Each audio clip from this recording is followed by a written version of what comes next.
squad was put together for. Falcons rising! Falcons champions! The people players, though. That he's swinging with the charge up rapid, doing a billion damage. Even as a duo, to output defense balls!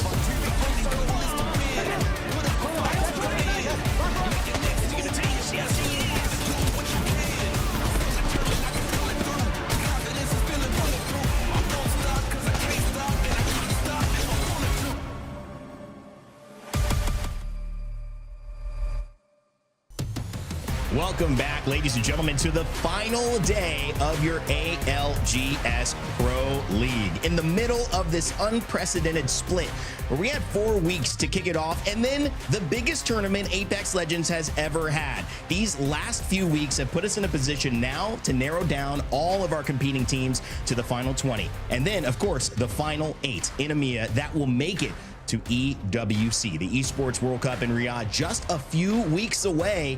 It all comes down to this. The winner, they're certainly going, but who will join them? We'll have to find out in just a moment as the action kicks off on a wonderful Sunday and a wonderful Father's Day, by the way. Anybody getting some Father's Day love? I got a little bit myself, you know, best dad ever mug. Shout out to all our fathers and families watching. We appreciate you on this wonderful Sunday for spending it with us. Of course, I'm not alone. My name is Rain Day. I'll be your host, and I am joined by Vicky Kitty, who is waiting in the rafters to join us, but also right here on your screens, Onset and Gaskin. Mark, wonderful day, wonderful Sunday, and the stakes couldn't be higher as usual when we get to our regional finals. Yeah, regional finals, certainly a special day, and the reintroduction of match point as well. We have teams trying to hit that 50-point mark today before they have to get over the line. And a happy Father's Day to you, the first one for you, which is That's right. You know, something we should note as well. So yeah, going to be a great day of action today for sure. Thank you, man. You know, I was in between that, getting some breakfast, you know, working on things. Dan, you know, you were there ready for the call. You know, if Lauren had to step in for me, you were ready to help facilitate that action. I appreciate it. But I'm glad you're here with us, man. It's going to be a fun day. Yeah, going to be a really fun day. Happy Father's Day to my daddy, Mirage. I'm really looking forward to today. Honestly, it's going to be amazing to see Match Point back on our screens once more. There's a few positions that I still think could change around, and with the extra points that are available today as well, I think it'll be slightly different to years that we've seen before. You bring up a great point in the difference in today versus other match point finals or tournaments that we've seen ever actually in the ALGS. We're doing a lot of new things in this split and in year 5. Let's go ahead and take a look at the table stakes of what occurs if you place today. And really, here's the main thing to look at. Match point is activated, so you got to cross 50 points. If you win, you're automatically qualified. We already have a couple of teams who are qualified. That's Alliance and Nodus Vincere. So they're going. EMEA has 8 qualification slots. How do they get those slots? Well, their performance throughout our major tournaments across the year. You'll notice North America, they have like 16 slots, right? So EMEA trying to get back into that. A great performance at EWC would increase their slots, of course, in championships as well. But here's the big conversation. First place, they absolutely go. So if it's Alliance and Nodus Vincere who take it, then the following 6 teams will end up winning, but it will end up going. However, if a new team, let's say somebody in 19th wins today, not only are they going to EWC, they're going to change potentially the entire landscape of this tournament, which is amazing to look at. Dan, I mean, big overhead of kind of who we have coming in. There's a lot of teams that have proven that they have the ability to win and have certainly done it in the past here in this lobby. Yeah, that's the point. I mean, everyone here today has grinded their way through the previous match weeks, and they find themselves in the regional finals, all very deserved teams. And, you know, there's been a few names that have changed here and there throughout the process of this split, but I think now we've started to settle on some of the best teams that we could. EMEA's been in an interesting position, I would say, this season. They've been trying to catch up with the North American Giants, and of course, you know, with Alliance basically dominating everything in EMEA. But now we're starting to get some teams that are really gelling, so I'm excited to see how things go today. I mean, you kind of take a look at where things have been. EMEA's been pretty tight at the top. Alliance have clearly been the favorite team. They've been the most experienced team, Mark. But from a broad overview of this, you know, even going down to 20th, 35 points for first, not only that guarantees it, but 29 points for second. There is an opportunity for even, you know, teams like VCGO, FaZe to make a move here today and put themselves into the top 8 if things go right. Yeah, I mean, that's the beauty of match point, right? Anyone can produce a performance today that guarantees their own fate. And if they can qualify for the mid-season playoffs, then that's going to be obviously the goal for everyone here. It's a huge money tournament. It's one that everybody wants to be a part of. And Alliance and NAVI are already there. So it's that top 8 in total, as you can see on your screen right there, who at the end of play today will be qualifying. So keep that in mind. They are the spots that you want to be in when we get to the end of the games today. Yeah, 3rd to 15th, there's a bit of a 23-point separation. Obviously, when you go to, from 4th to 15th, there's a 23-point separation. From 3rd, it's about 40. So those top 3 teams, including Nemesis, have really separated themselves from the pack alongside Alliance and NAVI. But we'll see if there is a little bit of a miracle story going on. Onset, I want to dive deeper into this. The games are getting ready soon, but let's talk about who you have your eye on heading into it and some teams that we expect, might be okay heading into this tournament, no matter how the dice rolls. Sure, let's do it. Let's talk about Team War, who are going to be one of the teams who are holding down, as it stands, one of those qualification positions going into today. And, there's a lot of teams who are in that bubble as well, who are probably safe. If they have a consistent performance like they have so far throughout the weeks of Pro Leagues, then they will be able to hold down those qualification spots. So Team Nemesis, one of those teams, Zero Tenacity, one of those teams, MOUZ, and then, like I mentioned, Team War as well. And speaking about consistency, Team War really have been the epitome of that. Arctic Sherb and Fricks have been consistently putting points on the board. When we talk about Pro League, a good week on a match day is usually around 10 points. You look at their points they've taken away from every week so far, it's 8, 18, 11, 21, 4, a little bit of a dud week, and then 14. So really, really solid performance across every single game day, which I think has put them in this position where they know that most of the heavy lifting is done. Now it's just about converting on this final regional finals performance and making sure that they don't slip up or maybe be the team who unfortunately falls out of those qualification spots. I mean, it's two ways to look at it. They've done the hard work, but now's the pressure situation. You have to be able to convert. You have to make sure that when the games are done today and when match point is finally done and dusted, you are one of those teams who's going to be qualifying. Otherwise, it's a season that kind of feels like a little bit of a disappointment for them. We'll take a look at some of their split results as well. I mentioned the points. This is the placements that they've had on those match days. So 12th, 3rd, 10th, 6th, 7th, 3rd. Pretty darn good. You offer that to most teams throughout all of the ALGS Pro League, and they're going to take that because it puts you in a position to be qualified. And the one thing that stands out to me as well is it's not just points through placements. There's a lot of KP that goes alongside it as well. And one of the big reasons for that is going to be the man on the left-hand side of your screen. That's going to be Sherb. Sherb has put in some phenomenal performances. This is from match day 8 for Team War. 6 kills in match 1, 2 in match 2, 0 in the next, but then he puts up 8 kills in match 4, then 4 kills in match 5, a little bit of a dud in match 6, but that consistent output of damage, that consistent output of kills is going to guarantee you points. Dan, that's who I think is looking pretty safe today. Who is on the bubble?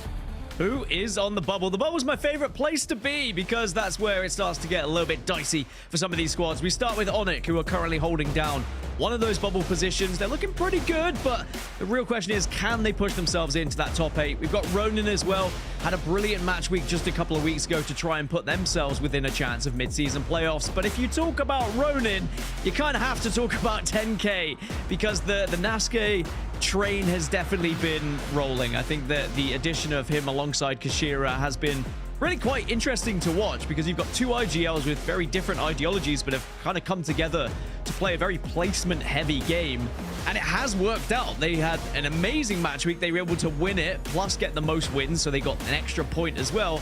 They find themselves within that top 8. They find themselves going to the mid-season playoffs as it stands, but will the bubble burst? You know, they are one of the bubble teams. They've been soaring, they've been gelling, but sometimes that chemistry can start to dip away, or are they just going to keep ascending? I think everything's kind of there for the team. Like, the placement's working well. Yes, they don't get many kills, but I don't think you're going to need to necessarily today. When you look at match point, as long as you are consistent across the board, they just have to stay ahead of the chasing pack. They don't have to win today, for example. It's just about consistency, and I think that's what this team has offered since they formed. If you look at how they've performed across the match days, of course, they've had the different iterations of teams and players. Naski came in for match day 8, first place, 79 points, only the 30 kills, and then match day 9, consistency, only 44 points, only 14 kills, but they are still getting those placements, and you can see how much we can dive into it here across Broken Moon and Storm Point. Yes, they're placing well, but they aren't getting the kills. I do think that's going to be okay today. I think because of the position they find themselves in, they should be all right. Otherwise, if they were a little bit behind, maybe I would think they would have to go for kills, but I think they're going to be okay. Rain Day, who have you got?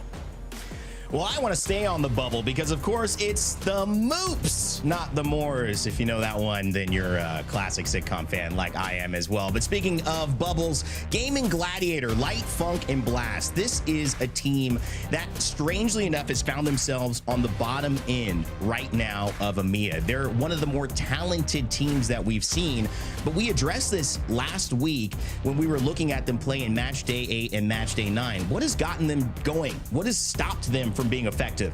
It seems like when you go back to their history that when Newcastle and Catalyst were the meta, that is when Gaimin Gladiators found comfort. So these prior weeks where they had some of these duds in terms of not the performances they want, losing points, losing matches with 0 points, not getting KP, well, they were off those legends. The ban system, let's be honest, has thrown a lot of teams. They've made mistakes. They've made choices that haven't worked out. But the second that they got back under those comfort picks, you could see Funk here with a major clutch that led to a huge 30-something point start in the first 2 games for Gaimin Gladiators last week that allowed them to overall become a threat and get those big wins and get to third. That was a huge boon to their success and their confidence. I think when you look at the thing that they've had to transition from, it's, okay, we love the stability. We know how to play this. Can we be flexible here? Can we get Funk onto a character that he feels comfortable with? Because he's already had to move across the country to play with us, one of the first North American players to go to EMEA and try to win a championship for EMEA. Can we help him with that story? Well, one thing that we do know is that this team excels so far on Broken Moon in these last few weeks. Stormpoint, which is weird, has been maybe one of the maps that they felt more consistent on in the past, but it just kind of, you know, maybe not needed to do it. Maybe the motivation wasn't there. I don't know. When you have such a great start on Broken Moon, you make the rest of your day easy. But one thing we do know is when Blast is getting kills, this team is firing at all cylinders. If this guy has 0 kills, they have 4 games. If he finds a way to get kills and get aggressive, he is ultimately going to help Gaimin Gladiators go to the level that they need to go to. We know they can get there, but it's a matter of will they show up today and hold on to that spot. We hope to see him at EWC, but we will see. On set, one more for you to close out who we need to talk about here heading into our match day. Well, we should probably talk about the teams who quite simply have a very simple job today, and that's win the thing. Otherwise, they will not be qualifying for the mid-season playoffs. We've got a few teams to talk about here. We've got Aurora, we've got Cybercats, we've got UAIM, we've got FaZe, and we talk about their placements respectively as it stands. 14th, 18th, 18th, and 16th. And FaZe is a 16th off the back of their second best performance in the most recent match day for them. So all of these teams right now quite simply need to win match point today to have that opportunity to play at the mid-season playoffs. And I mean, for FaZe Clan, it's been such a strange season. I mean, there's not been much to talk about, really. You look at those first 4-5 game days that they had, really poor. And I was watching a lot of their VOD, and it seems like they're getting a little bit split on how they want to rotate on that zone 4 kind of area of the game, where it seems to be a little bit of a struggle for them to be decisive in what they want to do. They have seemed to find a way to put that right in the most recent match day, and they did put in a much improved performance. However, still a lot of work to do for them, and I do start to worry with the amount of talent on this team, historically amount of talent on this team. Is it going to click, and will it ever click? Because it has to click today, otherwise FaZe Clan will not be at the mid-season playoffs, what I think would be quite a surprise to everybody, especially how we were heading into this split. So we'll take a look at their results so far of this split as well, so we can give you a sort of abreast of exactly how they have played. And you can see match day 1, 20th, match day 3, 19th, not good, quite simply. Match day 4, 3rd, a little bit better. Match day 6, middle of the pack, 11th, but it's match day 7 and match day 9 that have been the difference maker for me to give just them a little bit of hope. 6th and 4th respectively. And speaking of match day 9 as well, as their second best performance of the season, some good kills, some good KP. I really believe that there is something here in FaZe that if they can put a big day together today, and most importantly, I think start the day well, then there could be a chance for them to find a little bit of confidence early and maybe be that team to pull off the miracle run today. So FaZe have got it all to do, but it's going to be a tough ask for them. I think it's a pacing thing, right? EMEA has kind of had a great run in these last maybe year and a half of Apex Legends. And, you know, last year we saw Alliance lifting that midseason playoffs trophy essentially. But they've fallen off a little bit in these last few weeks in terms of the few tournaments. So now it's time. Who's going to hit the gas on EMEA? Because there's only 8 spots. There are only so few chances because of those performances. And it's really about who's going to seize the day. All these storylines greatly set up, gentlemen. I'm excited to get into this game. But before we do, we got to let you know that you can watch not just on our broadcast, but on Face It to give you a new and different type of experience, the way that you want to see the ALGS. I know a lot of people like us as casters and, you know, people a part of the broadcast. We love having the map screen up. So you can watch us. You can have the map screen. You can watch even your favorite team. If you want to focus in on how Gaimin Gladiators are rotating, is Blast popping off, getting those kills, that signifies that this team's going to have a real good day. Are the comms nice with Team War? How's 10K doing? Zero Tenacity. I love them. Follow along and watch the ALGS your way at faceit.com/watch. The other thing that I want to let you guys know is that we're going to have halftime as we always do, and that means you are involved. We like to get our ALGS community talking to us, engaging with us, and that means, of course, that if you have something to say, go ahead and let us know at Play Apex Esports on X or youtube.com/playapex or here twitch.tv/Play Apex as well. If you're watching, you can hit your chats, your comments, and we will hopefully bring them up and engage with you in the middle of the broadcast at halftime when we give our players a little bit of a break. Now, that also means that when we go to regional finals or we do match point, we got to have a little bit of a few predictions coming forward. And of course, I mentioned Vicky on the broadcast. She'll be stepping in after this first game. But here are our predictions for who is going to make it in those 6 slots. We already know Alliance and NAVI are in there, so don't think we forgot the 2 best performing teams. But overall, let us know in chat who you think is going to make it to EWC, to our midseason playoffs, and seize the day. It's a tempo thing. Who's going to raise the tempo here? Because right now it is time to get these matches going. So I'm going to leave you guys without further ado. Let's send it over to your casters, Onset and Gaskin, for game 1. Thank you very much, Rain. Let's get into this, Dan. Shout out the delivery driver who left it to the last second of the delivery window to not ring it on my door consistently through that little piece towards the end on FaZe. Apologies to everybody, but you got to say he was trying to do his job, and I respect that. Don't know where that package is going down. We'll have to find out if who's going to deliver today. How about that one for you? Game number 1 is on the way. I hope it was not something important that was being delivered. I know sometimes you need a good coffee to get us through some of these incredible match days. Well, we start off with Storm Point, but of course it's match point final, so we're going to be switching between all 3 of the maps in rotation. We've got Storm Point, Broken Moon, double E District before Broken Moon, Storm Point, and then it's rinse and repeat. So we will never see Broken Moon back-to-back, but we will always see E District back-to-back and maybe Storm Point back-to-back if we get further than match 6. Let's take a little look at our POI draft for today then and see who is where. Just always interesting for me to keep an eye on the northern side of the map, especially knowing that Alliance want to take both Northpad and Trident. Well, they've got a little bit of company in Cybercats today, who are one of those teams who certainly need to win today. Down Beast, though, for FaZe, very, very good pick. And for a team who needs to put points on the board today, I think they'll be very happy managing to get that POI.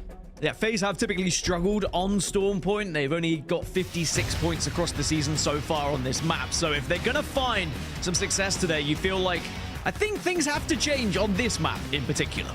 All right, then, here we go, everyone. Regional Finals is here. EMEA to get the broadcast going today. Of course, we've got North America coming a little bit, or should I say the Americas a little bit later on today. And one team who is probably just wanting to secure first place today in the overall standings at the end of things is going to be Alliance, already qualified for the mid-season playoffs in Riyadh, which is coming up sooner rather than later.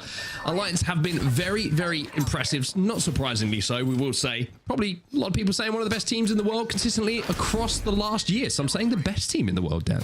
I mean, if you look at consistency, I don't think you can really argue that. I mean, consistent second places. I think even when we were interviewing Hackis, he said, well, I think we can guarantee we're at least going to come second at mid-season playoffs, right? With how everything's been going so far. That's how confident they are, and I think for good reason, and especially on Storm Point. They have put down 145 points so far this season. That is more than any other team by 50. So we'll have to see how they do today. But SJP2 currently having a team. Look at them here. They are. Zipline, Mafia, and SJP2 having a little investigation. It's SJP2 have left Launchpad early here to try and put some pressure onto them. And Denze and the rest of the crew very, very aggressive here. And I'm wondering if this is an early play to try and catch a team off guard, to play game number one in a very aggressive manner where they can try and put those points on the board and take advantage of other people feeling a little bit nervous and try and get their way towards match point, because SJP2 are one of those teams who need to win on match point today. Chase him! Get him, boy! I just love the aggressions. Oh my, that is, yep. You are catching him easy peasy. Oh, you got to win the fight now, though. You got to win the fight this is now. One of those situations where when you're being chased, you're like, okay, one guy is chasing me. I'm taking the 1v. There's Darn Tethers. Sticking in the mud, checking his corners. Oh no. Denze, you got to finish this. Finally does. That's going to be the first KP secured for them, so the aggression pays off in the end. Wingman Scout is sometimes scary to be the weapon you're chasing with. If they're able to just get around those corners, you would have liked an automatic, but it does get the job done. And as you mentioned, just some early aggression just to try and force Zipline Mafia away. And it will mean that Zipline Mafia kind of retreat from Dev Coast, or at least the last remaining player does. But you've also got to remember Nephilim are down in Echo HQ as well. So there is definitely going to be a lot of conflict down in this southeast area throughout this day. So I like that from SJP2. Just trying to make, keep people on their feet for the next time they get to Storm Point. Yeah, they've definitely had a few energy drinks this morning, I imagine, because they were certainly locked in for that game number one. They had a set game plan and they executed very, very well. Speaking of game plans, this is where the game is going to be going. We are going up to the north. We are going towards Elrod, and we have to wonder if there's going to be a lot of space on the northern side. Effect and Alliance already having their first fight, and surprise, surprise, it's against Cybercats, who are dropping over at Northpad. And he's got the Rampage, and he's also got the ult as well. And you know what Unlucky can do alongside Effect when they do have this ultimate available to them. And at the moment, the Cybercats, they are just trying to survive. You're going to see one's gone down. Yeah, one gone down at the moment. Unlucky out, putting a lot of damage as well. Akis will be able to get himself a battery pop, so he'll be back to full health. Alonzi gets finished off, and now it's just about trying to escape for the Cybercats. The little felines trying to scarper away, but Unlucky is pointing up on him. Effect just holds his ground, doesn't care that he's taking that much damage because he knows the rest of the team are going to be there. And I think the one remaining Cybercat should be able to escape and potentially get the team back up. But this is Alliance at its very core. This is what we've seen throughout the entire season. Just pure, unadulterated aggression. Pushing teams, confident in their own ability. And I mean, look at the comp that they're playing. They are a team that is going to be looking for fights, looking for kills, and they have the ability to do so. And they are chasing. Effect is waiting for his gift to be delivered. Oh, wow. There it is. He was able to answer the door, like I was. Anyway, Effect will get that final kill, and Cybercats will be the first team out. It's always brave to land and choose Northpad, I think, knowing that Alliance are in your lobby. Because you know they're going to fight you. Yeah, it really is kind of scary because Alliance are always going to be dropping down at Trident, regardless of where they are in the draft pick as well. And with their Storm Point success, it's not really a team you want to be next to, but Team Nemesis also taking a fight because the Max Strafe has gone down, so Nemesis have found one. Zipline Mafia just got respawned as well, so it would just be the Cybercats out of this lobby right now. Well, Team Nemesis, who have really put together a good season, looking to be one of those teams who doesn't make mistakes today. Tether goes down through the cat wall. It's going to be a little bit lagging behind those players who are just scarpering away in the distance here. It's going to be Team Dragons, who are trying to escape from the clutches of the 30-30 of Zuni. Manages to do so. 30-30, by the way. We've played a bunch of rank recently. That thing needs some work. It's very, very strong. Bart's coming for a nerf, everyone! Nerf the 30-30. K-Sweaty agrees. He's just gone down. Yeah, it's an extremely powerful weapon at the moment, and you'll see the majority of players today prioritizing the 30-30. Some will go for the Scout instead, but the 30-30 is going to be bullying its way through alongside mostly the R99 or the P2020s as a secondary. And then, of course, if you've got Ballistic, we're going to see plenty of Rampage and Devo action. Yeah, the Devo is going to be prevalent today. We'll have to see if teams make their way towards a few energy arsenals as well to craft a secondary one for somebody on their way. Speaking of on their way, Zipline Mafia survive. And they're going to look to whack a few people on their way back towards the zone here. So a good job to actually survive in that situation. And I mentioned how maybe they weren't completely locked in at the start of that game, weren't expecting that push. Well, now they certainly will be. And now they'll be out looking for revenge. 10K in the skies. Looking to find a little spot to land. Looks like they're going to be okay as well. There's a few teams around them here, but I don't think anyone will commit to them. And of course, 10K being 10K, they have the ability to just fence up. They like to play these kind of defensive legends that can really allow them to secure a position, play for placement, and just get to that end zone. And once they get to the end zone, they see an incredible amount of success since this team has formed. So we'll have to see how far they can go when they start to push their way up. Yeah, you can see a lot of teams already rotating. This is a zone where if you're not there early, you're going to really struggle because you've got the opportunity to wrap from the north, but you can already see so many teams there are just going to be holding out. And if you're coming from the south, you've already seen it on the map overhead and the teams that were flying in. You're just running uphill. It's such a tough zone to try and get into if you're not there early. Onic are going to be one of those teams who are going to have to arrive late. So this opportunity for an isolated 3v3 in command center is one they're going to be more than happy to take by the looks of it. Destroying that drone is going to be massive for them. That takes the EMP out as well.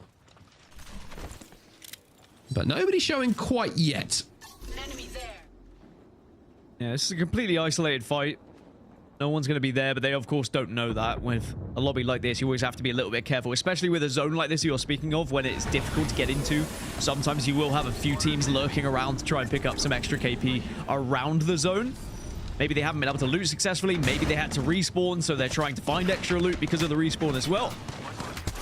As teams, we talk about teams that have got to do something a little bit different today. FaZe Clan. A lot of eyes on them today, I think. Yeah. I don't know, 6 eyes at the moment of Alliance on them at the moment, which is not ideal, I think it's fair to say. Alliance now jump back into their Trident, boost up the hill towards the wall. We'll be able to grab this Evo Harv, I think, as well, which should get unlucky up to purple as well, should they so choose. So taking a little bit extra damage, though. We'll be fine, though, in the Trident. So Alliance, of course, the only team who have picked up a clean squad wipe so far in this game. Only the 3 KP for them, but it's more than anyone else has got so far. Of course, the further we get into today, the more we'll start talking about teams that have actually won matches as well, especially when it comes to map-to-map ratio. But certainly right now, it's about actually just scoring points and putting points on the board.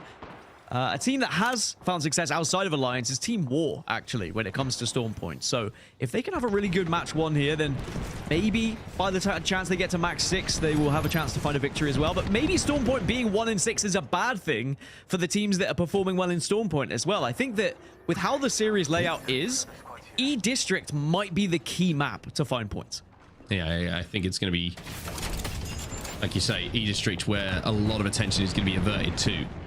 Especially with the back-to-back nature of it. Nephilim trying to work their way in towards Command Center. It's Team War who are in there at the moment. Remember that Team War were worried about Onic initially inside of Command Center. So now they find themselves a little bit sandwiched inside Command Center. He's trying to move up on the outside of this as well, putting some pressure onto Nephilim. So this is like a little bit of a domino effect. If one team goes down here, you feel like everybody in and around Command Center is going to burst to life and look for a third-party opportunity. But I don't think anyone realizes there's 4 or 5 teams around here at the moment. FaZe have probably recognized they don't need to do too much right now. As Alliance wrap towards this northern side, they pop the ballistic ult as well. It looks like they're ready to fight. Will they be moaning with Ronin? That's the real question, because Ronin look like they want to try and get involved in this one. You can already hear that Devo start to charge up as well, and we got a fight on the stairs. We get SJP2 with the other team on this, and oh my, there is that Devo, and it's 7 who is taking fleshy chunks out of his opponents. MG Clutch is going to be last alive here. He has the Devos of his own. Clutch by name? Oh, you Clutch by nature. Well, he's going to be the last one alive here. It's a 1v1, and Clutch has a massive health advantage here, and even though the knockdown shield's usually a problem, the Devo will deal with them, and Clutch does clutch. The devious devotion strikes again, as now Alliance are just going to be underneath Z10 here. They've already lost effect, but again, there is going to be Devos involved in this one, and unlucky can't quite shred through. Hacket's last alive on the boat. A lot of damage been done. Not going to be in a position really to capitalize, though. He seemed a little bit split from the rest of his team.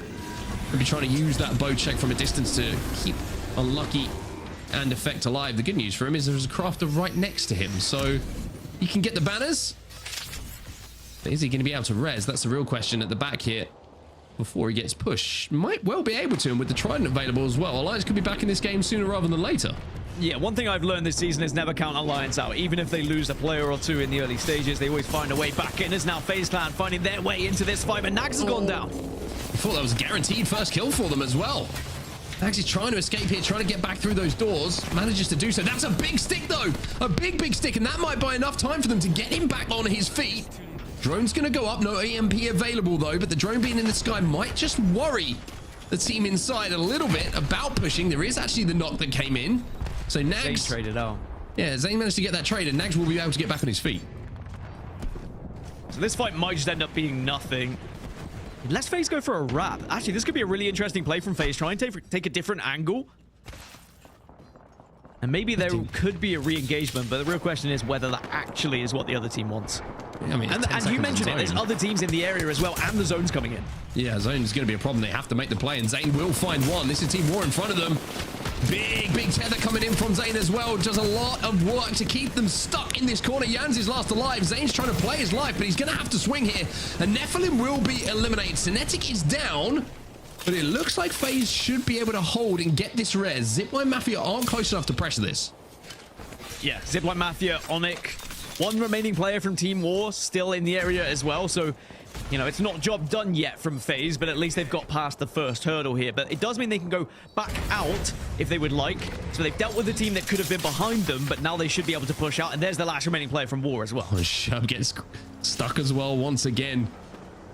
And he fires his own Q back, and Shub is going to just slow down FaZe a little bit. But there's the ultimate coming out from Zane. The portal going past from the Ash, and FaZe trying to overtake and then shoot back Shub. They will be able to do so. Team War have been eliminated, but look at the health med. That's a problem. Alliance are back in this game, though.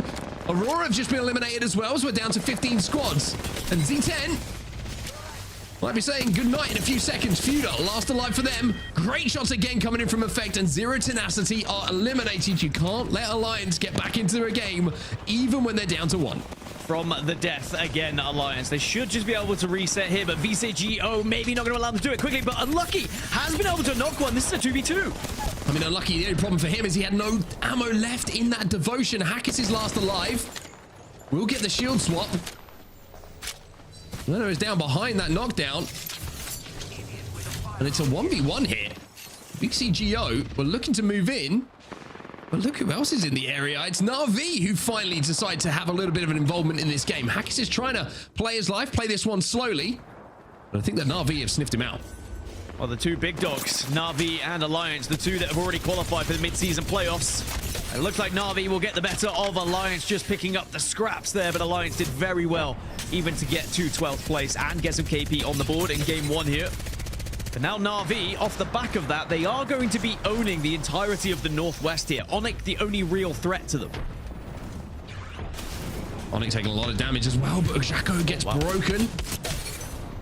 The Arca goes in, but he gets PK'd. Vushi with a big pump to make this situation favor Onic. Slab has to back up as well. Xako thinks exactly the same thing. The zone is going to be closing in 10 seconds behind them. It's a 2v3 for NAVI to overcome here.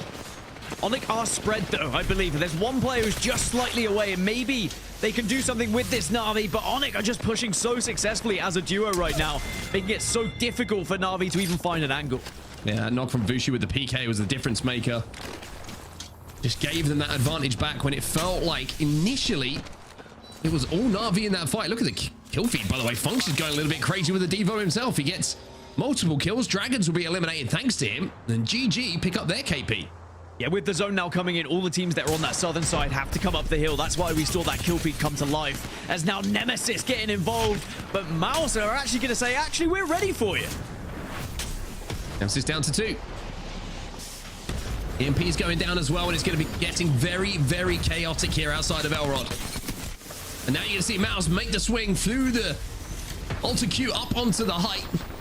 Nemesis down to 1. Zuni's found himself a little quiet corner, which he can hope will stay quiet for a few moments longer. FaZe Clan have been eliminated. Very tough zone for them to get to. A few KP along the way will certainly be good news for them. Let's go next in the kill feed. Trade out kills of GG as well. You can see Henchman and Light on your screen right now. Turn this into a momentary 2v2, but it looks like GN, excuse me, have managed to get one back up. Yeah, a lot of altar portals available for people just to try and reset themselves. And Nexus does a great job, and it just allows you, if you're confident no one is in the building, or at least in the position where you placed it, then you can reset very comfortably. But it is just portal after portal here to try and escape and try and survive. Zone is pulling out into the open. GG, if they can win this fight, then they can have the high ground towards this end game. UAIM are in a great spot, by the way, to the north side, who were under pressure very, very early here. Light's taking an off angle. He's going to find one, but he's going to have to find more than one hit. The Newcastle Q is a problem. The mobile shield is slowing down the damage from this devotion, but kind of now left on his own. He's going to take the pull, but here comes the third party. Here comes Ronin Esports. Yeah, Ronin have maybe just timed this absolutely perfectly. Sometimes when you're watching it from a distance, you just really have to look at that kill feed and try and get a little bit of guesswork. Keep your ear to the ground as well. Listen for those weapons. I'll go next just to be able to hold off Ronin here. They have been able to find themselves a little hidey hole, but Ronin being very aggressive. Oh, Nate's getting taken down though. Henchman with the P20s. GG just been eliminated in the meantime. The PK here from MG Clutch, who clutched up earlier. He's looking to do the same again. Can't connect with the second PK shot, but the Devo will do enough damage. The zone is closing behind them. He's got about 20 HP, but gets out with enough time here to pop this battery. Atten trying to do some damage, but GoNext will be eliminated. Hoodie will deal with him. MG Clutch very, very weak. Has, in some circumstances here, certainly been the savior. Everyone is out of the zone except UAIM as a duo, I believe, as we're down to 5 now. Onic going to move to the northwest. So actually Onic perhaps in the best position to win this game. You can see Nemesis now taking a fight as well, but they'll be eliminated. Now suddenly we're down to 3, and 10K are still here, but they are a 2.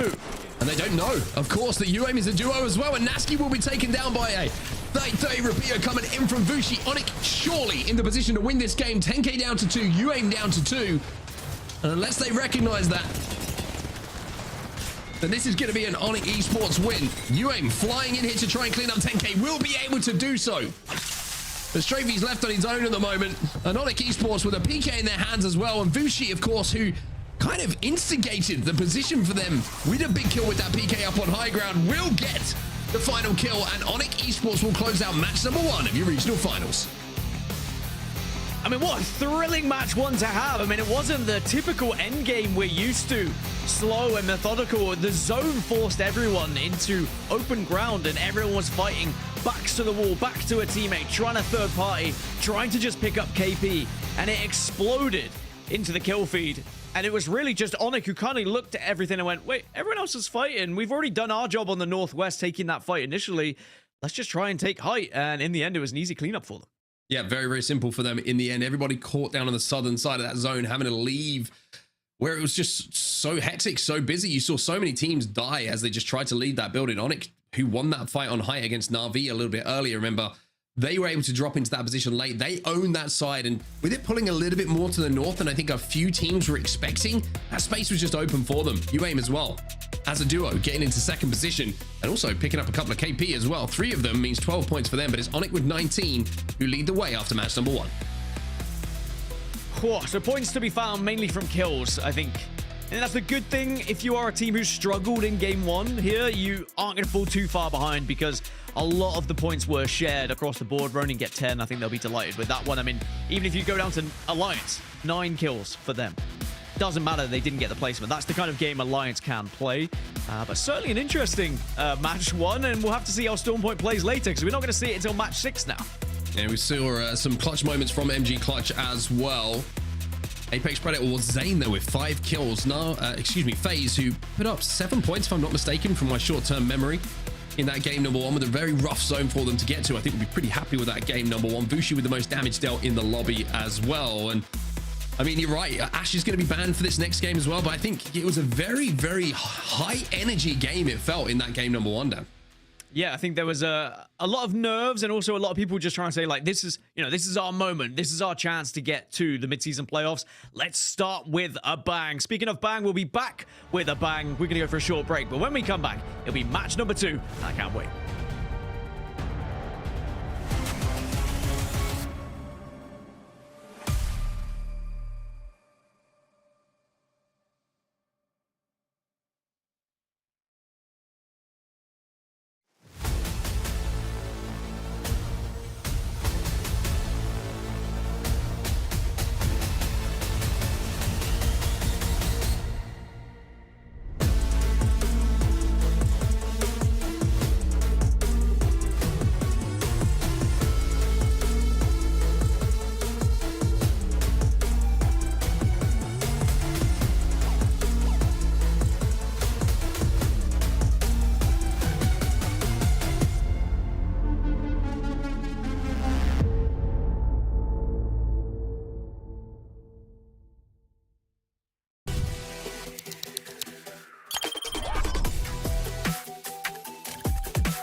Sony InZone, the official monitor of the Apex Legends Global Series.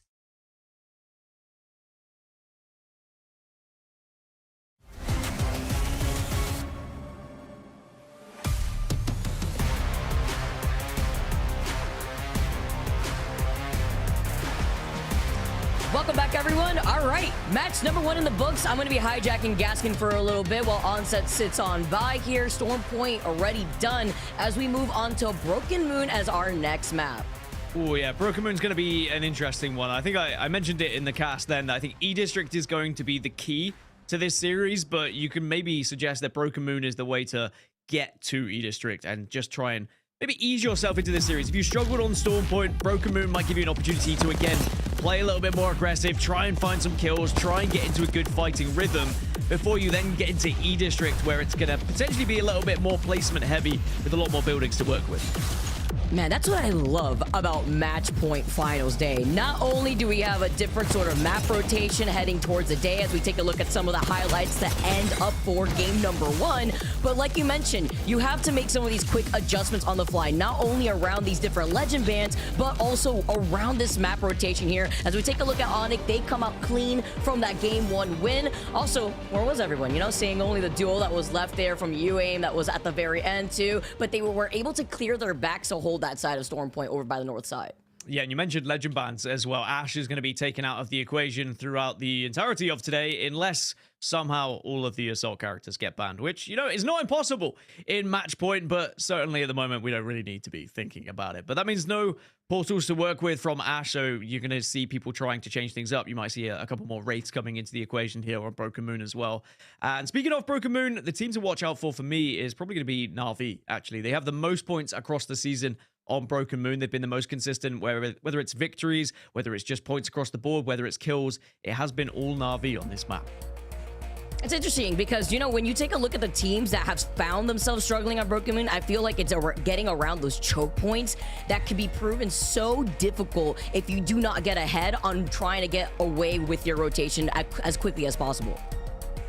Yeah, I don't know what it is about Na'Vi on this map. They just seem to burst to life. Their killing ability is incredible. They seem to move very well as a unit, as a team, and just need to know their timing has been down to a T every single opportunity as well. Always third-partying in the right time.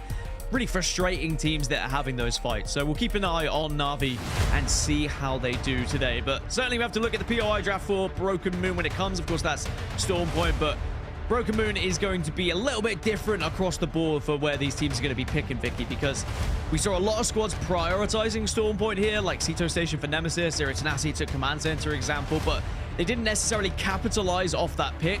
So where were they for Broken Moon would be my question.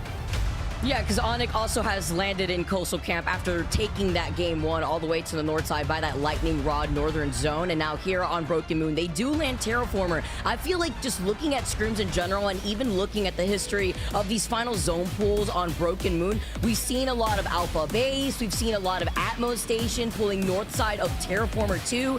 I think it's really interesting because aside from getting through these pesky chokes, you have to also consider what is going to be the rotate legend that a lot of these teams want to opt for. Yeah, I mean, we'll still see a lot of Altar. That's going to be, I think, the main one they're going to go for here.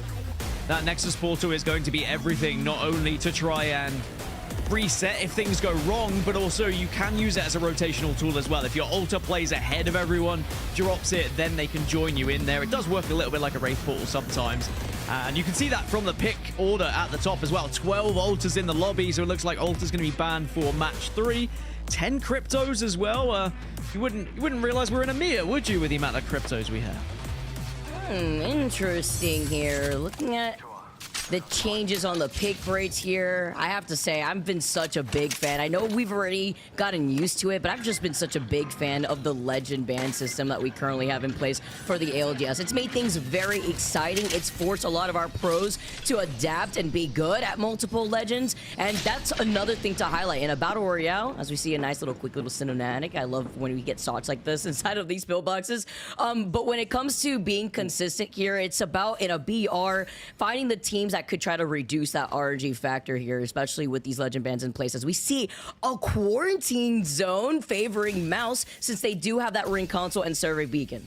Oh, this one's going to get ugly, Vicky. This is going to be an interesting end zone. I mean, we already had an ugly end zone in match number 1, but this could arguably be worse because you look at the amount of chokes that you're going to be funneled through. The good thing is plenty of alters to try and get you through some of these walls that if you can just about get through the distance, you might be able to find your way through an area where you wouldn't typically before. But without Ash, you are losing a lot of that. If you don't have alter here, if you don't have a Wraith, then I might be worried about some of these teams. Like, how are you actually going to fight your way through some of these chokes if you're arriving late? So the way to counter that is move early and move fast.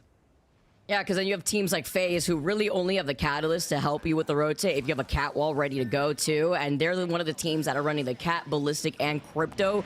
As we see more squads now making their way into that next zone. Zipline Mafia coming in from the south side after exiting out of experimental labs. VCGO, one of the teams to take their time. They do have a ring console there as well as a Solar Pods survey beacon. But this is going to get hot fast. SJP2 on their rotate over to the north side. Ronin a little behind since they're leaving out of spaceport here as we start already with the fights. Yeah, FaZe versus NAVI. I said that NAVI, you know, the #1 performing team on this map, but you're also coming up against a team like FaZe who are very hot right now. They are very close to going down, though. Synetic with a slither of health has to be careful. Gets FaZe here, holding onto the crates though. Synetic being so incredibly low, has to pop the shield back. Zane now needs to back away too, as he tries to follow up just an extra body, but they fully swing on him off to the left side. Navi now having to look behind him with Slab here, finding Haraka. He gets taken out here. They're going to be able to go right back inside the building to try to reset. Yeah, 2v1. Oh, make it a 1v1. Slab should be able to get this bat off, and he has got the Devo as well. He's going to shred through that. They always see is the sniper stock. But now we're going to be able to see things go down. Surely you hit it! You got to go! I was so worried he was going to miss that, but FaZe Clan will go down. Dude, that sniper stock was so big. That was taking up like a quarter of his stream. Oh, he still kept ringing though. That Devo, the Nemesis on top of it, the Nemesis being the nail in the coffin, still was able to just keep bursting through that knockdown shield to take that fight. Wow. I mean, that's NAVI kind of summed up as well, really. Just sheer aggression on Broken Moon and not really allowing anyone to rotate comfortably. Now are they going to be able to reset comfortably themselves? I think they should be all right. It looks like Aurora too far away, but this is what I was talking about with Alter. Everyone just trying to see the depth here of that Void Passage. What walls can you get through? Because it's going to make a big difference. Yeah, it looked like he just highlighted like a 40-meter depth. Oh, right, okay. So being able to find an angle. These are the different rollouts that I was really excited to see when we also introduced Broken Moon into our ALGS map pool. With the changes that we've seen to Alter now, just trying to figure out these different type of rotations to get through these chokes as Team Nemesis sit heavily here on this southern building. Now just looking at another team right across from them where there is another Evil Harvester. So a little bit of calm across Broken Moon now as the early fights kind of dissipate. We've had a lot of teams moving early to quarantine, but then you've got the teams that are holding the outer edges around it that are kind of just waiting to see for these late rotators to pick up maybe some KP and some fight. And for NAVI in particular, I mean, they know Aurora are coming from this angle, and that's who they're waiting for at the moment. But I think Aurora perhaps have sniffed this one out. And we're getting a little bit of a back and forth between these two teams where Aurora are trying to transition through the northwest side, and then they're going back to the east and then back to the west, and Navi are just kind of following. And they're a little split up too. We have to see how Navi approaches that northern inevitable fight here as Aurora do want to try to get the Evil Harvester. That's on the northwestern side of Cliffside. Looks like they are able to get away with that before taking the accelerated zip lines and Zero Tenacity inside one of the buildings here. Right in the middle where everybody else except for like 5 squads have made their way into that next zone. Yeah, I mean, those 5 squads are what? Nephilim, GG, Aurora, Navi, Nemesis, and I guess VCGO as well. So we'll give it 6. Oh, Alliance as well. Okay, so kind of 6, 7 teams that are just outside, but everyone else is literally within quarantine zone. And Zero Tenacity, I mean, I think if you're one of these teams that has moved early, if you're still on grays, then you need to be taking a few pop shots here or there. You need to be trying to find your way up to blue. But it looks like most teams have been able to get there already, so it should be okay. Most definitely. That's why you're seeing the 30-30s or the G7s, just for some poke pressure too. If you try to prioritize your game plan into rotating into that zone early, and in a zone like this, in quarantine zone, you know there's so much space to coexist with other teams. So you can expect that final zone to have so many teams having to forcibly collapse on one another depending on where that final zone pool is in quarantine zone. That sniper stock still living rent-free in my head, I'm not gonna lie. I can't believe it was just lingering there too, even if he wasn't aiming at it. I mean, I feel like it must have been an observer thing, but if that was on my POV when I was trying to take a fight, I would be absolutely fuming. Zone is going to close, so we're going to get a little bit more information as to where we're going to be heading. And yeah, bang, right more central in quarantine zone. I think we expected that, so everyone who had predicted it, yeah, good job. I don't think you were going to miss. Also, thinking now Alliance being able to move in from cultivation after they are able to get the ring console and the survey beacon on top of the Evo Harvester. We know that this is something that Alliance likes to do, a lot of side questing after they already soaked up so much KP even in that last game. Even despite them falling in, what, like 12th place, they're just going to take their time to rotate around, maybe try to cut off Gaimin Gladiators. As you saw, they're going to be rotating from the eastern side. Oh, big ballistic Q coming through. It will tag, but gets absolutely drilled. They are going to get a knock via the ring, though, so Navi are just going to be a 2 here, make it a 1, and suddenly, you've just got to try and play Escape and Survive. See the pings, though. They're just trying to be able to reset here up to Uchako to clutch it for the rest of Navi, trying to commit into this fight here. It's versus Nephilim. Over by Stasis Array, eating out some nades too. It may be a 1v1 unless they were able to get the res. Okay, now you see the res coming in now from Nephilim. They're looking to fully reset here. Can Navi get the reset themselves, of course, with Ochako being the last player alive on the Wraith? Nexus portal goes down. That will allow the portal to happen, and there's going to be the reset. So, again, Navi just trying to bully a team, and Navi have been able to reset as well. And Navi are surrounding them. Navi's still going for this fight here, Vicky, by the looks of it.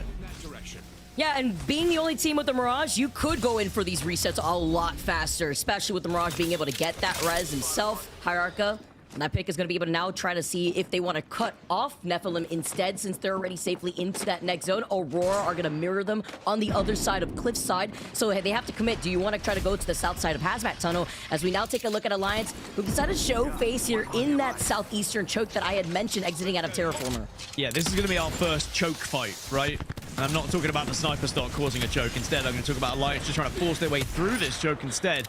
And it looks like GG are retreating. They've said, all right, you can have it. Maybe they got a sense that it was Alliance, and they didn't really fancy taking the fight. And they found it wasn't worth it.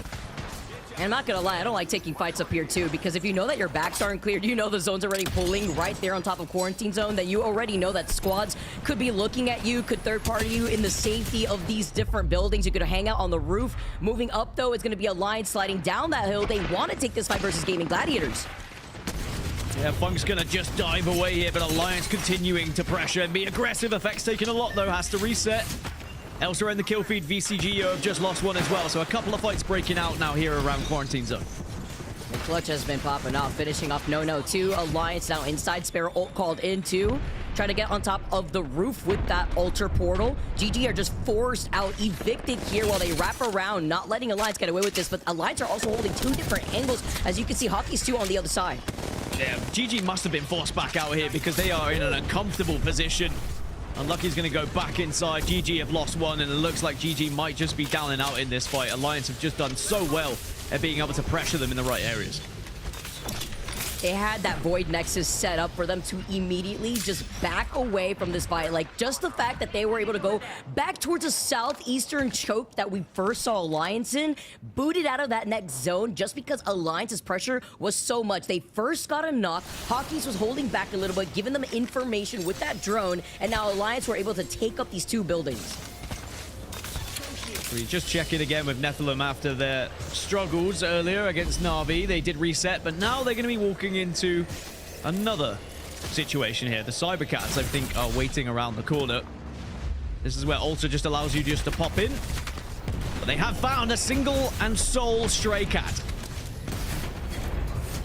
Cybercats needed to redeem themselves after getting 70. Goodness. It's rather 20th in that last game, but these plethora of nades just hurtled in their direction, bombarding them, forcing them in the corner. They need to capitalize, but they lost out on the ballistic at first. Ranch is getting into a nice angle even outside of zone here. Love the follow-up too from Nephilim as they get eliminated. Cybercats, they come out on top from the team fight.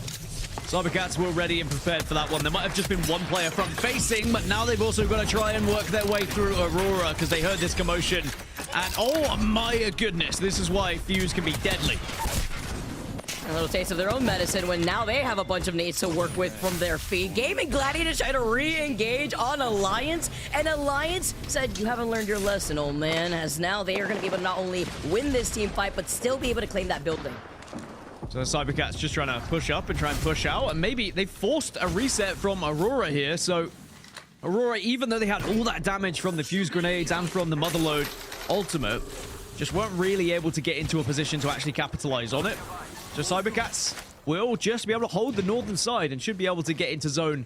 Just have to be careful of MOUZ as their next target. But Aurora in the position they hold, I think it's good that they retreated. They had the portal to work with, so they were able to go back. I mean, that Void Nexus is just so key to resetting sometimes, but they will be within the next zone, so they'll be happy. And they had King, I believe, on their passing Cliffside, wrapping around entirely. They had the survey beacon. There was also a ring console to the north side of Cliffside. So having that information to get up on top of the high ground buildings is key here. While we take a look at Team War, looking at the Crypto EMP2. I believe it's Team Nemesis. Yes, that is right above them here. So Team War just with the single point right now.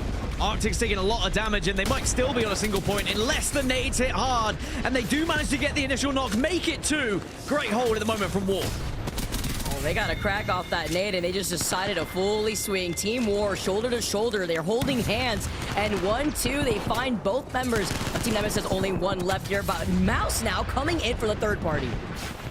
MOUZ having a peek. Going from several angles here. Got to work together if you are Team War. You all need to have a plan. You can't just escape as a one, and I like it. There was clear comms of where they were going to be heading, and now they find themselves on this stairwell. But again, it's not comfortable here, Vicky. There is several angles you can be pushed from, and many a void passage that you can be like really struggling with.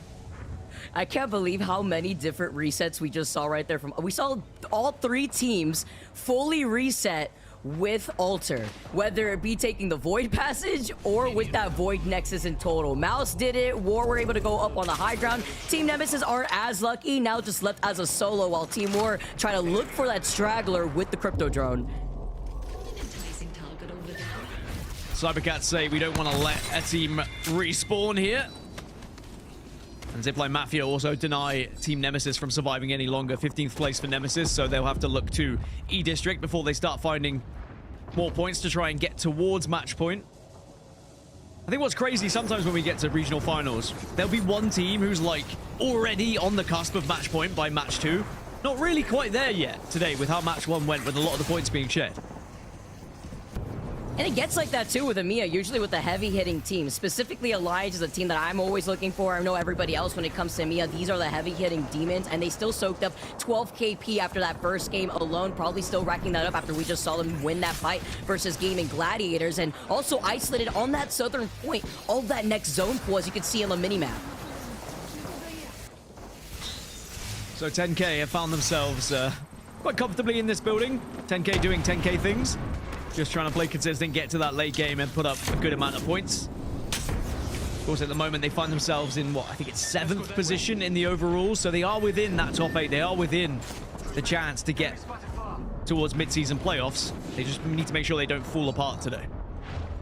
Slaying for 10K. I was saying it earlier in the chat, and it's 10K as the storyline, as Ronin get eliminated. Nice little side-by-side follow-up on that conversation right there. 13 squads left. Onic being one of the teams to neighbor that. But look at this, the catwalk coming in. War now following up from these zip lines, trying to find their positioning. There's 3 other teams around them, while Ranches just gets a quick nade shot, getting the finishing blow onto Atnum tier 2 and finding 2 knocks, while Team War cannot find themselves out of the zone.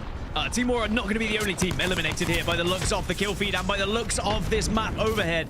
Everyone's just been forced in on this western side. Dragons have been able to find their way in. Zipline Mafia are to their side. MOUZ and UAIM, Onic are all in the area as well. But teams have just been able to find little crevices like this to survive temporarily. But of course, with Ring 5 closing, you only get 1 minute to reset here before you have to move again, and you have to head east. The only teams on the eastern side right now, NAVI, Cybercats, and Alliance. Everyone else has to move. It's the fact that these teams were dead center in the middle of quarantine zone, and the zone just completely shifted over to that east side of quarantine zone instead. We get a res coming in as Aurora are eliminated in 12th place here. Zip bringing all their members back. It's just that one sole straggler. MOUZ now finding themselves as a duo as well with 11 squads left. Everyone needs to funnel in once that next zone starts closing the next 20 seconds. T2020 is still quite disgusting in the right hands, but MOUZ will now avoid passage through, but sadly they're going to be met by a lot of bullets on the other side. I don't even know if they're going to be able to try and push through this, MOUZ. I think there's just too much in front of them. They are doing a good job, has to be said. 0-0. Maybe with an opportunity to go big here. Just to try and put some extra KP on the board. But he's missing these crucial shots with the alternator. He's literally one shot. Those first initial shots dictated everything from winning that fight. MOUZ fall down. UAIM meet them back in the lobby, and 8 squads left, while Dragons try to fight for their lives in between Zero Tenacity and GoNext. So 8 teams remain. Dragons trying to stay alive, and it is going to be just fighting the remainder of GoNext. They will be able to win that one out, but Case-Winnie's gone down, so they're going to try and get a res here. But looks like it's going to come through, but that zone is going to start to tickle your backside if you're not careful. Run as fast as you can. Case-Winnie now. Looks like he went down. That Thermite 2 right there just prevents them from being able to fully reset with the res. I mean, you mentioned this comp. It's not exactly one that is going to allow you to reset comfortably, but Z10 are going to be taking the fight inside. Kashira's just gone down as well. It looks like 10K are taking the fight and maybe struggling here. Zero Tenacity is still a full 3.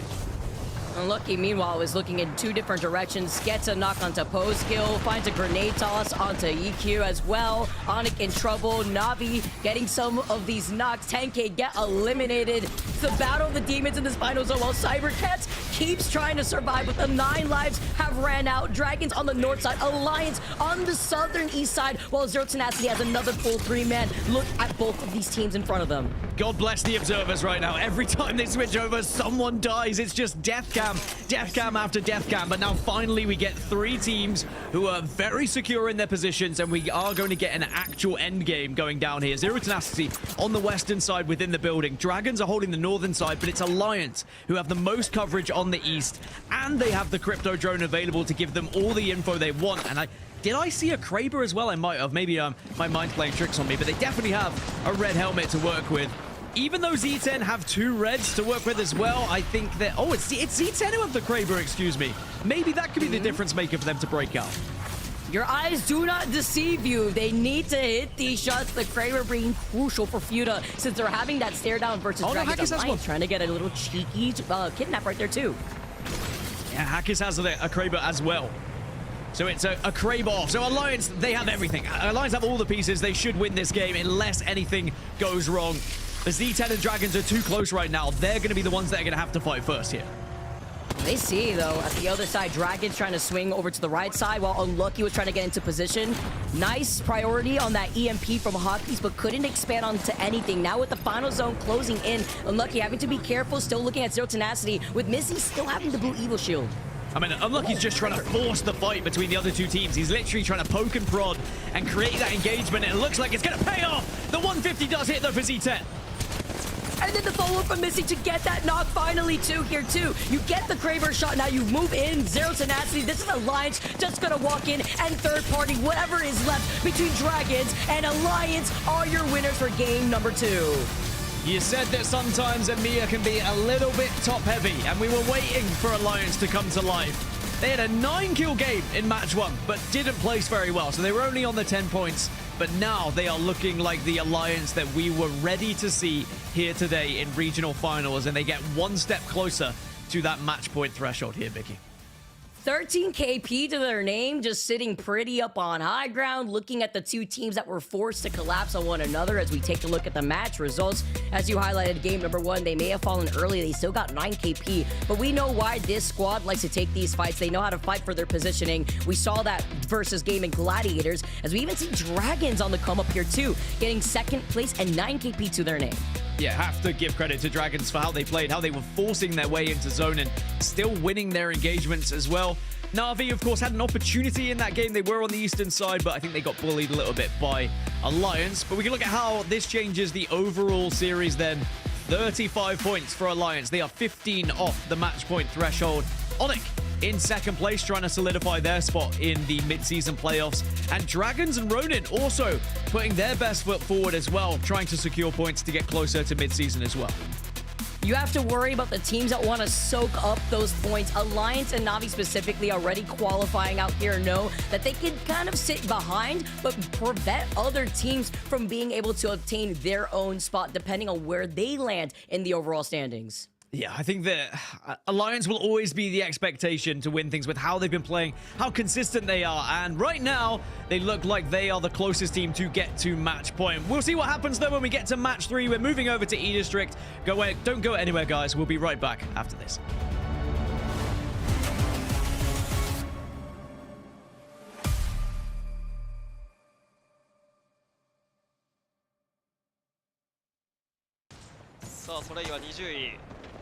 優勝を狙っていきます。そしてキノトロープはフナティックと並んでこのリージョンファイナル臨んでいる。さあ最後はキノトロープ。このスネは苦しんないか。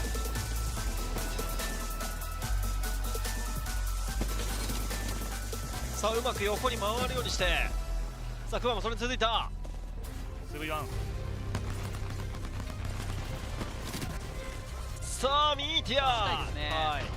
落ちた。さあ壁が落ちた。さあ SBI が取りに来ている。 SBI が上から広く見て、まずは人数の多いフナティック。ここを落として SBI スポーツ。割り切りの判断ですね。さあフナティックはシアルナに飛び込んでいく。これはもう2位狙いでしょう。はい。エンターフォースがチャンスになる。ただシアルナとても取ってる。シアルナが落ちる。そしてフナティックはここで落ちる。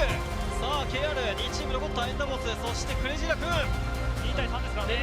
上を取る判断いいですよ。なんと22キルのエンターボス。ただ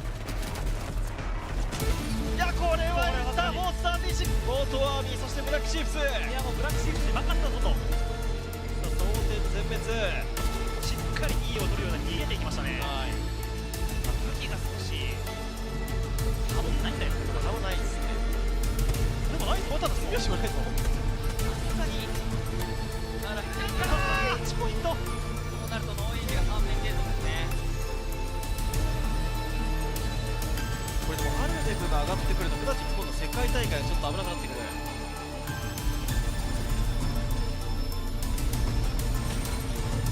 一挙の位置が大事だ。上取り切りましたね。これで状況はリアライズ側に好転するか。これで挟んでいるような格好はリアライズの広く車線を取れています。狭いところから飛び出した。奥行った。1人を狙う。さあ争点が1人を狙っている。奥うまいぞ。ただガボムが移動の際落とされた。シズだけが残っている状況ですが、これ動いちゃいます。ただまずは SBI がこの塀の裏から出なきゃいけない状況なので、どっちから入り込みに行くのかってところですね。先週は3度のチャンピオンでした SBI、 そして今日も一度。これでも少しポジションきついが、ただかなりいいファイトになりそうなポジショニングになっているが、これ始まれば反対いきましたね。チャンスは SBI。 さあこれアラレクサダメージ受けないか。ポイント1枚確定キル取りましたね。ここで受けたダメージはそのまま SBI との最終ファイトの大きな差になってしまう。さあジップライン前。ただこれはアラレクスがいい迎撃見せた。ああいい。これ上取った判断すごい。さあここでエゴイスが落ちないかどうかですが、1枚取られてしまった。2枚取られてしまった。さあただそれを落として、ただ両方ダウンしてるぞ。これワン V1 ですね。さあなんとマッチポイントの最後の一戦 1V1 優勝かそれともリマッチか。これ強かった SBI。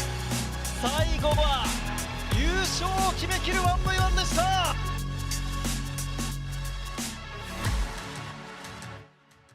Sony in Zone, the official monitor of the Apex Legends Global Series.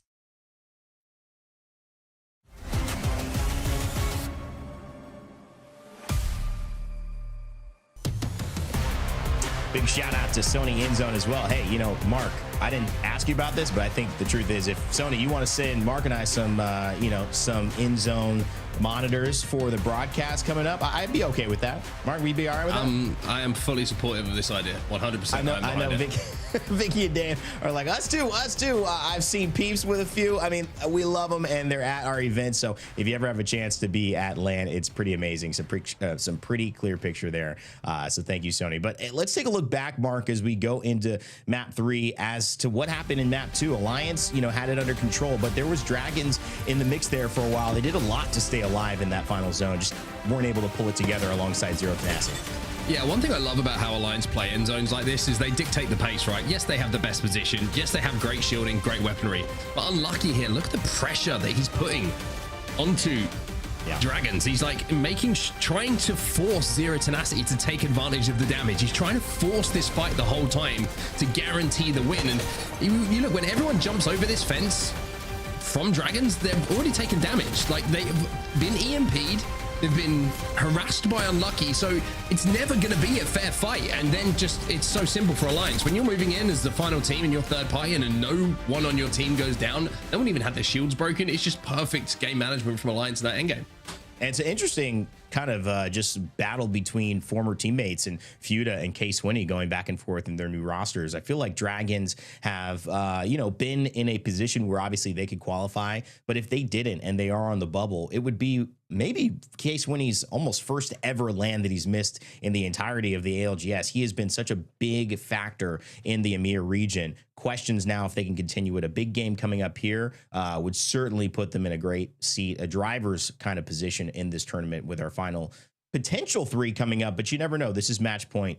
It can go for a while. But Zero Tenacity too, Mark, that's a team that I found has finally found the rhythm. Phoenix is a guy I've cast in a lot of different esports. He's tried to find different from Ford Gang all the way to this. Fuda obviously coming away from K-Swinney squad, trying to find his moment. And I feel like they've actually meshed into a team that is a top 10, top 8 type of team. But the question is, can they keep that up? And heading into game 3 in E-District, you know, that's where you kind of test the team synergy. Can you do it across 3 different maps and keep that consistency, even though you have a good game here and there?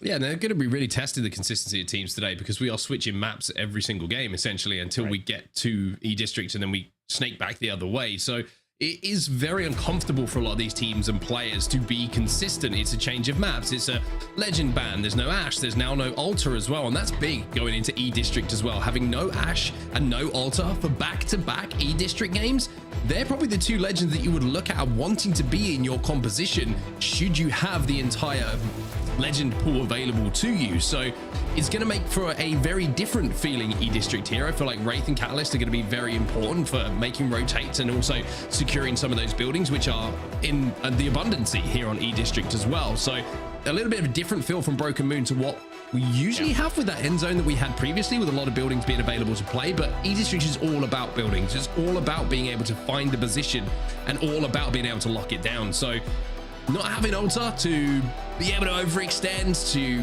pour up into some buildings, and also to secure some buildings is going to be, it kind of tests you again, like I'm saying, with what composition you're going to throw together and if you've prepared properly for what you believe the legend bands are going to be. Rotations could be uncomfortable. That's for sure. I mean, Wraith clearly going to get leaned on here a little bit. We've seen the reason, though, that it could get uncomfortable, especially in moments like this, is E-District sometimes just blocks you off. There's just nowhere to go. Maybe the length of a ramp, a huge bridge that 3 teams are sitting above and you've got to cross underneath. Without that Altar, without some type of unique space adjustment that you can take on your team, it's going to be almost impossible to survive some of these late game rotations, especially if you don't nail it right away. Valkyrie has been mentioned but not brought up. Conduit has been a team that's been mentioned and pushed a little bit in North America. Keon and Fury have been talking about that. I mentioned that earlier this week in some VOD review of it, and how maybe just going for a team fight and instead opting for a little bit more of aggression with that defensive potential of her Radiant transfer can actually make the difference in some of these fights and some of the TTK that we've seen ballistic impact with the length of his Tempest. It's going to be interesting how teams decide to handle this problem, because it's not just one, as you mentioned, Mark. It is 2 games on E-District. They've got to have a plan and they've got to be able to execute here.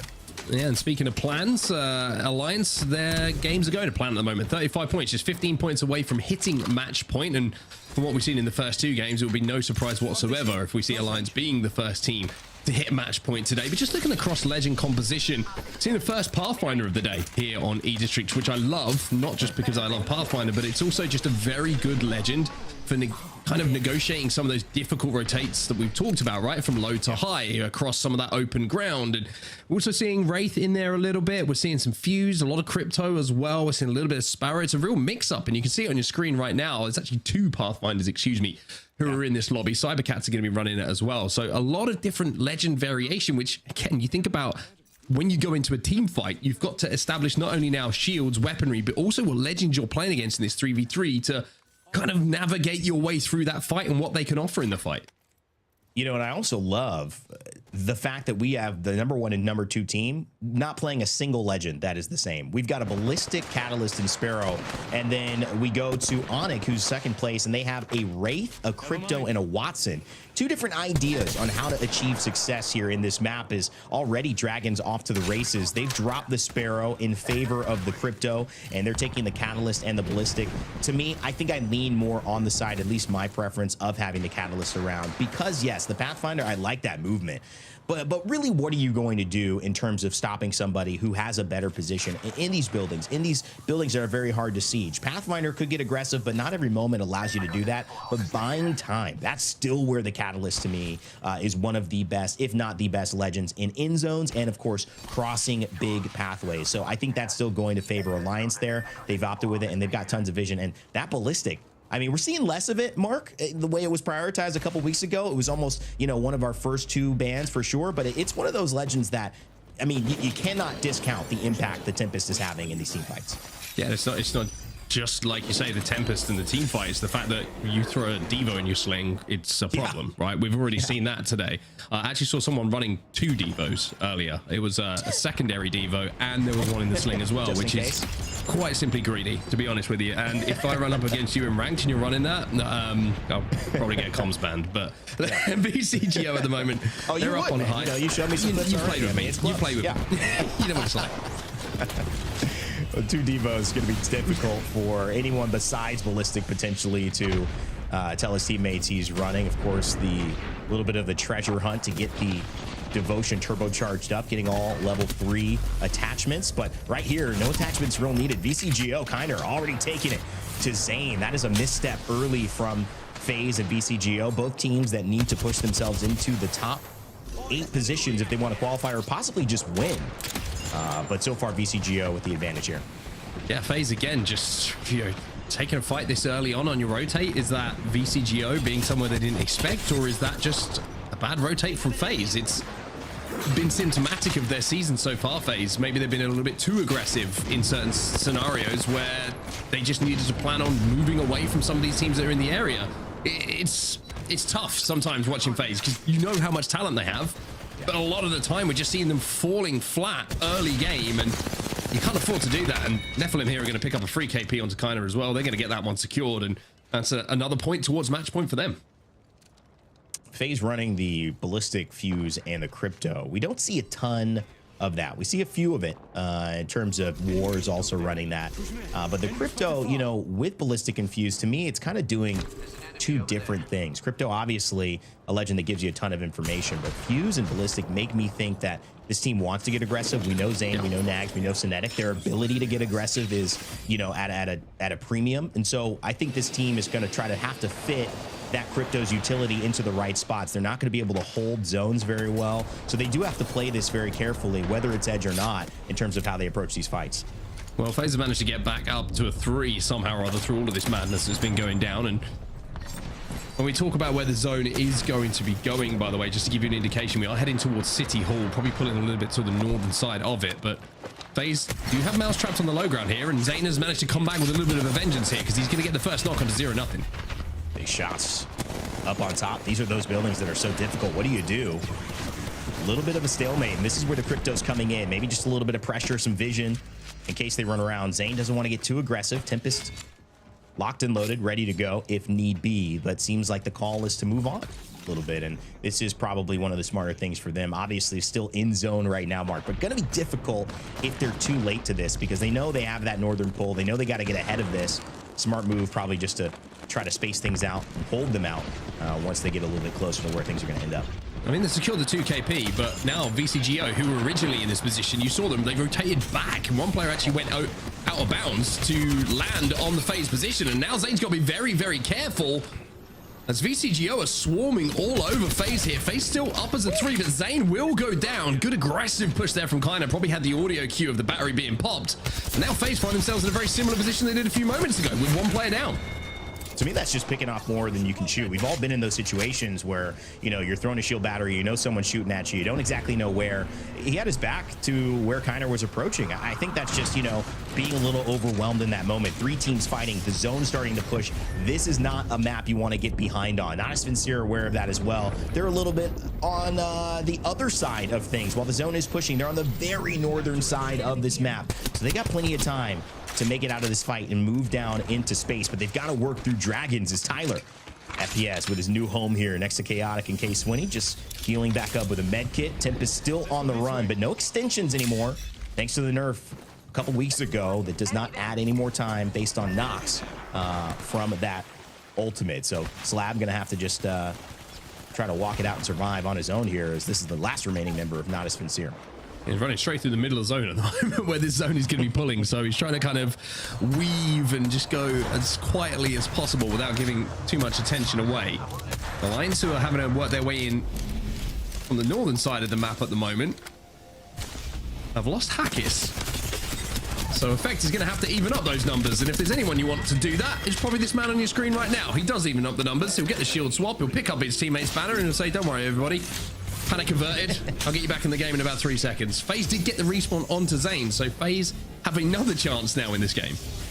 It's kind of crazy after all the engagements we've seen, all the chaos, still 20 squads left. No team has actually fully fallen in this map so far. So E-District is giving us just the show that we thought it would. A little bit wonky, a little bit unsettling for a lot of teams. No one's really found their footing. Obviously, Team Nemesis, one of our top teams here, 3rd place overall in league.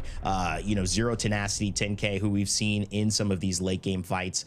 Gaming Gladiators even, who need to kind of pick things up if they want to continue. I think if it ended right now, Gaming Gladiators would be out of qualification, Mark. So a big stake for them in this game to kind of get the points rolling again, sitting in zone, not making too much of a mess. But we've got so much action here on these fringes that it's kind of kept our attention. There is like its own story developing on the southern side of this zone at the moment between VCGO, MOUZ, who are back up, by the way, and FaZe. Like, it's been, you know, we've got 1 minute 30 left on zone 2 here before we hit zone 3, and all of these teams have fought numerous times, but all of them are still alive, even though they've picked up points by taking each other down. But respawns have come in, and it's completely separate from everybody else on the map at the moment, who is either in the zone or on the northern side. It's quite remarkable. It's like a little love triangle here, you know, and they're realizing they can't live with these players in front of them, but they seem to not be able to live without them. Can't live with them.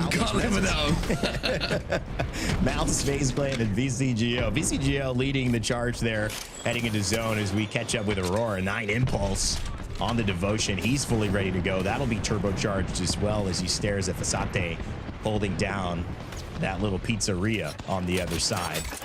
Kazakh with the bow check bow, and just going to try to get him out of there. Vasate looking for the res. This should be picked up here. The Arcstar does hit a little, but it's not enough to re-knock Yans. So while the pressure is there, somehow still staying alive. Yans and Vasate restabilizing against Aurora's pressure. Yeah, Knuckle Cluster's been exchanged, between the two teams. But like you say, you thought that Knuckle Cluster might have been enough to get the re-knock there for Aurora, but it wasn't. But Excuse's going to fire one back at his zone. By the way, I played with someone the other day who, a friend of mine who described, accidentally, instead of saying Knuckle Cluster, said Knuckle Cracker. And I think it has a much better name, and it should be rebranded as Aurora finally do make the push. Absolutely, the knuckles cracking right here. They say, let's go, time for a fight. And Kazakh takes it, and this is the risk. This is why they didn't push it, because they're vulnerable after that if they don't get the reset. There's got to get a res here. You got an armor swap, probably drop your armor to get them back up, so you have at least 2 who can fight after that, even though it'll be 1.5 in terms of got to get that med kit off to get back to full health. But so far, Aurora take the risk, and it has paid off. Hockey's, though, risking it a little bit as well as he overpeaks. Alliance in first place. Need a little help from Unlucky, but here comes FaZe. They've been on a terror this entire time. They've traveled the distance. They said, our Odyssey, we don't want that to end here. We're willing to take on the top dogs. But is it going to work out for them? No, it's not, because they are getting absolutely decimated in the damage exchange now, and FaZe will go down. The third fight they take in this game, and it will be Alliance who win it. Not many teams go up against Alliance in a straight 3v3, especially when they have this little height advantage and come out telling a story that they want to tell. So Alliance find 3 more points. Remember, they're the team who are closest to hitting match point at the moment, so good news for Alliance fans. Yeah, it looks like if they don't stop, I mean, they got one more fight before this is most likely Alliance on match point for the rest of this lobby, which, while we would still play the 6 games if they were able to win, let's say in match number 4, because you got to cross 50 and then get the win after that, it would put a limit on the ability for some of these teams to make moves. We've talked already about, I mentioned Gaimin Gladiators currently sitting outside not only the top 10, but top 8 in overall points in terms of qualification. GoNext as well. FaZe Clan, UAIM. I mean, if these standings hold, this is not what you want for those teams, but it is what you want if you're Ronin, who have kind of made some good moves. Gaimin Gladiators, like I said, the pressure is on. So what can they do here? Rocking that consistent kind of lineup that has not been close to ban, but it doesn't matter because Funk goes down right away in the beginning of this fight, and so does Light as well. Looking dark in terms of prospects for Blast, as he's the last one remaining, trying to just get a res here and restabilize. Yeah, the portal coming in from 10K as well. Look, they take the second level away, and it's going to be the last remaining pieces, I think, of Nemesis who are in the building. If they want to get aggressive, they can, but there's a lot of nades and knuckle clusters coming in towards their position here, 10K, who do what they do best, which is get a great spot in zone. Elsewhere, though, this is away from where the zone is going to be pulling. This is Team War versus VCGO. This is the choke on the southern side of this zone. And it looks like VCGO are going to be able to win this one by the looks of things, thanks to that Devo once again. Only one player down, they'll take those KP. This is kind of the lineup that I like to see. This is a full aggressive lineup, right? We talked about how the Fuse and the Ballistic work together for aggression. Now they have the Sparrow. It feels like that will work. But right here, it's unfortunate because they have to get so aggressive, they cannot stabilize. Shield cells as well. No shield bats, but he's got the goal. So that's going to allow him to get back up to full very, very quickly and get the res, at least attempt the res here, while they will lose some shield to the EMP. Potentially, it's destroyed right away by Kiner, and that gives Tier a little bit of respite for VCGO to make it out. Go from 4 to 3 points overall, and not a Sincere as well. Help to finish off UAIM. Yeah, really interesting. UAIM actually tried to overextend to finish that third party, will be the third party in that initial fight, and then they took the portal back. The Void Nexus from the altar, but the problem was that Navi saw that opportunity, ran straight in there and just took the building off them, finished off the final pieces. A couple of knocks already that we saw as they tried to overextend to be that third party, and it kind of fell apart for UAIM. So the idea did not work for them. Max Strafey went down a little bit too easy in that fight, overcommitted, and that knock-on effect has allowed Navi to take that position away. GoNext with Henchman on the Wraith portal. 15 squads left as we enter into ring 4, looking to count down in just about 12 seconds. So the movement is on. Finding himself just on the edge of zone. Says it's safe and clear. They're going to move. They're ahead of Z10. They're ahead of Onic. And so this is going to be 3 teams trying to push uphill. Right now, GoNext have the advantage. They've set up with the Newcastle, but they get pinged. 69 to the dome, 49 to follow up as well. Zero Tenacity sees the moment. They say, this is our chance. Catalyst Wall goes up to stabilize. Phoenix kind of half pushes. It's not enough to get the job done, and they get caught in no man's land. Z10 forced to go back, and now Onic in the fray. They're going to take down MOUZ. Fuda goes down too. Z10 could fall, but Phoenix somehow still alive. Yeah, Onic has taken a lot of damage in that fight, and they are still trying to survive. So even though they did a great job to initially third party and wrap behind that fight that was taking place, they've got to make sure that they don't get taken down from this position. They should be able to, in this little corner, just about stay alive. D10 do get somewhat of a reset, and they land in the face of Ujako, but Navi and Slab are going to be able to deal with that. Zero Tenacity will be eliminated, but surely you're just waiting for Onic to come back round, and yes, indeed, Onic will clean up this side of the map. Navi will fall next. True spoiler to that party. Navi, Z10, all taken down. GoNext had the ability, and that's just showing the timing. It was maybe 5 seconds mark that setup happened on GoNext side versus when Onic wanted to do it versus when Z10 tried to climb, and of course when Navi tried to do it to third, fourth party after that, a little late on their rotation. But that has secured this zone, at least for now, with GoNext, and they've got Dragons and Onic still on their backside, so they're going to try to finish them off. Tyler FPS goes down, and it's up to K-Swinny to try to revive this team fight, bring a little bit of hope into this, but he's going up against Henchman, and he's got to be playing this very, very carefully. Dragons as well in the mix, so it's just really 1 versus 3 versus maybe 2 here as Dragons still alive. Big pull going in here, and it's a really, really good one as well. Adams just pulled off a miracle there, because you saw that GoNext was seconds away after getting a reset from being pushed in that position by Onic. Dragons will be finally eliminated. K-Swinny will go down as that final player, but that portal timing was absolutely on the money. A second later, one player gets knocked, and you think that Onic might want to take that portal and take the fight. Onic tied for 8th, but behind Gaimin Gladiators in terms of a tiebreaker going into this. So this spot as of now, if Onic keep playing like this, could be theirs. Currently sitting in 2nd place. Again, we talked about the 2 differences from Alliance, who are still alive as well. Ballistic Catalyst and Sparrow, and now the Wraith, and of course Crypto and Watson for Onic, which has allowed so much for them to stabilize. Alliance have them in their sights. Will they be able to finish it? Let's go ahead and take a listen in and see how they handle this top 9. They can't come up, bro. They're stuck there. Okay, they're gonna play below. They're just gonna play below. It's fine. EMP Laura. Okay. I'm peeking left side here a little bit. Watch out, it's all you, bro. Yeah, I'm just peeking. Using you. Hide shooting me though. Similar right here. Yeah. I'm with you. Yeah, I'm just looking hide. Here outside. They're fighting low ground. Here. 3, 2, 1. I don't see him. I tree in the way. Kill one low ground. I get fucking hide though. Yeah, I'm with Yeah, you. buddy. Cancel hide doesn't go for me. You're good. You're Yeah, good. crack on hide almost. You're good, you're good. Everyone gonna get a shot. We just need to be cancel careful low of this team, bro. It's a Wraith, Crypto, Watson. I don't know how they're gonna get up. Bang on three. And it could like walk upstairs with just kidding. Yeah, or they might balloon. If they balloon, I'm just gonna ult and fucking re-break that shit, okay? Yeah. Look, it ends. It's the right side. We need to clear right side. I think I'm gonna go whole space right side now. I Can you? Just be careful if you cross just back. wall. Like if I need you guys, just wall. Okay. Yeah, I'm going down. Unless if I Okay. goes. Okay, you can go. Are you ping high? Wall then, if needed. Low ground might By the come way, left side everyone again. in the building, by the way. Everyone low building and low ground. Yep. They need to climb up and come down That's this one corner. team. Okay. Do we need? Yeah, I'm just don't we trying to have touch team low ground, okay? So I get kill points. And then we break the balloon. Yeah. Team here with Newcastle. Cut Newcastle. They're fighting low ground still. I never got my kill. Half 1 HP roof. 80 flash on roof, by the way. I'm just fighting inside.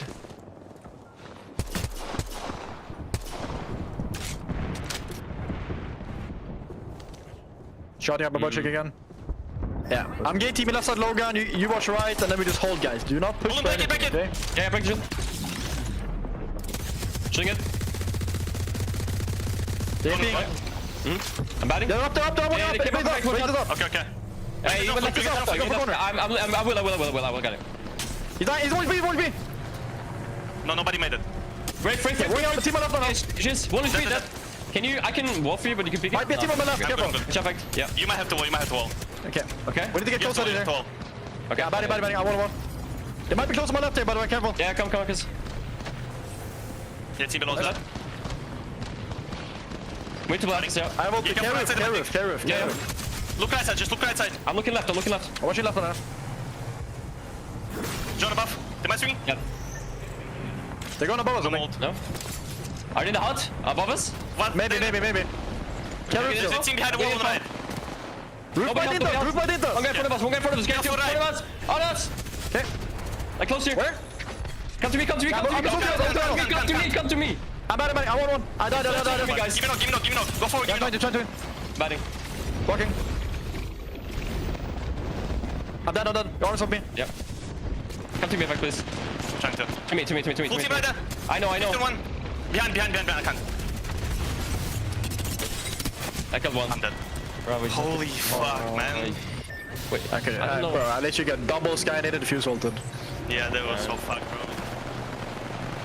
and it is just 2 points away. Alliance narrowly missing match point, which Mark gives the rest of the lobby a little bit of hope that there's still a chance. But GoNext in the mix of it. Henchman hiding behind this wall, trying to stay alive with GG up on top. Yes, GG on top. They're going to have to drop in a few seconds time, but they have so much of a health advantage with all of this fighting going on below them. 10K just been eliminated as well. Aurora will be out next, and GG will close out and will be champions. And they are a team who need this more than most. If they want to qualify for mid-season playoffs, they need to win match point today, and that is a big step towards being there.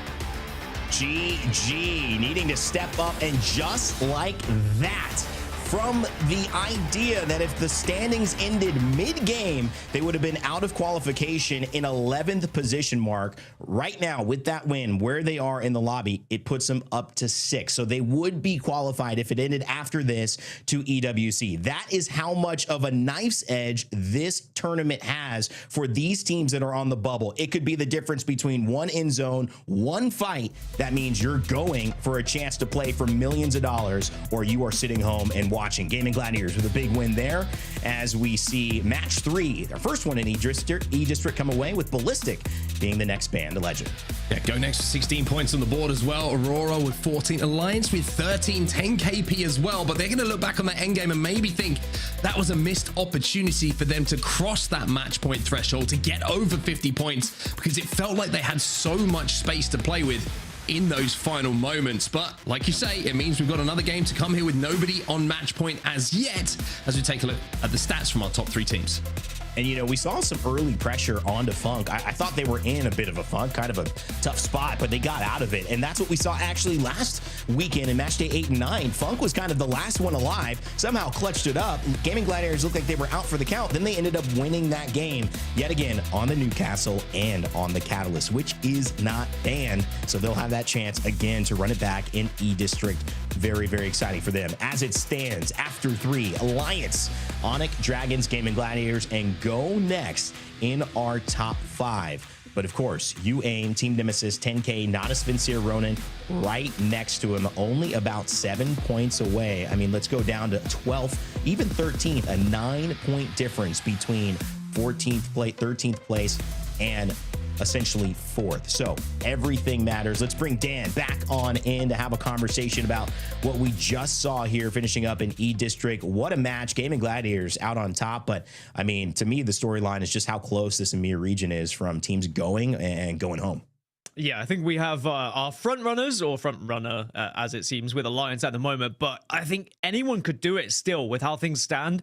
The worry would be if Alliance do close it out in 6. Of course, we're guaranteed to play 6 matches, whatever happens here. But if Alliance do close out in 6, it might be difficult for some of those teams that are behind at the moment to try and catch up. Maybe they would want it to go like 7, 8, 9, so that they will have more opportunity to find points.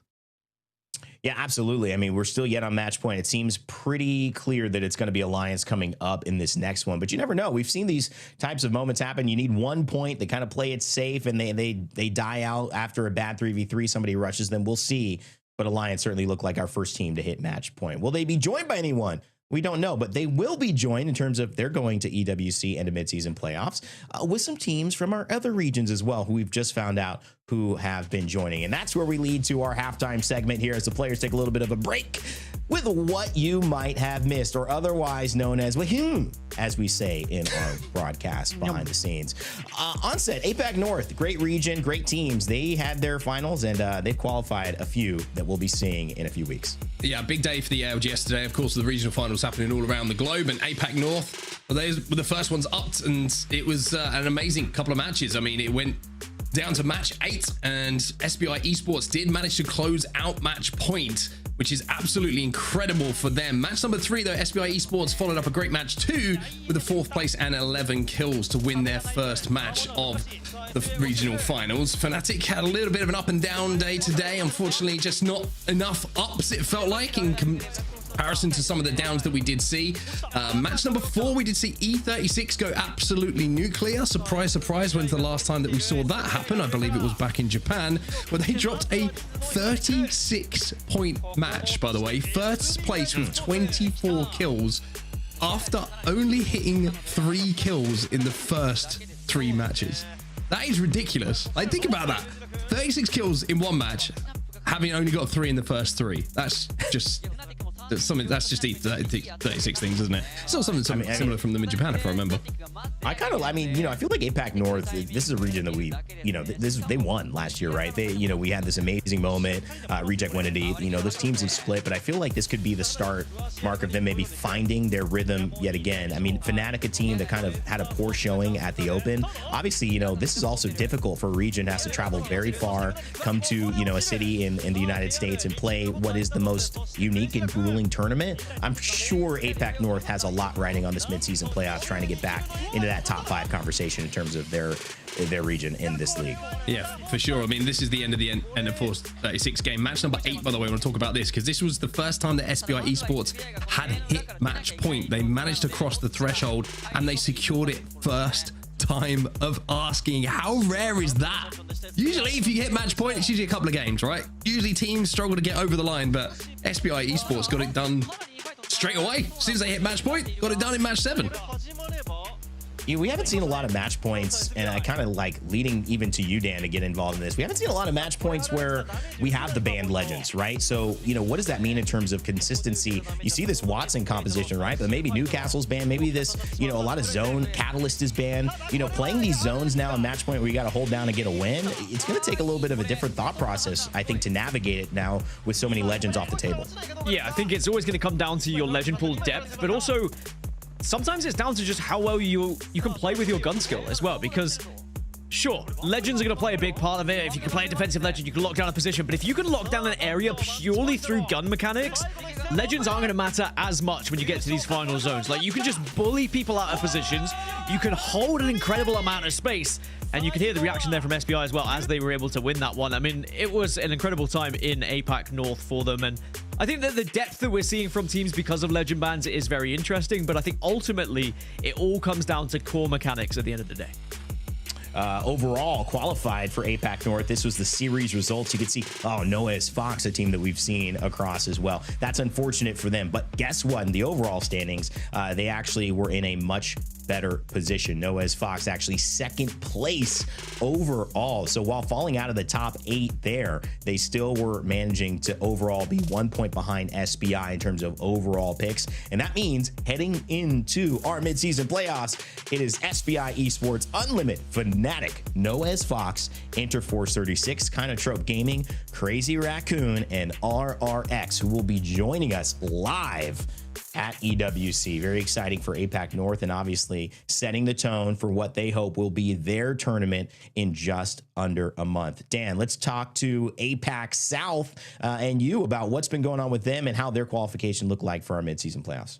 I mean, APAC South has provided us with a lot of entertainment over the years, a lot of brilliant players over the years, and it certainly started with a bang as well in APAC South. I mean, I think it was a 15-kill match from JDG that started us off, which, you know, that is usually going to set the precedent, right? That is how people are going to be playing. If you're going to see a 15-kill match, it's always going to be an impressive one. You know it's going to be a good day, and also, you know it's going to be a good day when Genome is covering it as well. So shout out Genome for putting up that coverage on his channel. What an absolute trooper he has been throughout APAC South. But this is how things started up. Like I said, a 15-kill match. You'd think that JDG are going to go on to play well after that opener, but then things started to teeter towards other teams. It was Gen G who won match 3. They were actually the first team to hit match point later on in match 5 after this one. So this is what really started their transition from finding points to believing that they could be the team that actually wins this entire region. As we just check in with the final moments of this one, it was a somewhat comfortable ending in the end. They were just able to be aggressive at the right time. But it was then match 6 after Gen G had hit match point. VK Gaming are the ones who kept us going. They denied that win for Gen G. They fought back in game 6 and they got a 17-kill match to hit match point eligibility for themselves as well, just to keep all the fans engaged, keep Genome awake as well, make sure that he had to keep streaming. That was what was the most important thing, which then led us to match 7. And you ask, does it end here? The answer is yes. We started off with JDG getting a 15-kill match, and then we ended with JDG getting a 17-kill game alongside a victory to take the entire thing here for match point in APAC South in what was one of the most dominating performances that we've seen in recent times with how they were just bullying other teams on Storm Point here. And when there were 5 squads left, I didn't really know how they were going to do from this position because it was a difficult spot they had to play out from the trenches. But again, it comes down to just how well they were working in tandem as a 3, being aggressive at the right time. Fighting ability has been incredible, and you can see the legend selection. I mean, they had Ashe, Pathfinder, and Catalyst available to them. That is a very comfortable composition to be playing on in match 7, so they weren't losing out on any of their key legends, really. These are legends they are tried, tested, and true, and have played over and over again here, Render. I mean, how does Ashe make it all the way to match 7 without being banned? Catalyst as well. Pathfinder, obviously, you know, not a character we've seen banned most of the time. But I got to say, JD Gaming showing just what it looks like when someone is just popping off. Because the plays we've been watching here from Pathfinder, unbelievable. Sometimes you're in that tie. You know, we've all, you know, played soccer, played football. You're 2-2. You're going into, you know, kind of extra time. You got 30 minutes. If that team scores 3-2, there's a version of you that kind of says, oh man, we might not have this one. And it depends on how they're playing. If it's a fluke, you still feel good and you're like, all right, that was a bad PK call. But if it's a stunner, if it's like, oh man, this guy scored 2, he got his hat trick, we may not be able to beat him today. That is kind of what it looked like with JD Gaming. They looked like they were on fire. They were in situations they should have died in, but they stayed alive. Incredible individual play, team play. And as the series results are on your screen here, you can overall go to where they stand across the league. VKG and Gen.G still at the top by about 22 points and more. But JDG, with that win and with the extension of the points that are given for a win here in our finals, have now pushed themselves to 3rd, and it's allowed them to qualify into our midseason playoffs alongside VK Gaming, Gen.G Esports, Seoul S8UL Esports, Edward Gaming, Al-Qadisiyah, Wolves Esports, and Rival Esports as well. So big opportunity for them. And we can't wait to see them in just under a month. Mark, I mean, setting the stage here, this midseason playoffs, you know, so much is happening. We focus on EMEA and America typically on this broadcast, but so much is happening around the world. That's what makes these lands special, the culmination of all these months of effort. And actually, after seeing the Open, you know, I feel like a lot of teams are going to be excited to come back to a little bit more of a traditional format for a playoffs here with Apex. Yeah, I agree. I just want to give a quick shout out to Crazy Raccoon as well, because that's an incredible run that they went on today to manage to qualify. But I think whenever you see a region perform badly, I feel like the next LAN, they all have a little bit of extra motivation. I feel that is the case for a few of these regions at the moment. So excited to see what they can do in APAC North and South. Hopefully they can deliver at mid-season playoffs.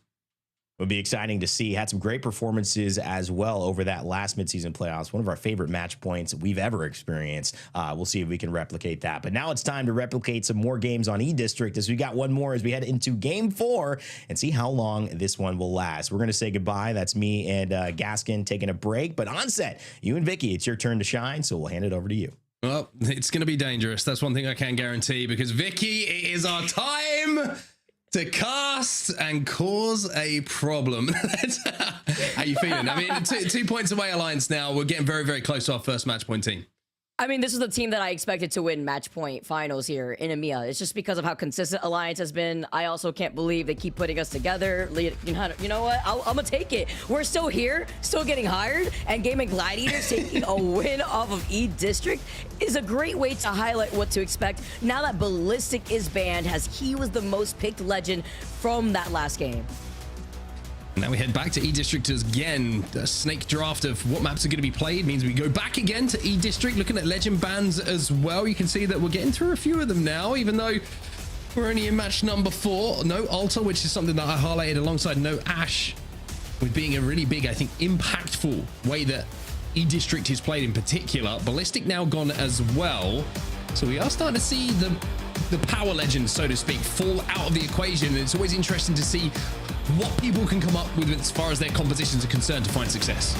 It's also insane to see the difference between different regions. Like, having Ashe last you to even Game 7 with no legend reset of that class is insane to me. I feel like that also should showcase why international play varies across these different teams, these high-level teams from those respective regions, as we take a look at the winners of the last game. GG, 23 points on the board, 4th place in the overall standings. If we finish now, which we can't, it will be GG who would be in one of those qualification positions. So they've done a lot of heavy lifting. This is one of the teams who was on the bubble coming into today, but have now given themselves an opportunity. And with Blast hitting the ring console, they're going to have an even better one now, knowing where that zone is going to be going.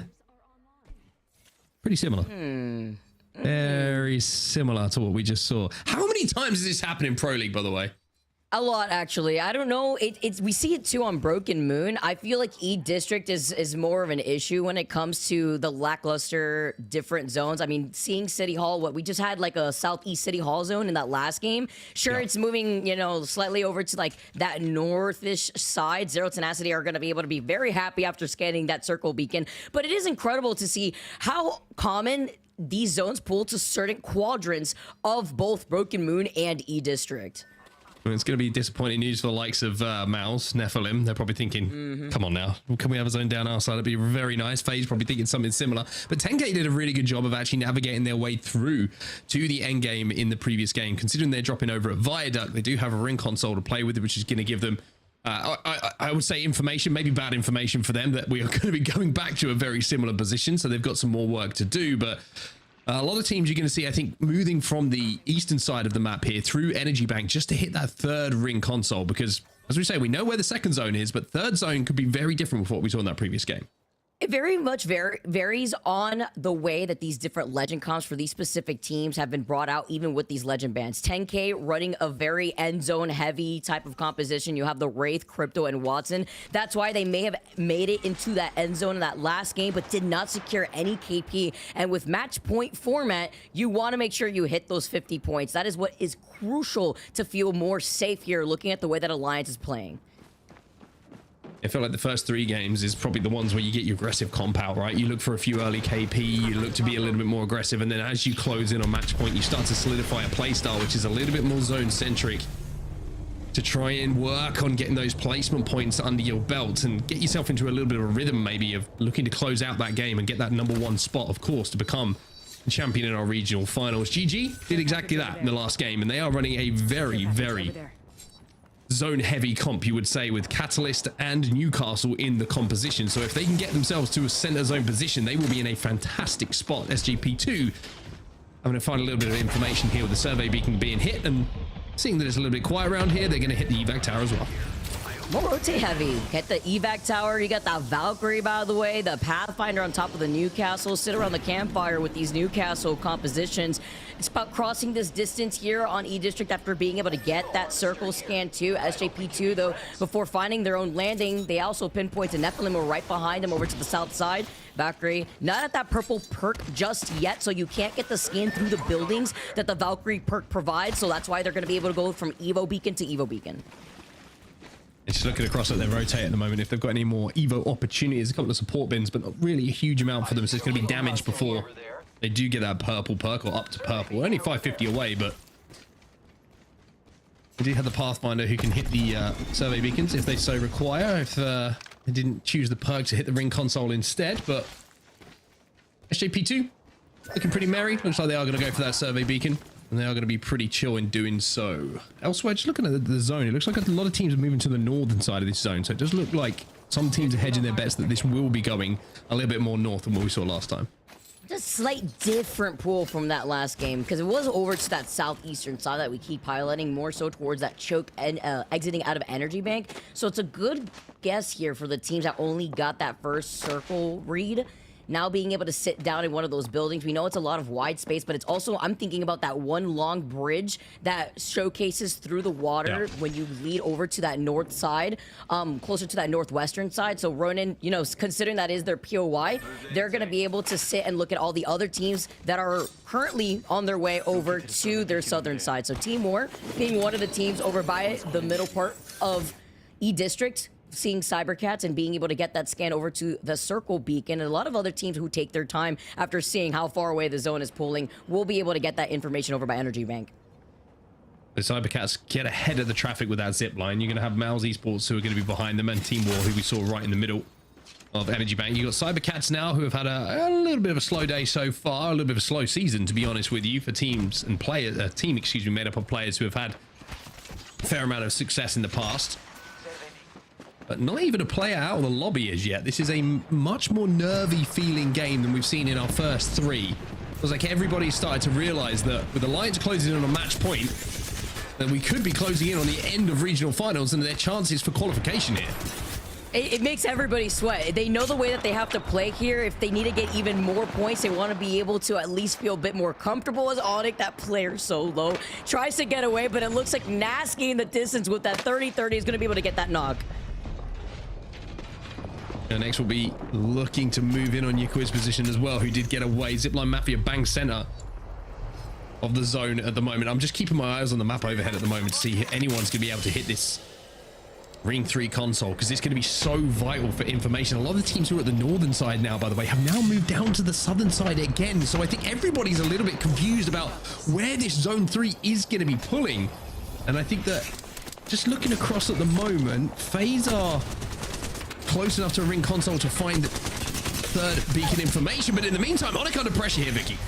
So is SJP2, but with Onic losing out on the Wraith, now looking to reset, they keep getting beamed the moment that they poke out one toe outside this building. Look at this, the knuckle clusters, you call it the knuckle cracker, just breaking their knuckles, I guess, cracking their knuckles. I feel that sometimes you feel a little stressed out here too, but when you're stuck in a building like this, even though you have a Watson, sometimes if you have to deal with a fuse on the other side, all that hard work with those fence lines just end up going to waste if you do not have that Watson ult. Officially adapted that as my own way now. It's knuckle cracker forever. Yeah. Onic Esports, 33 points at the moment for them, by the way. Second place in the overall standings, looking pretty good. Team War now making their move into a very central position here, of where this zone is going to be going, and they look like they're just about able to secure this. The issue for them is, you can see from the size of this interior building, it's so difficult to hold. There's so many angles that you can be poked from, so many doorways. So you have to play extremely close to each other, and they don't have a Watson or a Newcastle in this composition to help them. So it's going to be gun skill, essentially, and holding angles is going to keep them alive here. And one of the teams will let the Wraith too, because Wraith being the most picked legend within this lobby allows a lot of these teams to go for more of these tricky rotates if they're stuck inside these buildings. The one thing that Team War has for these rotates is that Bangalore and the smokes you have to consider. So now being able to get information with that crypto drone, which is actually the second most picked legend in this lobby, 10 picks for crypto alone, allows for a lot of these teams to get these scans without having to overcommit. One thing to highlight, by the way, we were talking about where's this zone going. Well, it's pulled up to the north. So everyone who started to move down to the south is going to have to hit a handbrake turn right now, hit a hard 180 and head back towards the north. You can see where everybody started to stack up. GG right in the center of zone alongside Zero Tenacity, but Alliance, you can see them pinging on a Ring console. They are a long way away. They're only over by Energy Bank at the moment, and I think they're going to think about maybe playing for Zone 4 information here. Which is smart of them, because then they'll be able to avoid all the chaos from those 3 different chokes that you can see on the southwestern side of that next zone pool, specifically where Cybercats was, UAIM, Nephilim, Onic, VCGO, also having that Ring console information from Boardwalk that he highlighted earlier. Knowing this, we'll be able to now rotate from that northwestern side to avoid all that cluster. So Alliance taking a much more opposite rotate from what we just seen from VCGO and approaching from the eastern side of the choke, where it's still just as congested even once you get past that first zone. So you see Zipline Mafia and Dragons holding that there, and it's a lot of wide areas. Even if you manage to get through that choke, MOUZ could also see you from within that building. One thing Alliance is, they've got a very simple job in this game, right? They don't have to worry about too much apart from getting 2 points. So that's all they're going to be worried about. They can take their time, they can rotate late, they don't have to think about winning this game. They have to think about getting 2 KP, however that comes along. 2 points from kills or 2 points from placement, whatever it is. If they can get it, that's job done for Alliance. So a very simple game plan for them. That was far more difficult to say than it ever should have been, but it's 2 points, which is simple for Alliance to try and kind of avert their attention to.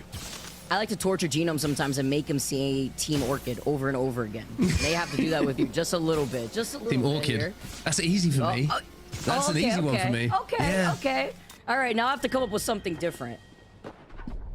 Don't worry, I'll give you something. You don't have to come up with anything. I'll give you something. I'll mess up a sentence in the next 5 minutes. It's fine. Oh my god. And now looking at the way that the zone pool straight to the north side of City Hall, you know the majority of these teams are gonna fall in that next zone, seeing that it is pulling to the north, the teams that are stuck on the south side. But Nephilim, having that mythic bin, they can take this, be able to boost up those Evo shields. They'll be able to come in swinging, hopefully not getting third party by UAIM that could just wrap up behind them once they're forced to rotate into Onic.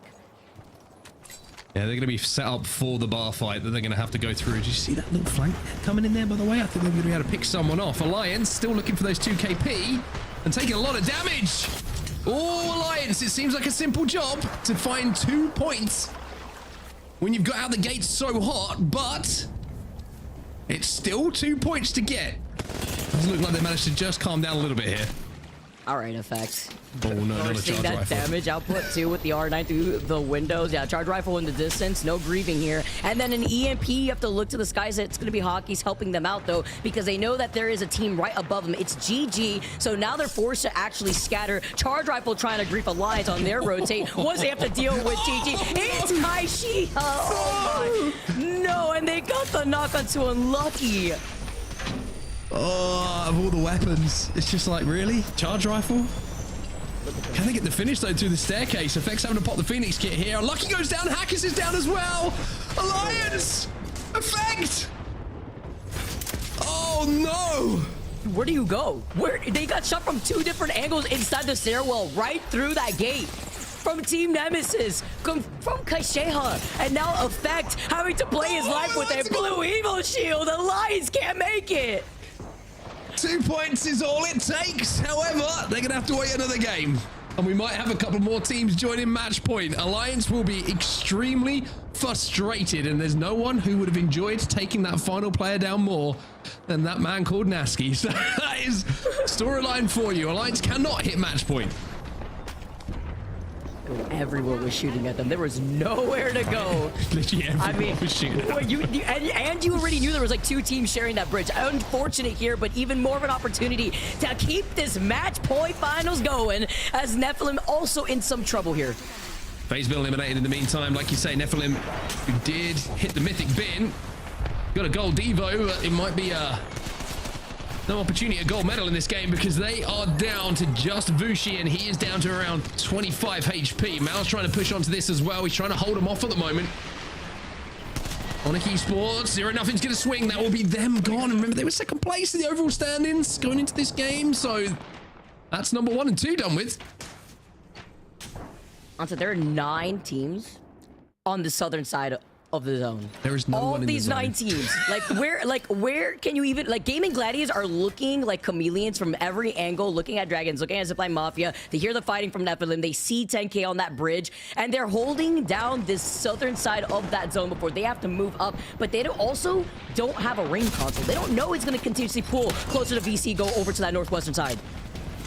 Oh, MG Clutch took a lot of damage there, but managed to have the Newcastle Q ready to go. Allow them to retreat, but they've got to move, and they've only got 15 seconds to take a fight to create the space to get towards that zone. Nemesis, Zuni, through the catwall, manages to find one, but his 2 teammates have now gone down, but GoNext will fall. So that's KP collected for Team Nemesis. They need it here, but Zuni needs to stay alive, sliding all the way down, being the Bangalore, being the last one alive. Hopefully, they'll have an opportunity to try to reset here. Team Nemesis stuck on that southwestern side. The zone closes in. Team War, 10K, to all collapse on one another before that one last straggler of Team Nemesis is forced to peek out of the line of sight from Cybercats. Ronin managed to get into zone, and look at this mother load, followed by knuckle clusters, followed by grenades. They are harassing this team on the other side of the staircase and created a huge amount of space for them to play with as well. Really good little rotate. A micro rotate from Ronin from the position we saw them in a few moments ago on that northern side is VCGO, who are the team who are feeling the pressure from them.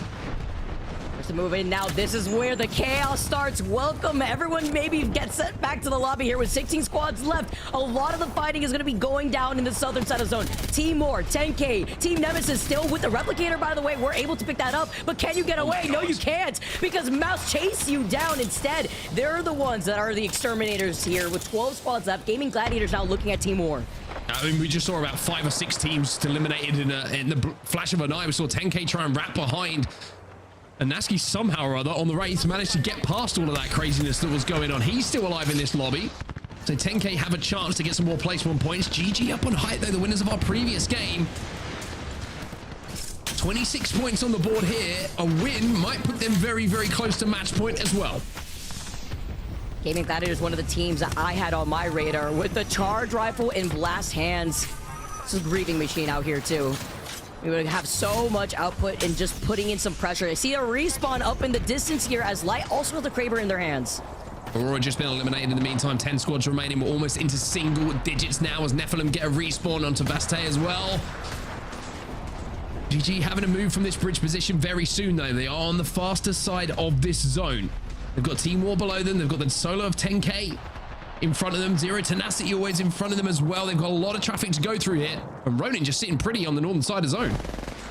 They've been here for a really long time too, but SJP2 have noted them since the second zone or so, so they're keeping their eye on them, but they may get wrapped around by NAVI, who are engaging on the 3-team fight over to the north side. Still not giving up is Nasky, who's alive. 10K trying to survive. 9 squads left here. MOUZ get eliminated and Gaming Gladiators in trouble.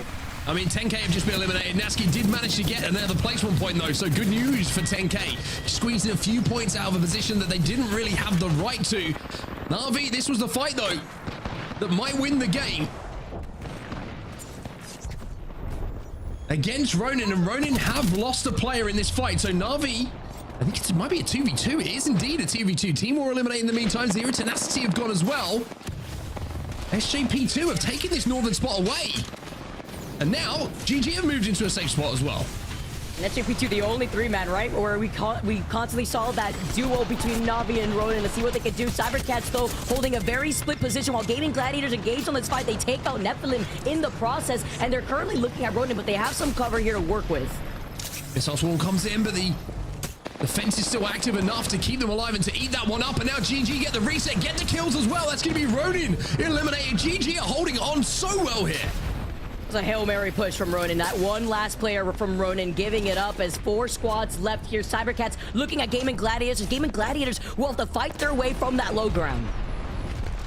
Worried about the ammo and the guns for Blast there. I think he had a clip and a half of R9. He didn't have much charge rifle, and that thing's not going to be particularly useful in this end game. And Light is going to go down first on the Wraith as well. GG close to match point here, but Funk on the Newcastle is able to get the mobile shield down and the res as well.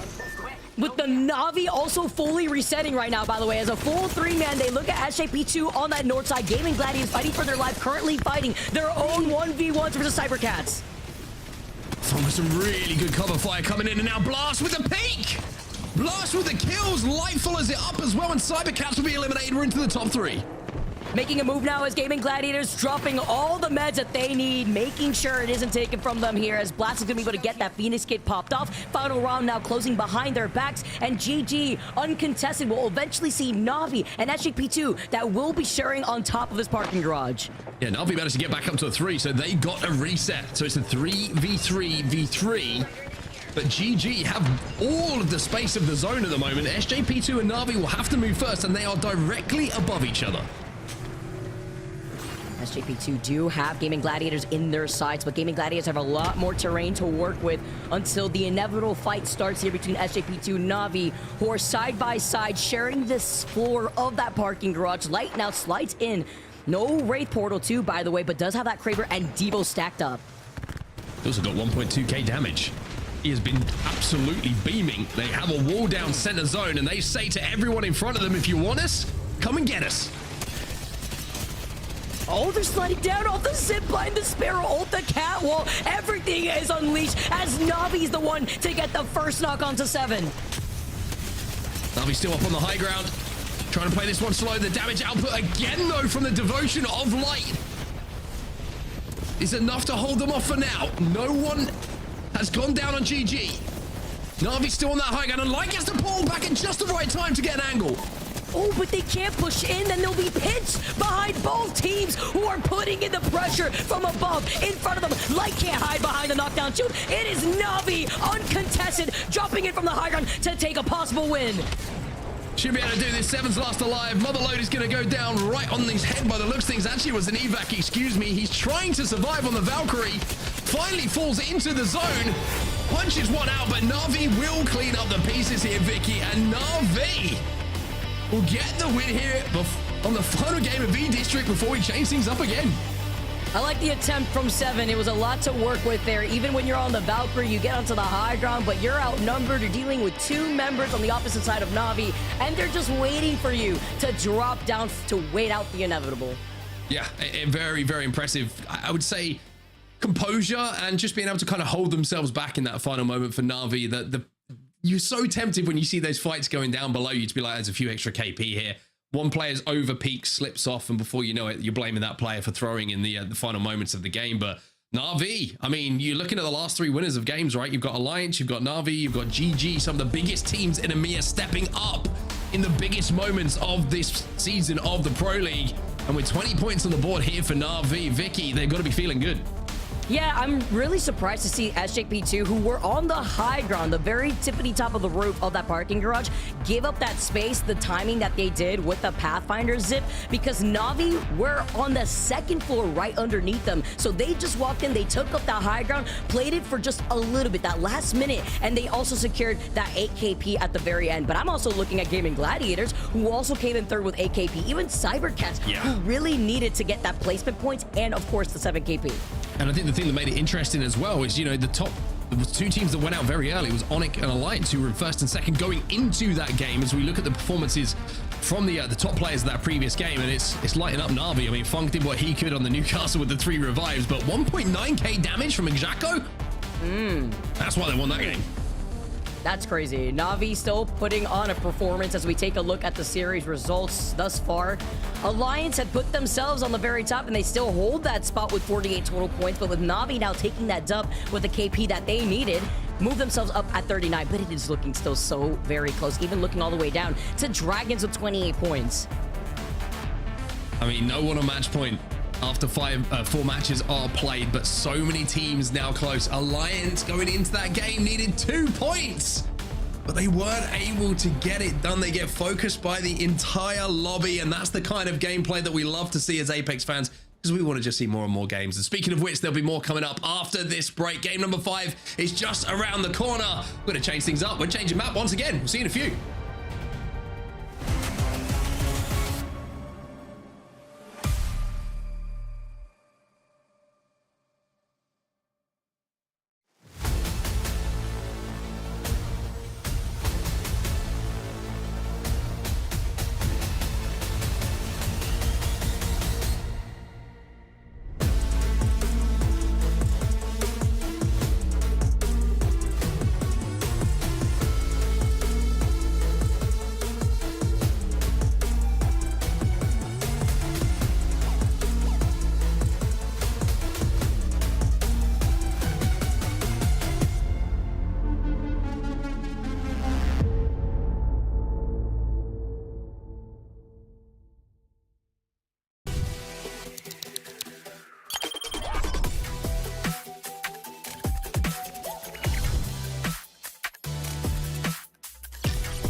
Sony InZone, the official monitor of the Apex Legends Global Series.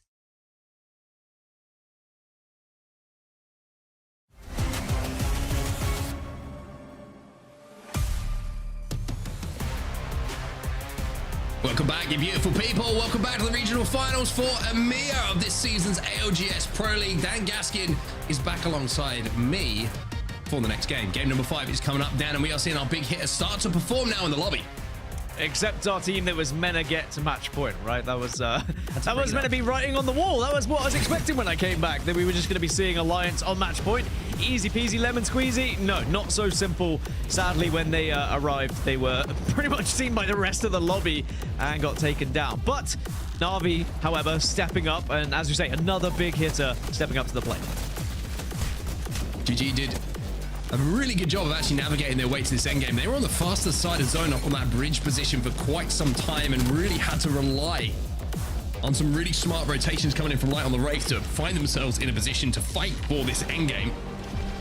But NAVI, I think just the composure that they showed up on that high ground initially to just show a little bit of resilience in what would have been a very tempting situation for them to drop a little bit early to close that out. Very, very impressive from them. And I think just the win in that, the fact that they got the reset to get back up to 3 is a huge indication of how well they're playing as well, because it felt like in that 2v2 situation, a lot of times you see those two teams try and engage to finish off that team fight, but I think they've realized, both teams, the value of surviving in that situation. Yeah, and I think survival is very important at the best of times, but especially in those certain scenarios. But NAVI will put the points on the board, and I think I was expecting NAVI to get something eventually, looking at their consistency across the season, especially when it comes to Broken Moon and E-District. The fact they have found that win now really does put them back in the picture for today for the regional finals. But it does mean we move back over to Broken Moon, which is even more good news for NAVI because they are the best performing Broken Moon team throughout the season. But it does mean we lose Wraith. Another skirmisher is going to be gone here. Yeah, skirmishers are starting to slip out, and you can see what is left for the players to pick from as we head back to Broken Moon now. A lot of support characters, all of the support characters still available. Still got some Newcastle available. I wonder if we will see a little bit of Conduit popping up. It has been something that's been tinkered with a little bit as well. It depends how many games we go down. Could be here all day. If you watch EMEA scrims this week, you'll know that we can go for a long time today. We definitely could. I think we will see Conduit today, maybe even earlier, especially when we look at North America. I think that she is a brilliant addition, especially if you think you're going to be fighting early or even just through the mid-game.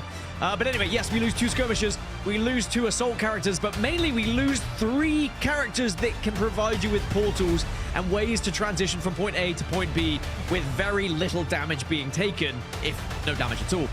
Now, what do you do for your rotation? That's going to be the real question. Do you start to look up at going into the skies, perhaps? Maybe we'll start to see more Valkyrie coming into the equation. This is where match point starts to get interesting, when you're starting to lose out on key parts of your performance. Well, no teams on match point as yet. Alliance were 2 points away in that previous game, but still find themselves 2 points away as we look at the beautiful Broken Moon in the background of Broken Moon, which is where we're going right now. We are changing things up. E-District, we'll see you in a little bit, but for now, we're back on Broken Moon. Broken Moon. We are going to be looking more towards the teams that have, found success so far in Broken Moon. I still don't need to really be talking about win rates because still no teams are actually on match point yet. So it's still looking at those points totals. NAVI, Alliance, obviously 2 heavy hitters, we know that. But outside of the big 2, MOUZ and Nemesis actually have had a lot of success here on Broken Moon throughout the season as well, averaging a great amount of points and performing over 100 points each throughout the season. So we'll have to see if either of those 2 teams can find their footing a little bit here. You got to kind of keep in mind as well, this is the 20 best teams of the Pro League as well. So yeah. Free KP, well, with all due respect, freer KP on a lesser team isn't going to be as easy to pick up as you might catch someone on their rotation. It's going to be the 20 best teams in the region in this lobby. So that's the tough thing when you're coming into, just putting your game plan together and how you want to approach maps, compositions, how you want to approach POI, all of these things. You got to take into consideration that everybody is going to be able to fire back and give as good as they get in these lobbies. And I think a team like FaZe are finding that at the moment. They've won 1 or 2 fights, but it's the 3rd one that they just struggle with, or, they get caught out on. It's just a little bit tough, but for FaZe, they're not going to have to worry about rotate this time. Nor an RV. It's going to be one of those tough circles, though. It's going to be where, do you predict that it's going stasis, or do you predict it's going to the northern side up towards Alpha Base? Because if it pulls either side of that mountain, you can get caught in a horrible choke. But we'll check in with that later, as it's going to be another early fight for SJP2. Yes, it is. That it's Ronin on the other side of things. MG Clutch gets some good damage in. Hoodie will finish it off as well. So it's a 2v2 by the looks of things at the moment. The kill feed, by the way, Slab from NAVI just found a kill, I should say. A fight is on our screens right now. Great job from the observant team to catch this one as it gets towards the end point of it. It's going to be GN, GoNext, who might be thinking about going next, because it's going to be NAVI who are all over them at this point. NAVI versus GoNext, it just doesn't really feel right to me, I'm going to be honest. It still confuses me. You can tell as well when I'm trying to say it. We check back in there with SJP2 against Ronin, as it looks like both teams are able to get their 3rd player up, and we'll be back into a 3v3. And I think this will end in a fight being won by one team or another. There's no other squad that's really going to third party this one. And I think they're in an area where they can take their time with this engagement. Clooney. Get that Rampage all fired up. Not anymore though. Hoodie though, doesn't matter. Gets the kill, gets the Q down as well. And SJP2 seem to have the advantage now in this fight. We'll be able to drag that player back to their feet. Sparrow's going to go in as well, which makes things a little bit more uncomfortable. GoNext has just managed to get the respawn onto Atom and Kinder as well, so great job to stay alive long enough to get out of that fight with NAVI. And Nate is probably thinking about doing the same now. He's escaping from that fight for Ronin Esports. Back to NAVI then. And back to the POV of a player with a bow check in his hands. Yeah, it's going to be FaZe on the other side of this fight right now. FaZe moved a little bit southwest here, and they've run into NAVI. And perhaps they were just looking for a little bit of information. I'm not sure FaZe actually had a ring console to work with, so...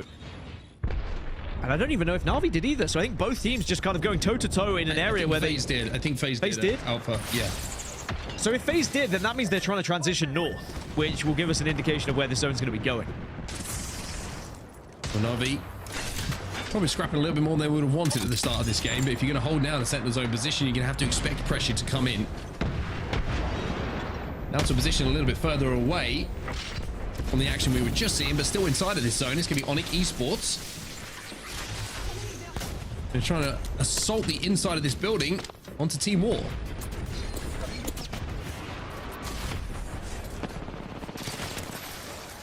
And this is going to be the place where if Onic can actually find a spot on this northern side, if it does pull up north, then they could get a lot of kills from holding that spot and that choke, as MOUZ have found one of the players from Nemesis. Remix Powers is going to go down. They're going to be on the southwest choke of Cliffside towards Quarantine Zone. Again, another big popular area to pick up kills as well. And, you know, a lot of these teams are now looking for points, so we are going to see a few more engagements in the mid-game. Trying to judge from a map overhead at the moment, so you see some nice shots coming in from Sanyo and UAIM here with that 30-30. Usually the teams I'm looking for like what way this zone is going to be going is a team like NAVI, right? They're so good at those zone reads. They're so good at predicting where that zone is going to be going, and they are playing the southern side, but everybody else is moving up to the north at the moment. And FaZe, well, they're taking on NAVI at the moment. Thanks! Big damage coming in from him, and NAVI will fall, so don't worry about their position, because FaZe have just taken him out. Nax just now has to play Survivor. Hope that he can get away and maybe get the rest of the team back on the board, but there's just so many other teams in the area right now that it looks like FaZe will also be eliminated. So sadly, FaZe just couldn't find their footing. Actually, so the reason why FaZe moved from Stasis Array was to try and get to Cliffside to get that ring console, and NAVI were already there and waiting. So yeah, that is going to be a tough pill to swallow for FaZe in the end. And ironically, it's GoNext who come back to influence the fight and rap between NAVI and FaZe while it was going on. They were the team initially that went down to just one player, having taken that fight with NAVI early on. So it's funny how that happens. See these teams coming back for a little bit of revenge. In the kill feed, though, we've seen a couple of knocks go down, but no team white as yet. But as I finish the sentence, Aurora will be eliminated, and it's been, again, a tough split for Aurora, a team that's really struggled with the adaptation of how this game has kind of developed over the last season. Yeah, and I think that's always sad with when changes happen. You will see teams that will benefit from it, but occasionally you'll get one team that struggles a little bit as well. And it might take time to adapt, but sometimes if you are not quick enough, you might miss out on some pretty big things. So we'll see whether Aurora can turn it around, depending on how far we go here in match point. But certainly right now, 15th place, 16 points would not be enough to send them towards the mid-season playoffs. As we are, it does pull south. So look at how many teams committed north there, Mark. Yeah, I mean, I've got to be honest. If I was reading that zone, I would have said it's going north. But it's not. It's going south. Oh my goodness. And MOUZ, who have just hit ring console, I think, are going to be in a great spot. GoNext also in a very, very good spot here. And now, how do you access this zone if you arrive a little bit later? The irony of it is, there's barely any teams on the southern side of the zone even late rotated. Everyone's wrapped around to the east, the west, or the north. Nemesis still just trying to bully their way back into the game, and they do find a kill onto 7. Remember, they were just at 2 here, so they were actually just trying to find a way to get Remix Powers back into the game by crafting. It looks like they're trying to head up towards like spaceport area to find a crafter. And SJP2 will lose out on a player because of it. What a fascinating zone pool. Wonder if it's one of those where certain IGLs were like, I think this is going towards stasis, and then they saw a lot of teams on the north who were probably thinking this is going north, and then everyone started following each other thinking, oh, it's got to be north. We don't have the zone 3 information. There's a chance they have zone 3 information, and everyone kind of piggybacks off each other. And they tries to stick the res but can't get it off. He's been spied out. Who on earth is looking at him? Was it Nemesis? Was it the player from Nemesis just looking across as they were also getting It has to be, right? the crafting? Yeah, it has to be. Yeah, it couldn't be Zipline. I don't think Zipline had an angle on it. Well, SJP2 will get the respawn in the end. As we just have a little check back in with Alliance, our lobby leaders who just need two more points. Still just need 2 points. I mean, good news is 16 squads left, so one more team gets eliminated, they will then be 1 point away from match point. Well, half the deficit required. Or if they just pluck 2 of these out of the sky. It's the one jump tower on the entire game that's protected. Frustration continues for Alliance. Dragons now trying to wrap their way in towards where the zone is going to be going. They're on the southern side, so they will be able to get into this building and will be safe for quite some time as well. So them arriving a little bit later to the party is going to be good. Would have had the opportunity to hit that cliffside ring console as well, potentially, although looking across, do they even have a character who can do it? For Dragons? No. Classic K-Swinny composition. Don't worry about ring console. Just give us a survey beacon and a W key and we'll be all right. And a Mackie ball. That helps as well. Well, Alliance land, and they still need 2 points. And they are under pressure. However, they should be good enough to reset here. And they are bang center of zone. Good from you. At least this time when they've landed, they've ended up center zone, they are not being shot from both sides like they were in the previous game. As we check back in with Dragons versus MOUZ.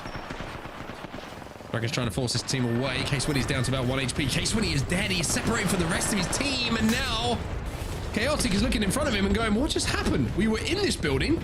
We were safe. How have 2 of us just been picked that easily? Yeah, that's very frustrating.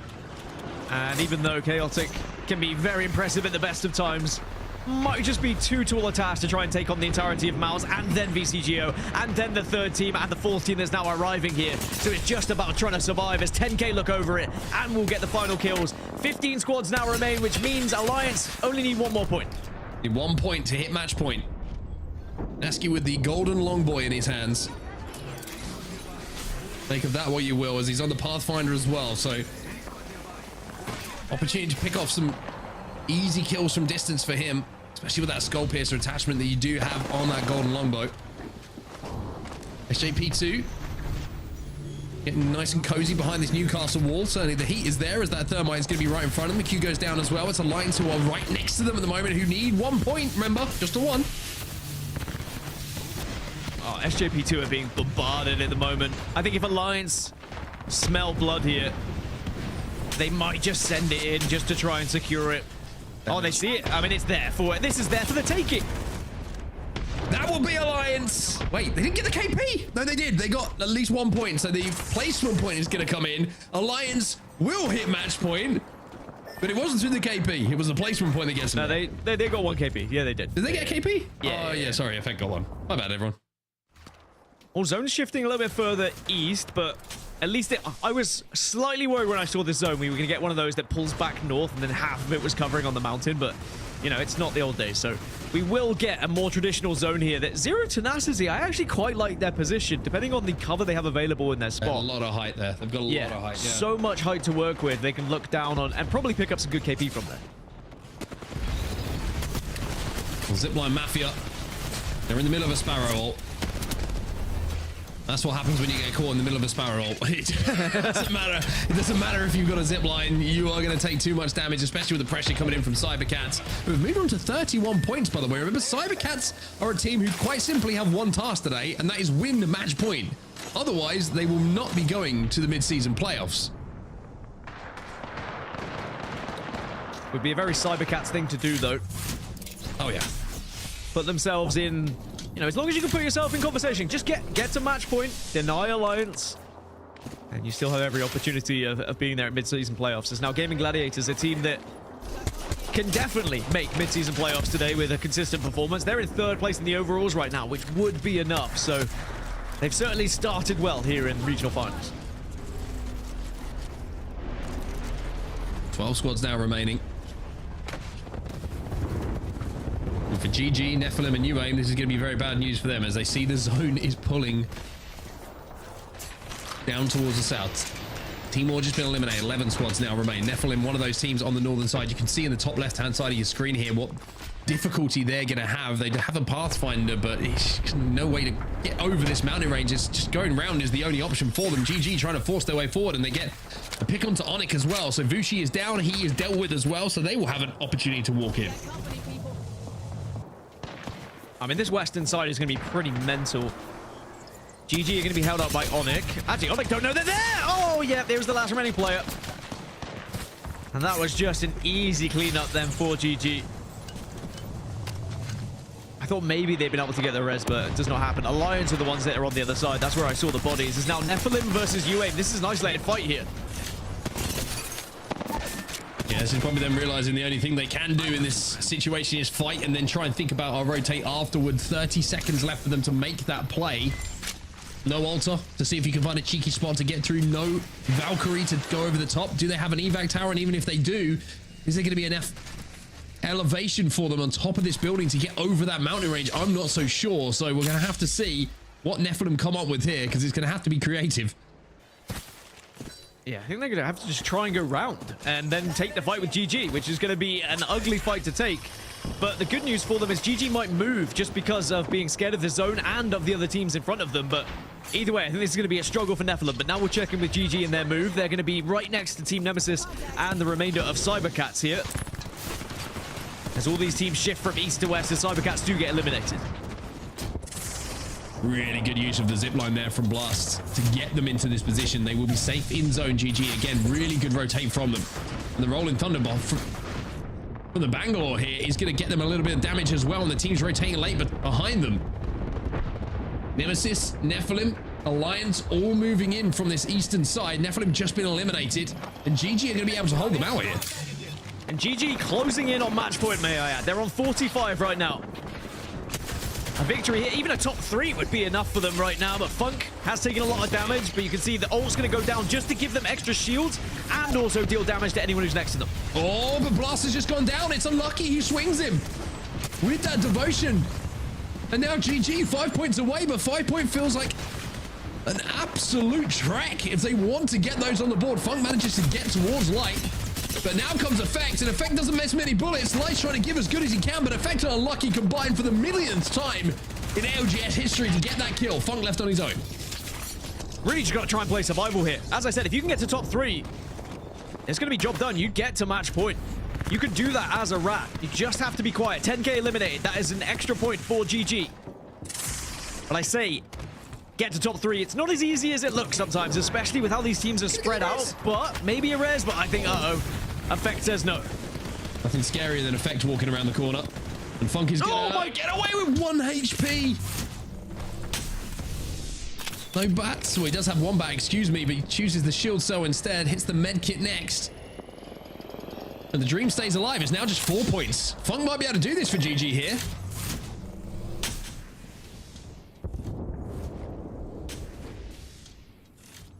I think he might need top 2.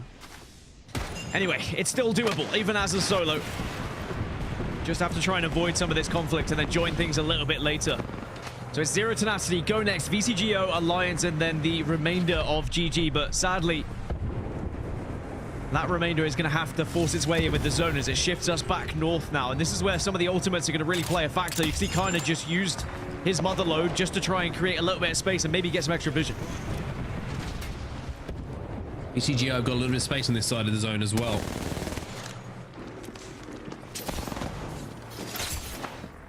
Funk is up on height. This could work. This really could work. He just had to use the Sparrow ult though. That's going to hurt a little bit when it comes to holding off a team, or maybe just influencing the end game. Imagine he stays on height here, and he has time. He had time, or had the Sparrow ulti available. Just that final fight goes down, everyone leaves the building, he fires that in, but now he's got to deal with Alliance who have been hunting him down for quite some time. Funk still keeps the GG dream alive. I mean, this is a rap masterclass. If you ever needed one to watch to try and from the best, he learned from Sweet, so try and work out how you're going to get your extra points in ranked. Well, Funk putting on a display for us does help being Sparrow as well with that double jump, but unlucky. Alliance just not letting him escape. He's like, really? Yeah, I think to be fair to Funk, he just went, you know what? Fair enough. If you want it that bad, you can have it. GG will not hit match point, so Alliance will be the only team here, I believe, who can hit match point in this game. GoNext, 32 points on the board, but Alliance will have a free roll in this next game to become your regional champions. Depending on how knowledgeable Alliance are, like if they recognize the patterns, they would have known that GG, that could have been them as a last remaining solo alive as well. So could have been a very tactical chase. And I wouldn't put it past them, because Alliance are very intelligent, do know compositions pretty well. The only other Sparrow that would have been alive would have been VCGO, so it's worth a pop of chasing down a Sparrow, has to be said. VCGO have most room in the zone at the moment. Alliance just a duo. GoNext still trapped inside of this building. Zero Tenacity, the other team, who are a full 3. You can see on the right-hand side of your screen right now. GoNext is the interesting one for me. How do they leave this building? Do they take the low ground option? Do they wrap out late?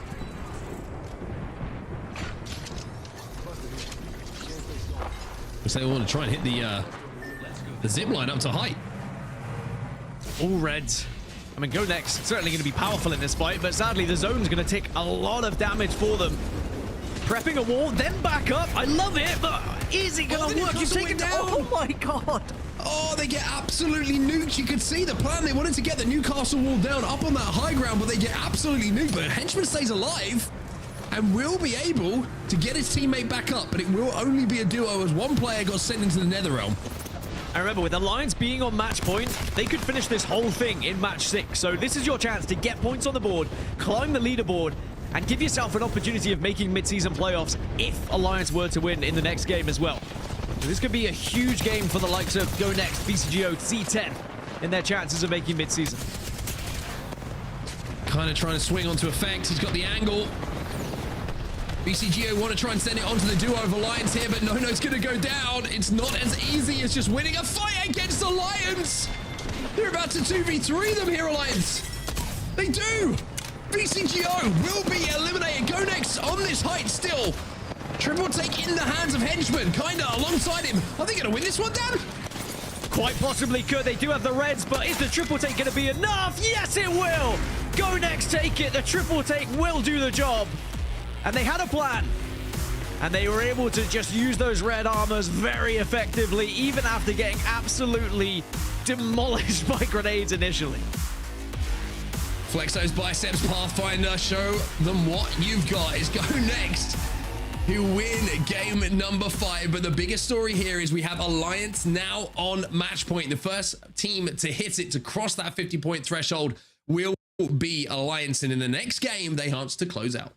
Yeah, who would have thought Alliance first to match point? I think that would have been on a lot of people's bingo's card with how Alliance have been performing so far this season. The question is, can they close it out in 6? You know, I mean, they have done it historically, but at the same time, we look at their consistency across the board. Second place is very often, but EMEA is a little bit different to international waters, I guess. Yeah, it certainly is. Indeed, it is more of a home ground for them in more than one way, it feels like. Alliance, you'll see it in just a few seconds' time. GoNext will get the win with 19 points. 12 placement points from that first place finish with the 7 KP. Alliance, by the way, just 19 points. They only needed 2 going into that. They righted the wrongs of the previous game. 12 KP for them and a little 2v3 at the end, which I particularly enjoyed against VCGO, who probably did not enjoy it quite as much. GG very, very close though, Dan. Very, very close. And Funk did everything he could to get them as close as possible to hitting match point. Well, there's your confirmation. A nice little golden cover for Alliance. 67 points. GG, very close. You mentioned it, 46. GoNext, only 7 off as well. NAVI, 9 off. So there are teams that are within touching distance here in match 6 if Alliance don't win the whole thing. But you've got to look at the whole leaderboard as it stands right now, because thinking about getting to mid-season playoffs, thinking about the teams that need points to try and get there as well. There's some teams that are struggling. Team War, for example, bottom of the leaderboard. They were in one of those placements, but they are going to be overtaken as it stands, so they need to pick things up definitely in match 6 to give themselves a chance. Yeah, scary, scary moments for Team War, for sure. Alliance on to match point, though. And one thing that always stands out to me when you look at those leaderboards, always kind of tally up total kill points versus placement points.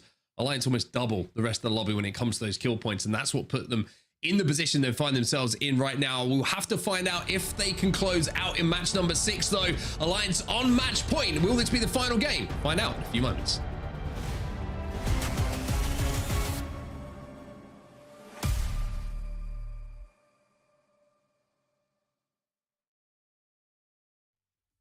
Siphon perk here for Sparrow, and that also gives them complete knowledge. It's close enough that he scans all 3 of Remarkable Team. And I don't know, maybe I'd give him a slightly higher chance, but no. Genji will take him out. Final 3v3. Take it away, Dax. Age is going to be playing up top. He got revenge on Lago. Now he's just bringing the sights onto the head of young Lagariki. Genji! And a Supernova, they tried to play aggressive. Now gonna go down. Rival though in position. Bridge Keepers truly till the end. Kakoi now hurting here. Ronin the only one still standing, still fighting. And Kakoi, they cannot handle. No, now Pete goes down. Messes up the mantle, so it's really up to the other 2 teams now. There we go, ADG down, and now we have the rival VKG set up we were waiting for. But QQ, he's done it again. Knocks the first down, in and out, shield swap as well. Big damage here from VK Gaming. They're just looking so deadly in this game, and a flow now all alone. He's gone, VK Gaming.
As you saw a little bit of action there, JD Gaming qualifying, as well as SBI from our APAC South and APAC North teams and regions. We'll see them in the midseason playoffs. Right now, though, back with Dan Gaskin. Dan, it's time to talk a little bit about who's going to make it here, my man, because it is still wavering. And even this final circle, you know, you look at match point, Alliance stay on, but Gaimin Gladiators, they were so close to making it as well. Yeah, Gaimin Gladiators put on a rat display, a survival display, but with how Alliance were hunting them, I have a feeling that maybe they knew who GG were, just through compositions and knowing that they had a Sparrow and there was only 2 Sparrows left, so it was worth taking a gamble. The Alliance, they made match point, but you want to be the only team on match point because it gives you a free hit, essentially, going into match 6. But tried as they might to GG, they were eliminated. In the end, it was GoNext who had a a game plan from inside the building.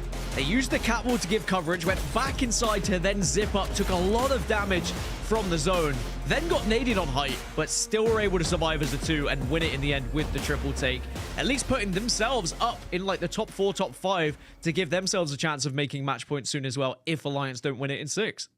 Yeah, I mean, GoNext demonstrated a great position with Pathfinder, an advantage with a certain character pick. It also demonstrated how Alter being banned, normally that would be very accessible with a Void Passage, either to pull someone down from that height or to get up to that height and contest it. With less people running Pathfinders and that ultimate ability to climb and push up on height now, and with Horizon being essentially like forgotten about, there isn't a lot of team-wide mobility to get to those places in end zones, and it actually was a great call from GoNext. They risked losing it all, but because they were able to get the stabilization up there without the added pressure, it was perfect. So I love the way that they're playing. That puts them down into a good spot heading into game 6. We've seen back-to-back wins for JD Gaming, I believe, and that ended in 7.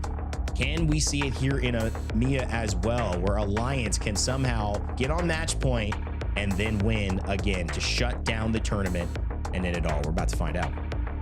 I mean, it's something we haven't seen Alliance achieve on international LAN, except, of course, at Esports World Cup, which is where these teams are going to be heading for mid-season playoffs. This is what all these teams are going to be qualifying for, so Alliance know it very well, but can they lead themselves into mid-season playoffs as the regional final champions? I mean, everything is lining up for them. The way they are playing, how consistent they've been at getting to those final circles, and the amount of kills they put on the board has been excellent to get them to match point thus far. But now, do things change to try and actually secure a victory and secure this entire thing today? They are the best performing Stormpoint team throughout the season in EMEA.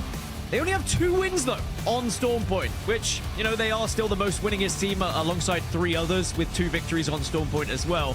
So they've definitely got a good opportunity here. Well, just the fact that they can close the deal, that they have lifted trophies, should give you a lot of confidence if you're an Alliance fan in a position like this. There's no downside, which that is rarely the case in a BR, in a match point finals, on if you win or if you lose. But you do want to take advantage of it. Our first map of the day was Stormpoint, and now potentially our last map of the day as we head into game 6 and follow along with our winners of game 5. GoNext, Platinum, Henchman, kinda had a journey and has been a great, I think, energetic presence within our EMEA region, trying to get it done here. But what I'm loving also about it, Dan, is just, you know, kind of the way that this Catalyst Newcastle meta, we said it benefits GG. I think it benefits a lot of teams, especially going back just a year ago. I mean, it's something that's super stable, and it just isn't getting prioritized the same way as movement, as characters in the Assault and Skirmisher class are. I think for a lot of teams who maybe are struggling with at least finding some consistency, those 2 characters being pretty much relatively available for 4, 5, now 6 games is helping to do a lot as we take a look at the map and the picks for game 6. That is Pathfinder in every composition but 1, by the way. And I think that is really just demonstrating how the legend bans have gone through. We've lost a lot of the mobility legends like Alter, Wraith, Ashe. So Pathfinder is kind of next up at being someone who can provide you point A to point B with a little bit of, you know, coverage. Sure, you're going to be in the air, but you do get the damage resistance as well from the Zipline. So yeah. 19 teams agree that's going to be where you're heading for your composition. It actually got rolled into Pathfinder's kit. One of the strongest ways to buff a legend, just take some of the perks, kind of roll them back into the kit, change some of those perks to add a little bit of spice, but really keep that power in just the base character. One of the things Pathfinder's benefiting from. GoNext also showed how that was valuable in this last one. Won't be any height that teams can't reach in this game, as it will be our next banned legend, as well as the last time it's being able to be played here as we follow along with Alliance. Already heading into zone. Hit a couple of big shots there from Effect, well into his blue and leveling up his purple shield as Alliance show force as they move across this northwestern side. And the height could be applicable as the zone is heading down towards Barometer. Certainly there is height there that you can play off in that tower. It probably won't end around it, but definitely will be important towards the end game. I think that actually Alliance have a good opportunity here to grab the Trident, rotate all the way through on the western side down to the south, and then enter Barometer from the southern side through the water, which we've seen time and time again from this roster. So a good opportunity for them to find a spot, but they will have to probably fight through a couple of teams just because they are being delayed on their rotation by Cybercats here. Yeah, there's certainly a team that's going to come in looted. I mean, if they win this fight with Cybercats too, with some KP, some confidence, and a pretty clear path. But teams in their way still potentially not as sincere. A team over towards that side as well, where they want to aim, is Team War, who are holding the height of Barometer. I mean, a squad who came into this in 6th place, or yeah, 6th place, and now they're in dead last today. They are the 2nd best performing Stormpoint team in the season, so in EMEA. So maybe this is going to be their opportunity to put a big game on the board to give them that chance of staying within those 8 positions for mid-season playoffs. It has to be now, you feel, because otherwise you just hand that opportunity to Alliance to win the whole thing, and then suddenly teams are overtaking you. Yeah, well, this is that moment I was kind of talking about when I made the analogy to playing a soccer match or a football match. You go to overtime and they score, and if it's a bad PK call, you feel okay. You still have your chances. You know, maybe that was just unlucky. Go back at it. You're winning maybe the flow of play. But if it's somebody who's a star, you know, if it's Messi, it's Ronaldo, they do something, they get their hat trick, you're like, maybe the gods are against us. This is kind of feels insurmountable that we're going to not only tie and then come out and win. I feel like that's kind of where some of these teams on the bottom, VCGO, FaZe, UAIM, are starting to feel with Alliance already at match point. It seems very difficult for them to think we're going to not only get to the threshold, but then we're going to win before they have a chance to do it. So in many ways, Dan, I think teams starting to get very real about how they're going to qualify, and it looks like we have to perform now. This is the moment. We can't wait to think that maybe we'll have Alliance slip up. We know how good they are. We've got to seize today. This could be our last game. Well, Cybercats are the team that's fighting for the lobby to stay alive right now. They are the team that is putting pressure on Alliance, but really, when you look at this fight, Alliance seem to be the ones that are putting pressure on the Cybercats. Alliance are like, you know, we can do this all day. Look, we can take this fight. We are comfortable because we have the Trident. We can escape faster than you can. You're the ones who are going to have to actually try and do something a little bit different here. And it looks like Cybercats are taking potentially to the skies. So maybe they're just going to fly on over and leave, and it will allow Alliance to rotate accordingly. We'll probably hit a few shots, and Lucky saying, maybe it's not worth it. Let's just make sure our healing is up together. But Aurora and VCGO, surprise party from Aurora. They walk in the door, all their friends saying hello. They're shocked. They punch somebody, say, oh no, my bad. I didn't know what was going on here. That's exactly what Aurora hoped for. Kazakh. Excuse, still alive. VCGO kind of left. Can he do something special? Not likely. VCGO out, and Aurora surprise hello works out. Could that be just terrible news for VCGO and their chances of getting to the mid-season playoffs, because they needed this game as well? You know, down in 13th place in today's standings, down in 15th place in the overall standings. If it ends here, they ain't going to mid-season playoffs. So all it took was just a little bit of an ambush on the side of Aurora. As we check back in with Alliance here. Unlucky sitting on that Sparrow. We've seen a lot of value brought from this character as he's been introduced in season 25. With the 30-30, you know, Unlucky's wishing he had a couple more sights to his name. Maybe he's saying Alonzi and Ozis are the ones who have those sights in their death boxes. Let's see how we can pressure that out. Either way, this is taking a while. And these teams fighting in zone, mind you. So ticking away, there's a little bit more of a threat there, but there's also a lot of movement on both these teams. Pathfinder being available, zip lines as well. There's a Sparrow ultimate. It's setting up space. It's forcing them in one direction. You can feel it. Alliance now going for the fight. Ozis will fall thanks to Unlucky, and it's looking like it's going to be a cleanup, at least of most of these members of Cybercats. So Alliance do get the initial job done, but that has delayed their rotation incredibly. They're going to have to move all the way. I mean, they would have wanted to go around the map, gone southwest, and go through the water to cut in on the southern side, but now with the zone, it's going to be more difficult to do that. If they're well equipped with meds, they could still potentially get away with that rotation. But you can see Unlucky's just gone down to the ring. They are going to be fighting tooth and nail to stay in this game now, and might just have to go for a more brutal approach to this zone from the northern side. You know, and they have 30 seconds as well. I mean, looking at just the brutality of it, they just have to get things done very quickly. Unlucky's going to fall yet again. They have the trident, but it's going to really hurt in a bit. 1 boost, 2 boosts. They should be able to make it. But you're right, Dan. What awaits them? Nephilim, not as Sincere on that same rotation. There is a little bit of a path through Cedo, but the remaining members of Cybercats will be looking to go that route as well. And GoNext, if they're smart, try to hold that choke and maybe peek a little bit over those walls. But it seems like maybe that is what Alliance have set themselves up for as we get Ring 2 closing in and only 1 team fully eliminated. Well, meanwhile, down at Barometer, it's starting to get a little bit packed.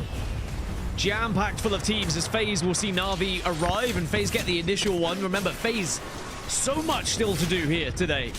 They really need a win in this match 6 to give them any sort of hope of getting to the mid-season playoffs as well. NAVI, they're already going to be there. But maybe they can play a part in denying some other squads, but it looks like it's not going to happen here in this match. FaZe Clan on 15 points, looking to make it past this 19th spot where they've just kind of settled into for so long. But the benefit is that there are a lot of movement opportunities with just 10 points to your name off of this.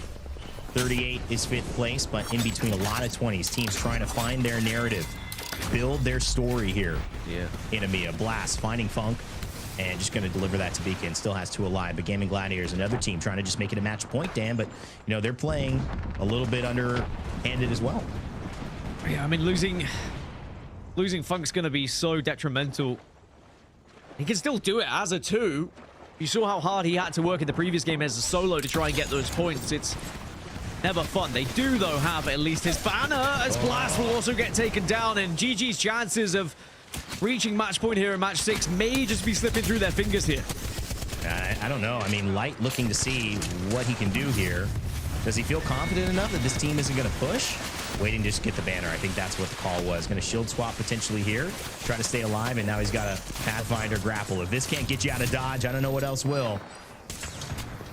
Waiting to hit the shield bat. No, his eyes are on him. He sees the one, and it's Max Strafey from UAIM who spots out Light and sends GG back to lobby. They will not reach match point, ending on 46 here in match number 6. And now, realistically, GG will be hoping that Alliance do finish it here, because GG's still in 2nd place, still have good points, and as it stands, still would be going to mid-season playoffs, as Aurora have just lost 1. If Aurora go out here and now, their mid-season playoffs may be crushed as well in match 6 as well. A lot of teams riding on whether Alliance win or lose here in match 6, which is kind of crazy. 9 impulse, a little bit of a stinger bolt there as he's level 3'd up. Gonna have multiple of those, and you can see here on the top just a lot of northern teams, Dan, before trying to make it into zone, and nobody really in zone right now. Not a lot of playable space in that water.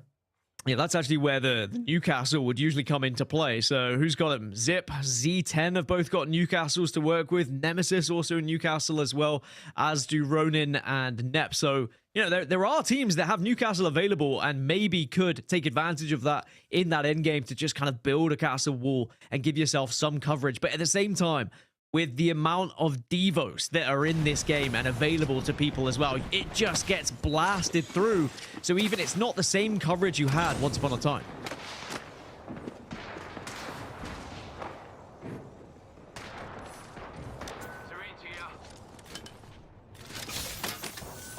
So Alliance, their journey has taken them at least to the western side of this circle. But there is more of a job to do, because you saw where that zone was going to be pulling. It was going to be heading a little bit further south into the open water. There's going to be about 4 teams Alliance would have to get through, but at least they are comfortable in it. They were able to avoid the zone here.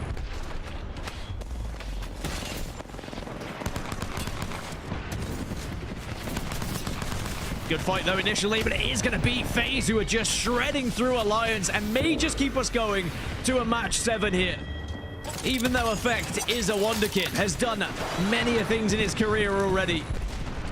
Winning this game even surviving might just be one step too far. Now, sadly, I think we lost Rainday's connection, but waiting in the wings, I think we've got Vicky Kitty. Vicky, I mean, are we about to see Alliance get taken out here? You can't ever get rid of me, and it looks like you can't get rid of Effect either. Look at the way he's surviving, but can he get this clutch moment is the question. There's so many other teams around him right now. It's Nephilim on the high ground and FaZe Clan right to his south. I mean, there is a craft right there. I mean, it's not impossible to get a craft, but with the amount of teams around, it's going to be certainly difficult. Can you double back and maybe get the banners if FaZe were to leave? Anyway, a lot of considerations. The most important thing is Alliance are still alive for now, but it may just open up the window here for someone else to get a victory on the board and get a little bit closer, if not cross match point threshold themselves.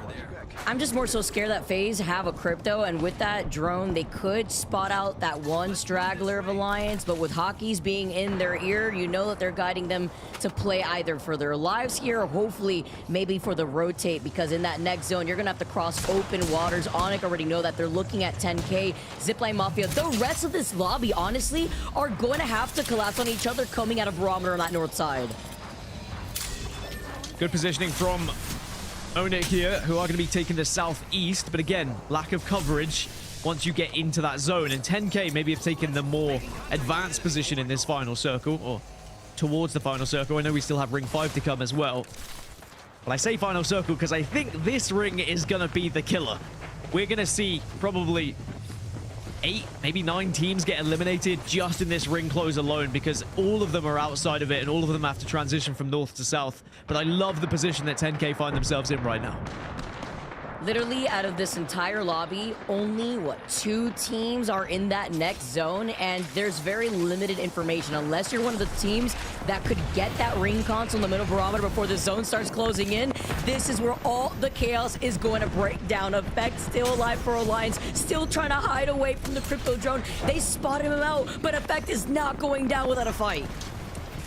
I mean, I was going to say, imagine if Effect were able to win this game on his own. We'll put it certainly in the realms of possibility, albeit unlikely. We've seen him do a lot of things. Nephilim will be eliminated, by the way, in 16th.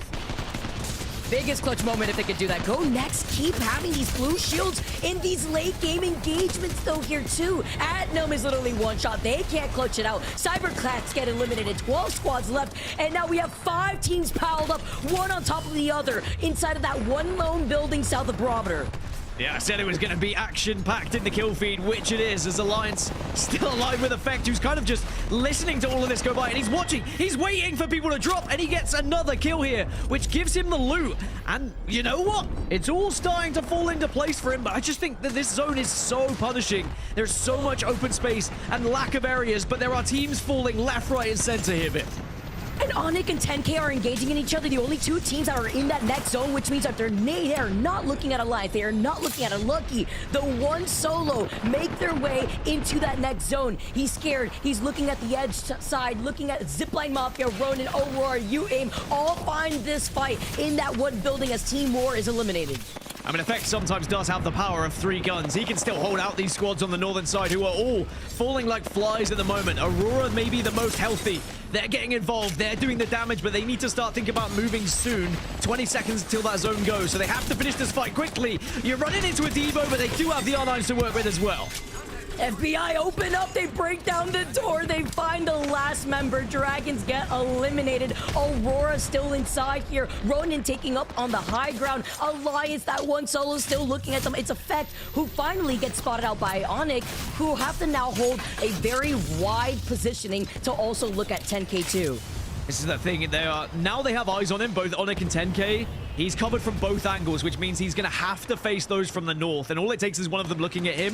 He might just find himself between too many bullets here. But teams now starting to move from the north. The zip lines come out as well, as everyone trying to force their way to this zone now. The last thing you want to see is Aurora taking that zipline overhead as that solo of Alliance here, but they managed to go by unscathed over to the right side. Effect is still alive. Onic is looking at them. Effect now has information that Onic also have full blue Evo shields. Does manage to get the bat off just about, though. And there's still life left in this one yet. Effect has a full R99 to work with, and he says, actually, I'm going to join this one, and I'm going to try and get a little bit more loot, but I think this is going to be too much for him. Does get the shield swap, maybe? No, can't get it. Alliance will be eliminated. We'll be going to match 7. That took so long, and the slowdown from the Newcastle wall did not help that situation. Aurora get eliminated. It's the face-off that we expected from the only 2 teams that were in this zone 2 zones ago. It's 10K versus Onic, and the EMP try to ring out, and holding a split angle is Bushi with only 16 energy ammo in the reserve. Worth mentioning, Onic did also cross the match point threshold, all while that action was unfolding, so they'll have a chance to win regional finals going into match 7 as well. But 10K, can they put themselves one step closer towards the match point threshold? They can't cross it just in this game. Sadly, they won't get enough points, but they can certainly get a little bit closer as Kashira's taking maybe too much damage. I mean, Onic had opened up, getting that first pick on Tenacity. Onic move up and not only find themselves at match point, they take that dub on top of it all. The question is, can they do it again? As we saw already earlier on in game 1, they won on Storm Point. It seems to me here, Gaskin, that they really have Storm Point's number under their belt.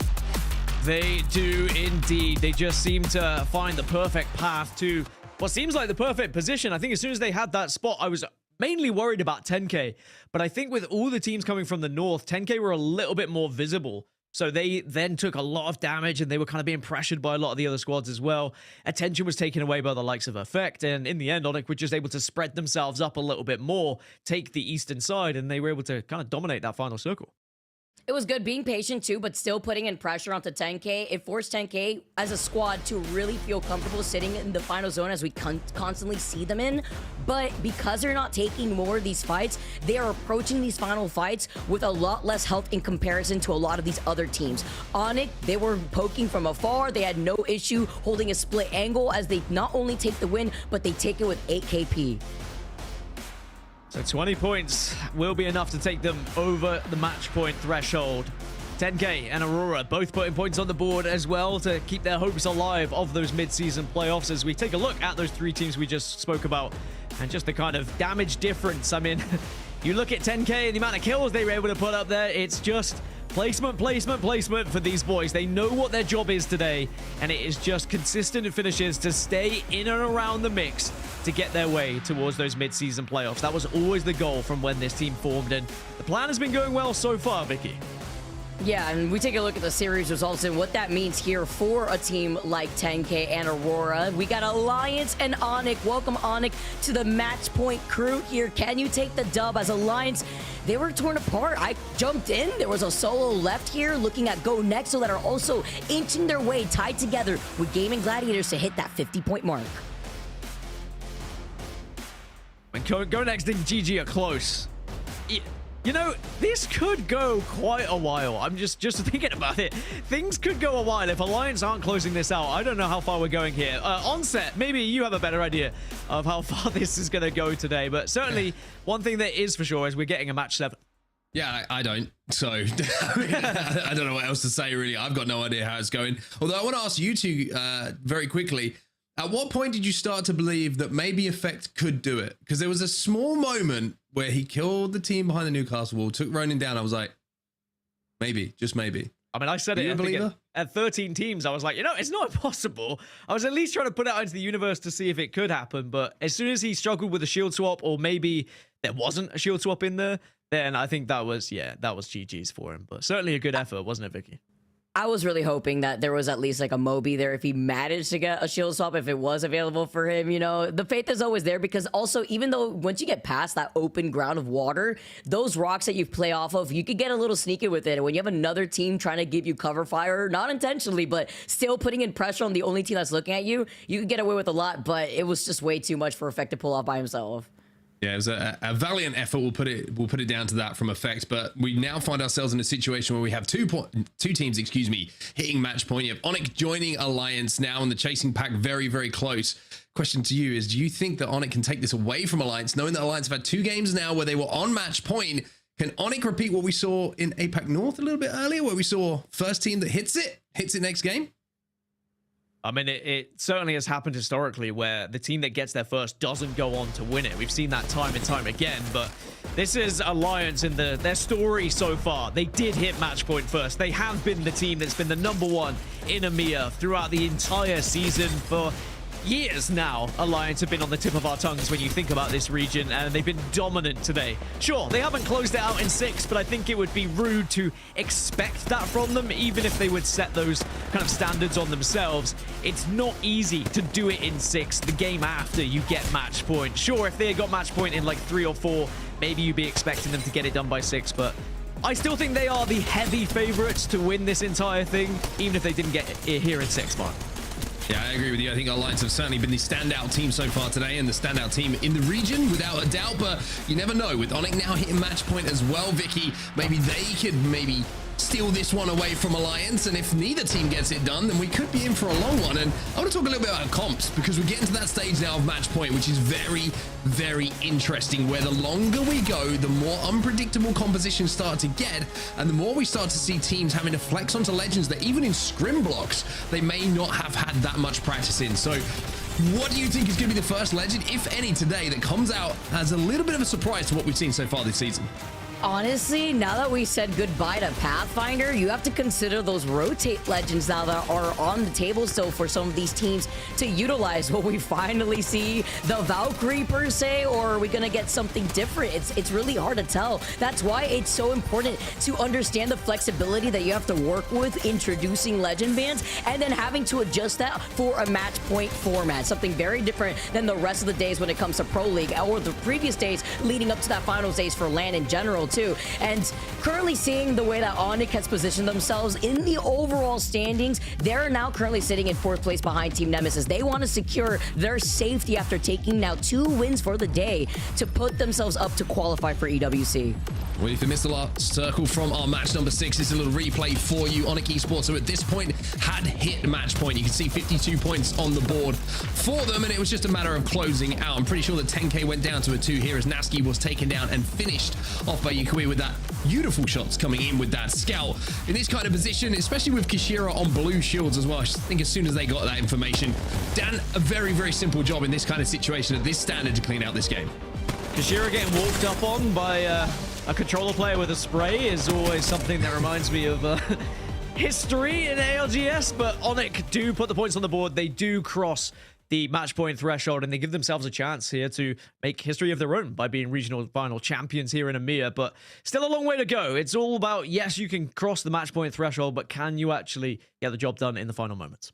Yeah, the fact that we've had no repeat winners, if I'm not mistaken, so far today as well, sort of feeds into that narrative that we might have a few more games to go today. Let's get predictions from how many games you guys think is going to be going today, because we have like team predictions and who you think is going to be qualifying. And I was involved in that as well, but I want to know match predictions. I think this is the best one. Like, how many matches do you think we're going today in EMEA? 18. All right. Well, why? Because you and Onset will probably be casting game 18. Yeah, knowing the way that this goes, it's gonna go game 9. It's Onset and Gaskin, and that's it. It's, what is it, the Grim Reaper of match point? But I'm gonna be hopeful. I say game 8.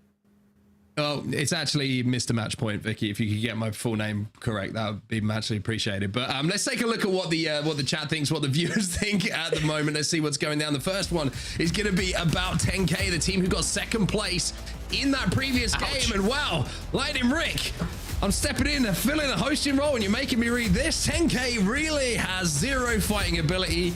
Thoughts? I mean, they don't need to be fighting right now. Let's be honest. Like, I think I've said it a couple of times. They have a very clear game plan today, which has worked out across the last couple of weeks. And sure, today they may not have demonstrated their fighting ability, but take us back 2 match days ago when they won the whole thing. And as soon as they were in those final circles, they were destroying anyone that was in front of them. They might not have as good a fighting ability as some other teams in this lobby, like Alliance, but when they are in that moment, I still think that their smarts can get them in a position to win them the game as well. Vicky, you look like you have something to add to that, but we'll very quickly, because we've got something about 9 Impulse next. What do you think about the 10K one? I think that this is the way that Kashira plays into things, right? Because Kashira has always been that IGL to prioritize sitting in final circle positioning, and this is what's being displayed here as, all right, well. Is that a self-burn? Is that a self-burn from Aurora Apex? 9 Impulse been shooting like a 2020 0 recently. Is that a good... that might be a very specific moment that I can't quite remember. It might be a good thing, could be a bad thing. I feel like 2022 0, didn't he pop off? With how chat's been going, I'm trying to work out if it's an insult or whether it's actually just like a nice thing. But yeah, 2022 0 was beaming, so I'd like to think that that was a compliment for once, because chat is always nice. I don't know why we were able to find one nasty comment from chat. It's quite surprising. All right, well, let's take a look at the last one then. This one is going to be about Alliance. 2022 0, we're going to go with a positive spin. We've got one negative, one positive. Let's see what Apex Status has to say. I'm just saying, but Alliance has 32 kills in 3 games. That's twice the number of kills of the second team, Onic with 16 kills. That's my kind of math, by the way. The best part, Effect has, by himself, 17 kills, more kills than any other full team in the lobby. Now, that's kind of contradicting what we had in the first tweet, would you not say? That's ridiculous statistics coming out from Effect. I mean, I did say that Effect kind of has 3 guns in his hands at all times. It feels like when he is shooting, he does have the power of an entire team, and that's no discredit, of course, to Unlucky. And we know what they can do, right? We know that they are 2 of the most amazing players, but sometimes Effect, when he's in the moment, he is absolutely frying. What an amazing pickup, really, and an amazing journey it's been for Effect ever since he was added to this Alliance roster. That is absolutely ridiculous. I mean, the effect he has, and a lot of this, I will say Vicky as well, it's very easy to look at Effect as a player, like special player. We know that, right? And we know what fragging ability he has, but a lot of the time he's playing off of damage of Unlucky and Hackers. And I think that's something that doesn't get talked about enough. You can't run into 3v3 situations and just one clip every single player at this level. It doesn't work like that. You have to play off of damage. And the brilliance of Effect, I feel, is how he recognizes what kill has to be prioritized first and finishes that off. And I think you have to give credit to his teammates for allowing him to be put in this position. Yeah, we're talking about a player who is nearly at 9,000 damage, by the way, over the course of those few games that we've seen thus far. Unlucky also literally in second place as kill leader with 15 kills. Yes, Effect is diffing him with 10 kills, but it goes towards your point with the hand-in-hand Unlucky Effect that Alliance have together. It's just these 2 insane fraggers that know how to follow up with one another, and then you have Hockeys in the back line, literally iPad Kid giving them all the information on that crypto drone and letting them know what to do, where to push, where he needs to be to also give them suppressed fire if he's afar from them, and give them the information if there's a third party in the distance. And while we're waiting for one more player to get into this lobby, let's take a little quick look back on what we saw from Storm Point and what we saw in some of the previous games, and certainly in the draft as well, because this is where the teams are going to be dropping. We saw Alliance and Cybercats having a little bit of a scuffle early on. No surprise to see that Alliance came out on top of that one, but is there anything that kind of surprises you from the picks here, Dan? Because you like going into your POI drafts, you like having a look at where's everybody dropping. Anything that stood out to you so far? I think you mentioned Cybercats in Northpad is always brave, but then you look at 58 of their pick position. It's not like they really had much other options. They really prioritized E-District and Broken Moon ahead of that. I think FaZe Clan at Down Beast, if they do get a zone that does transition towards the western side a little bit more, then they could be picking up some big points. But again, you're just running the numbers there, and you're hoping that you do get a zone that shifts that way. I mean, the good news is, with it not ending in match 6, is we are going to see Storm Point for a 3rd time, where you may not have known that going into this. You may have just thought it could have just been 6 as well. So I think I'd like to look at, the teams that have been really struggling, like Team War, for example. I mean, over towards Barometer, that could have been their game. That could have been their game that kept them in the chances of getting mid-season playoffs as well. I think they're my biggest surprise so far with how they've really been failing today at finding any points. Well, good news, everybody. The game is ready to go. It's time for me to say goodbye, because you 2 wonderful people will be taking us through this next match. 2 teams on match point. Will we close out now? It's over to you guys. Thank you. Brilliant. Oh. Hi, Vicky. Always lovely. Always lovely to talk to Onsen. And we're back together. I mean, dude, now looking at the impact that we've had, having a little party right now, because we talk about Onic being at match point. I wanted to highlight something. The only times that we've seen Storm Point thus far today, it's been Onic winning. And whether it be a lightning rod zone, like we saw in game number 1, or a barometer south zone, Onic was able to win within their POI, which I believe is Coastal Camp, as we saw right there from the POI drafts in Storm Point. So we are still sticking onto Storm Point. It's a snake draft when it comes to the way that we rotate through these different maps. So we are right back over to Storm Point. And if things still continue on with that consistency that we see now from Onic, they could possibly be in the best position right now to win on Stormpoint. But that is to say, unless another team ends up griefing them, pinpointing maybe what they're going to be running here for game number 7, Dan. Well, we can take a look at the overall standings as it stands right now. If it was to end here and now, this is how things would look in the overalls from regional finals and which teams would be heading towards mid-season playoffs, Vicky. I mean, we already knew the teams that were like currently there, but when we speak about Team War, for example, they were in those 8 teams that would have been qualifying, but now they're down in 11th place. They would not be going to mid-season playoffs. That is how much they have currently fallen off. So they really need to wake up if they're going to find themselves here. That's insane, too. Then you look at even those teams that are on that cups out here. I'm thinking about Ronin and MOUZ, who are tied with 91 total points. Yes, with 8 total slots for EWC from EMEA. This is a $2 million tournament that you do not want to miss. And also, let's not forget, there's a pretty big gap before the next event. And with 2 spots already secured, that only leaves 6 available slots within EMEA.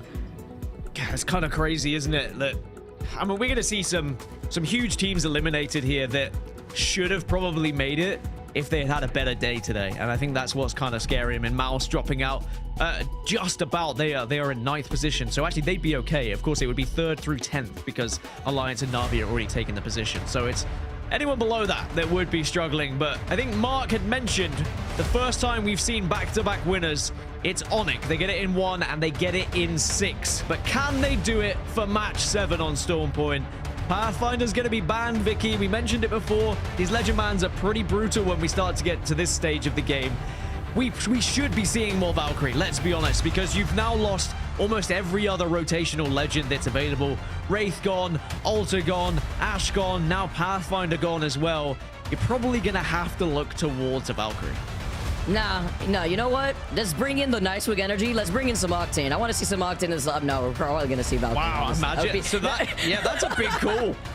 I mean, depending how long this goes, it might get to that point because you need rotation. You need a Legend that is going to allow you to get from point A to point B a little bit untouched, to try and get over a team, through a team, under a team, whatever it means. And Octane could be that guy, depending on how far we go. That would be actually insane. That's what I love about Legend fans out here. Let's go to going. We got some more Apex. We got game number 7. And I do also have to report, for those of you guys watching at home, one team specifically that also needs to go to distance is Zero Tenacity, who are currently sitting in 6th place overall with 98 points, 1 point away from Gaimin, Gladiators, and GoNext. And currently, I am getting word that Phoenix is having some issues, so Bambino will be subbing in for at least this game right now, unless we see something to get fixed over on Phoenix's side.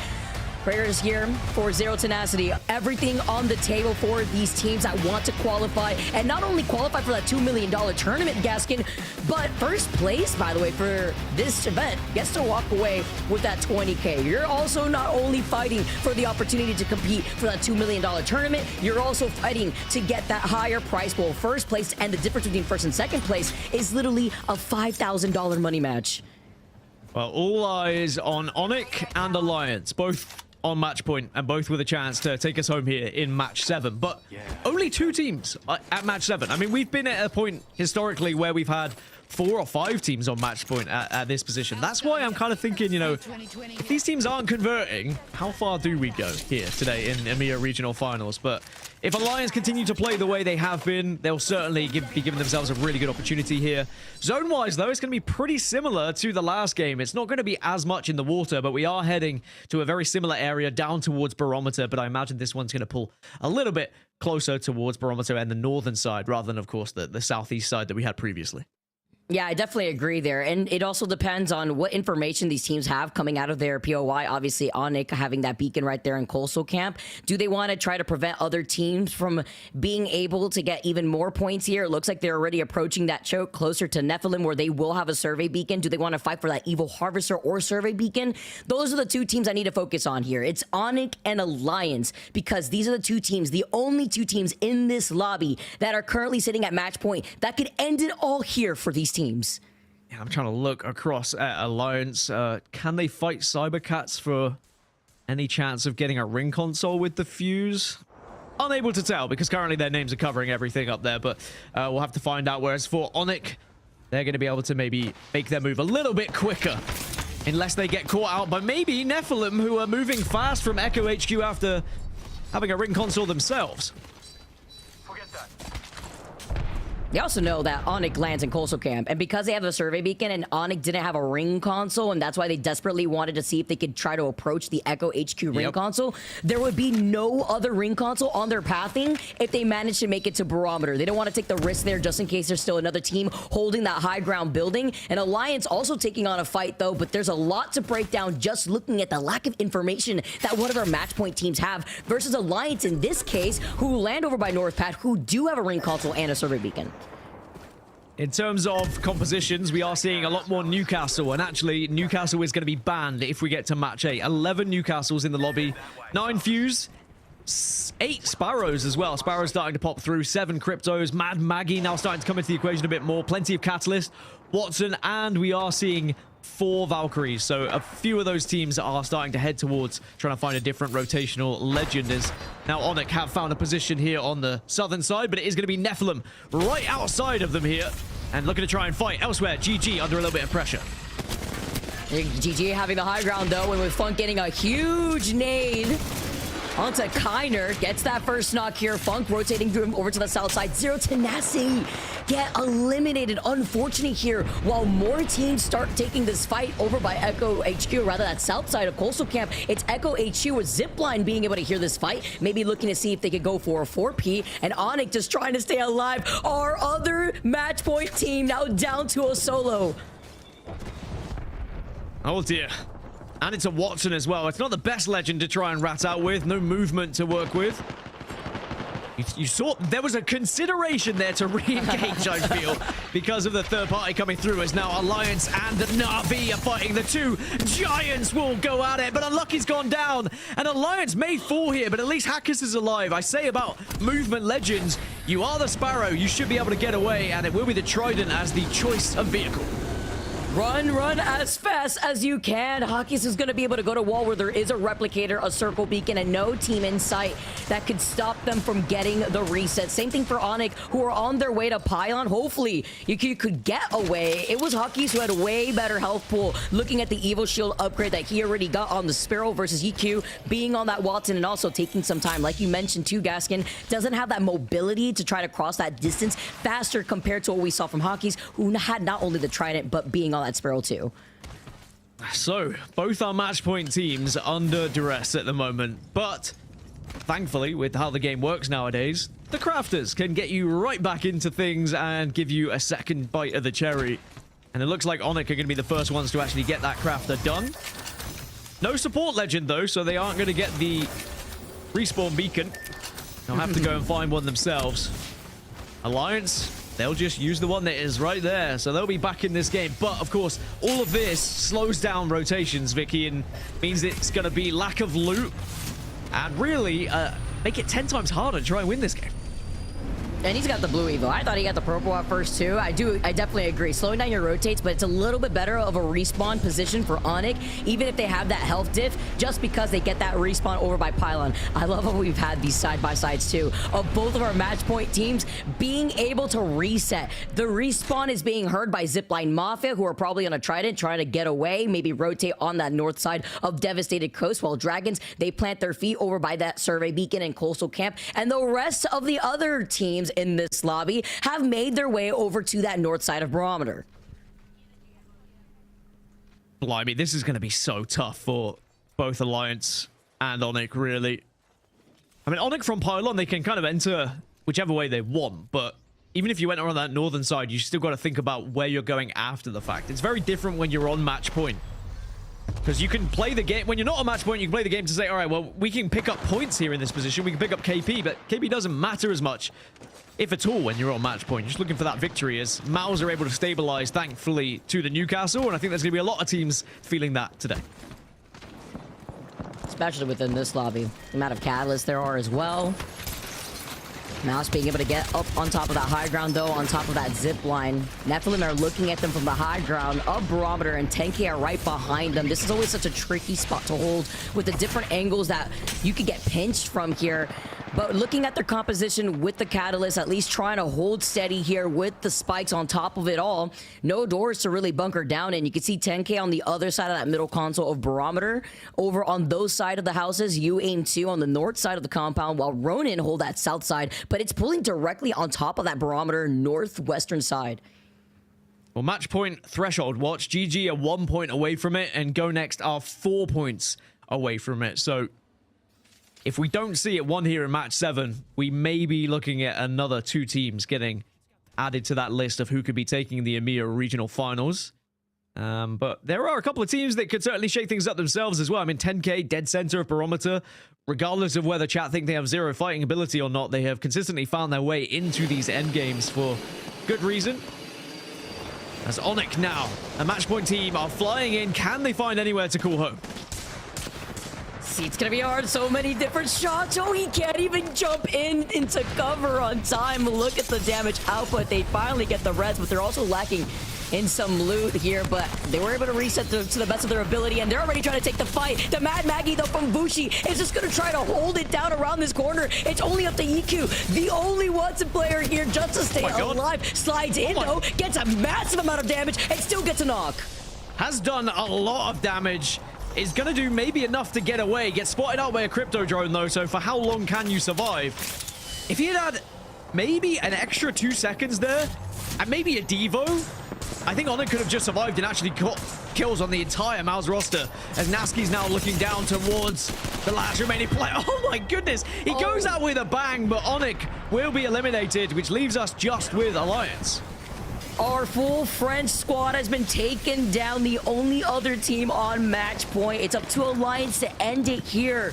But I definitely agree with you, Gaskin. Imagine the double Devo. I know Onset was talking about that. If you're running that in ranked, you're doing a good job because it makes sense, but also I'm mad at you. But it also highlights how strong the Devo is, and not having that proper weapon loadout means whether you win or break a fight here. As effect, also getting shot by a 30-30 in the distance. Yeah, that 30-30 hits hard. And also, the mother load goes down. Effect. How many ults are being used here against Alliance? They are clearly being targeted by this roster, but now the anti-mother load comes in, and actually Hackett says, I've got a Sentinel to work with, as Alliance get the first knock. Leave Unlucky alone, Hackett said, before he jumps in like the superhero on Sparrow, getting information, following up with some help here too. Gets rid of the Sparrow ult before managing to move right back in here. And these Sentinel shots, shoves Kivs here, as Hockey's going to be able to get that extra loot. Remember, they had a very slow start to this game. Like a father on Father's Day, just protecting his sons is Hackett, saying, you shall not take them down, as Dragons taking a fight with GG. Remember, GG only needed the 1 point to get onto the match point threshold, and they are down to just a 2. And they are maybe going to have to reposition here to try and find that point. They only need one other team to get eliminated here, and they would find themselves on 50 points. So I think this is smart. Just play evasion techniques, but sadly, there's someone already home. No one was ready for that. MOUZ was not ready for that. Funk was not ready for that. You know that he clenched when he jumped on top of those catalyst spikes. He finally finds safety, though, behind the Newcastle wall. And they have also now noted that there is not only a team playing up that low ground, but there's 2 other teams playing up the high ground. One in the Barometer side and one in the houses up that zip line. So hectic in the moment. Oh, there's the big shift. This is where I was wondering. Obviously, the initial coverage of Barometer, but it was which way it was going to pull. And it's going to be heading west, which, good news for Ronin, actually. They still have a building to work with, but everyone who's on that eastern side, I mean, it's going to be a struggle. There's going to be a lot of fighting going back and forth, and you're just going to pick up KP. But at least good news for people. They would have seen Onic eliminated from the lobby, so now they know it is just Alliance left to try and win this entire thing. But Alliance is still some ways out as Blast back onto the map. And GG keep their hopes alive of getting onto match point. Remember, we just need to see one more team get eliminated, and GG would have done it.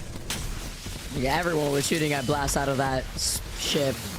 Couldn't even find a corner right here, but with just a little bit of HP, he stays alive. He's got a good amount of meds here, dropped by his teammates in the safety of the Newcastle wall. So he's got everything he needs at the moment to at least reset, try to take a fight here once they're forced to move out of this position, because this zone is pulling to that southwestern side, more so towards the west side of Barometer, but they don't have that information. They don't have that circle beacon that they were able to scan when they were playing that out as a duo at first. So just looking at the map overhead, I mean, Alliance have got to transition all the way from the northeast. You can see it there on their screens, how far out they are. They were actually looking at the remainder of Zipline Mafia, I think. The main reason Alliance are doing this is they just don't want anyone to be behind them when they make their rotation. They don't want to be pinched because they know there's going to be commotion. They know there's going to be a war when they do arrive in the circle, excuse me, as NAVI will also find a knock onto FaZe. And FaZe Clan are going to have to just try and scarper away as Alliance make their journey into Barometer. And this is a big moment, not just for this game, but for this entire regional finals here, Vicky.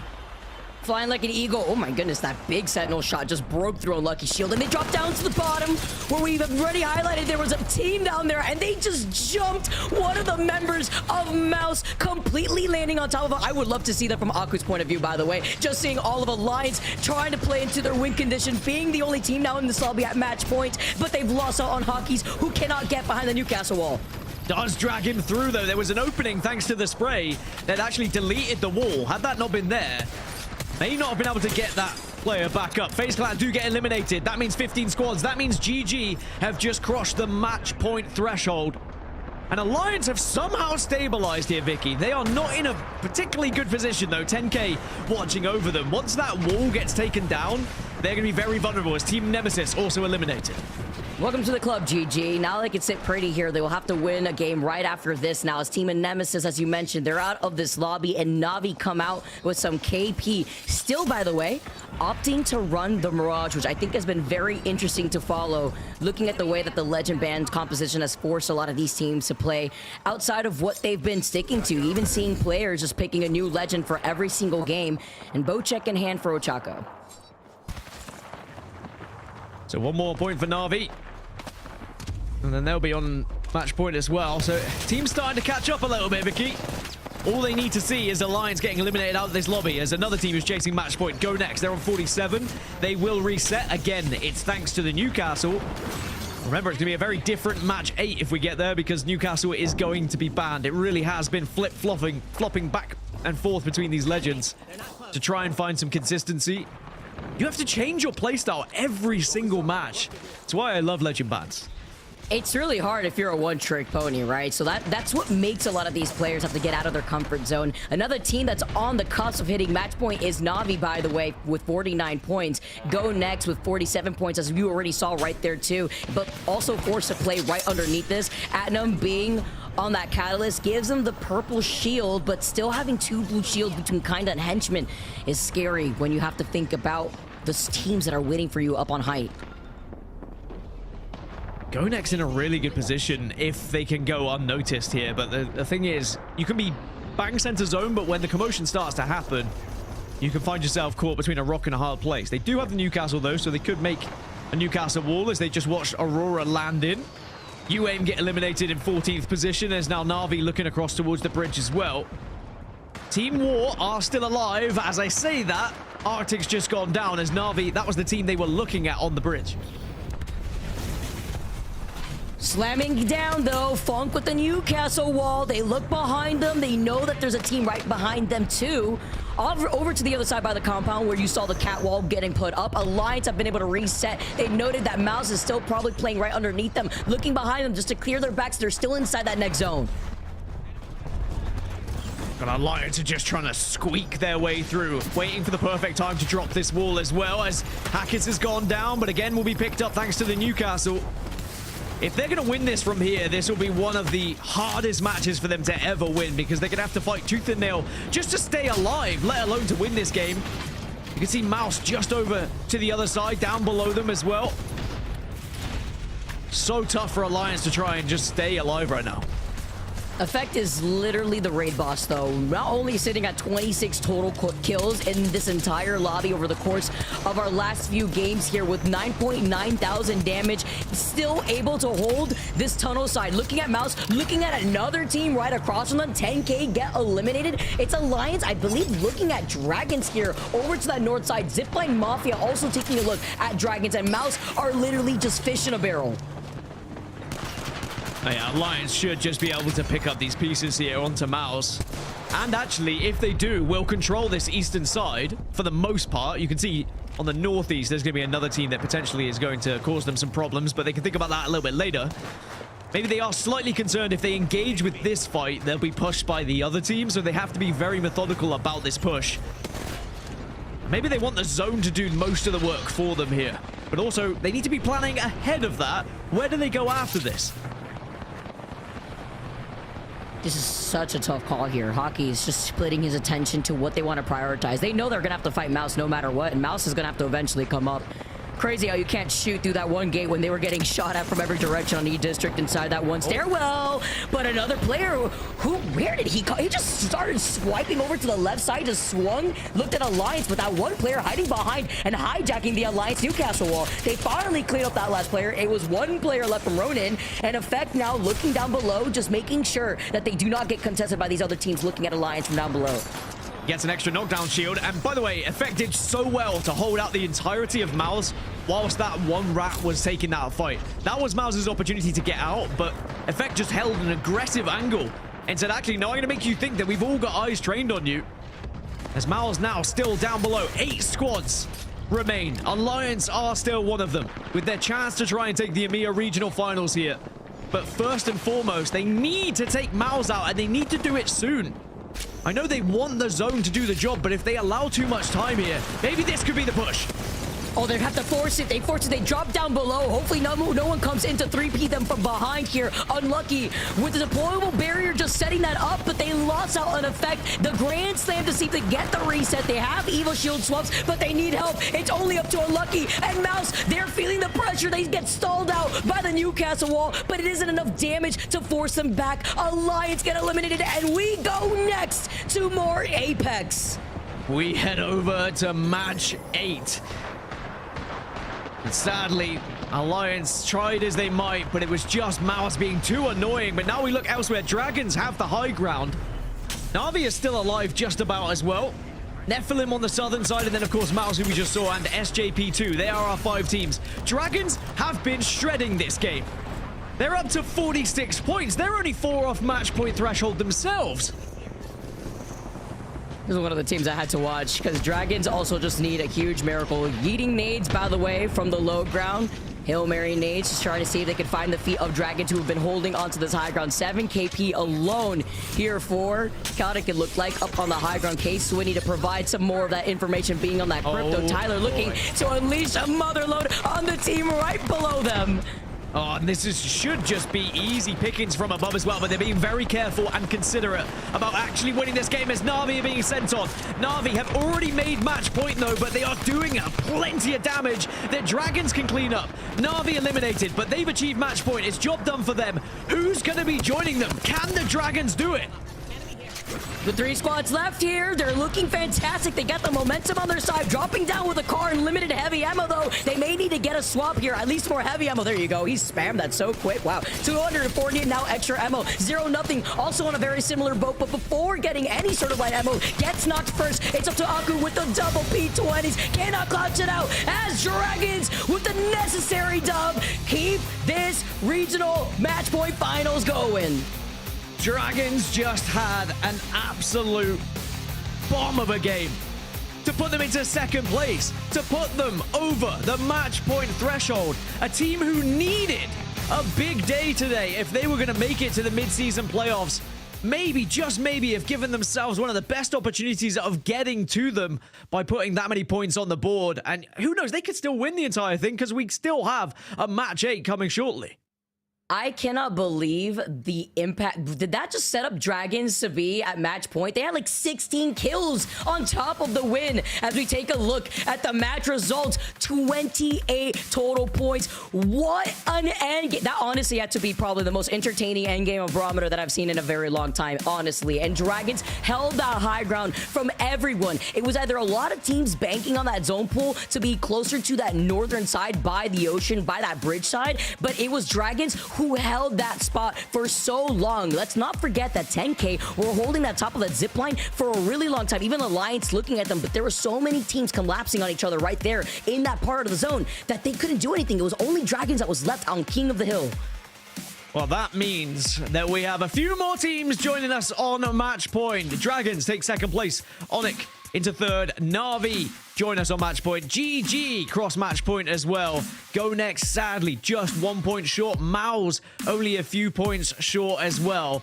But we see the series results. Let's look at how this would be affecting the overall leaderboards for our qualification spots for mid-season playoffs. Remember, 2 teams already qualified. 6 more teams can make it to the mid-season playoffs. As it stands, it would be Nemesis, MOUZ, Onic, Dragons, 10K, and GG. The likes of Z10 would be falling out of those spots. War would be falling out of those spots. Ronin wouldn't make it. GN wouldn't make it.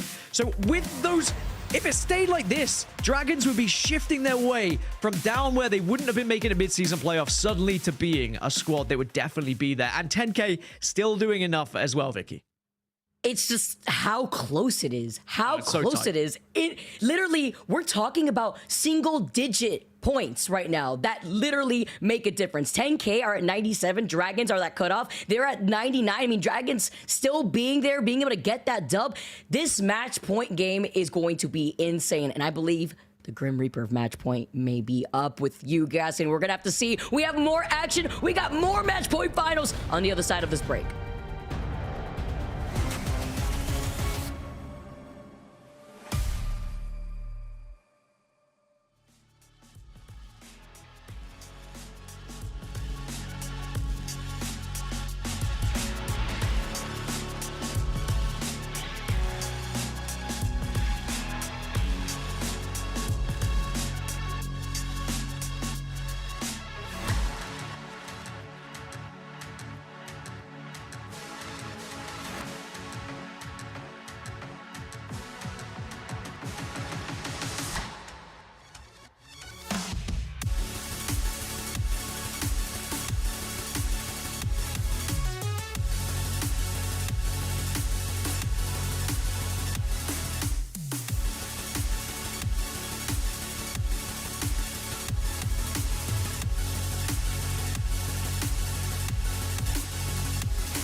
Welcome back, everybody. Match point finals is heating up here in EMEA. The regional finals never disappoints.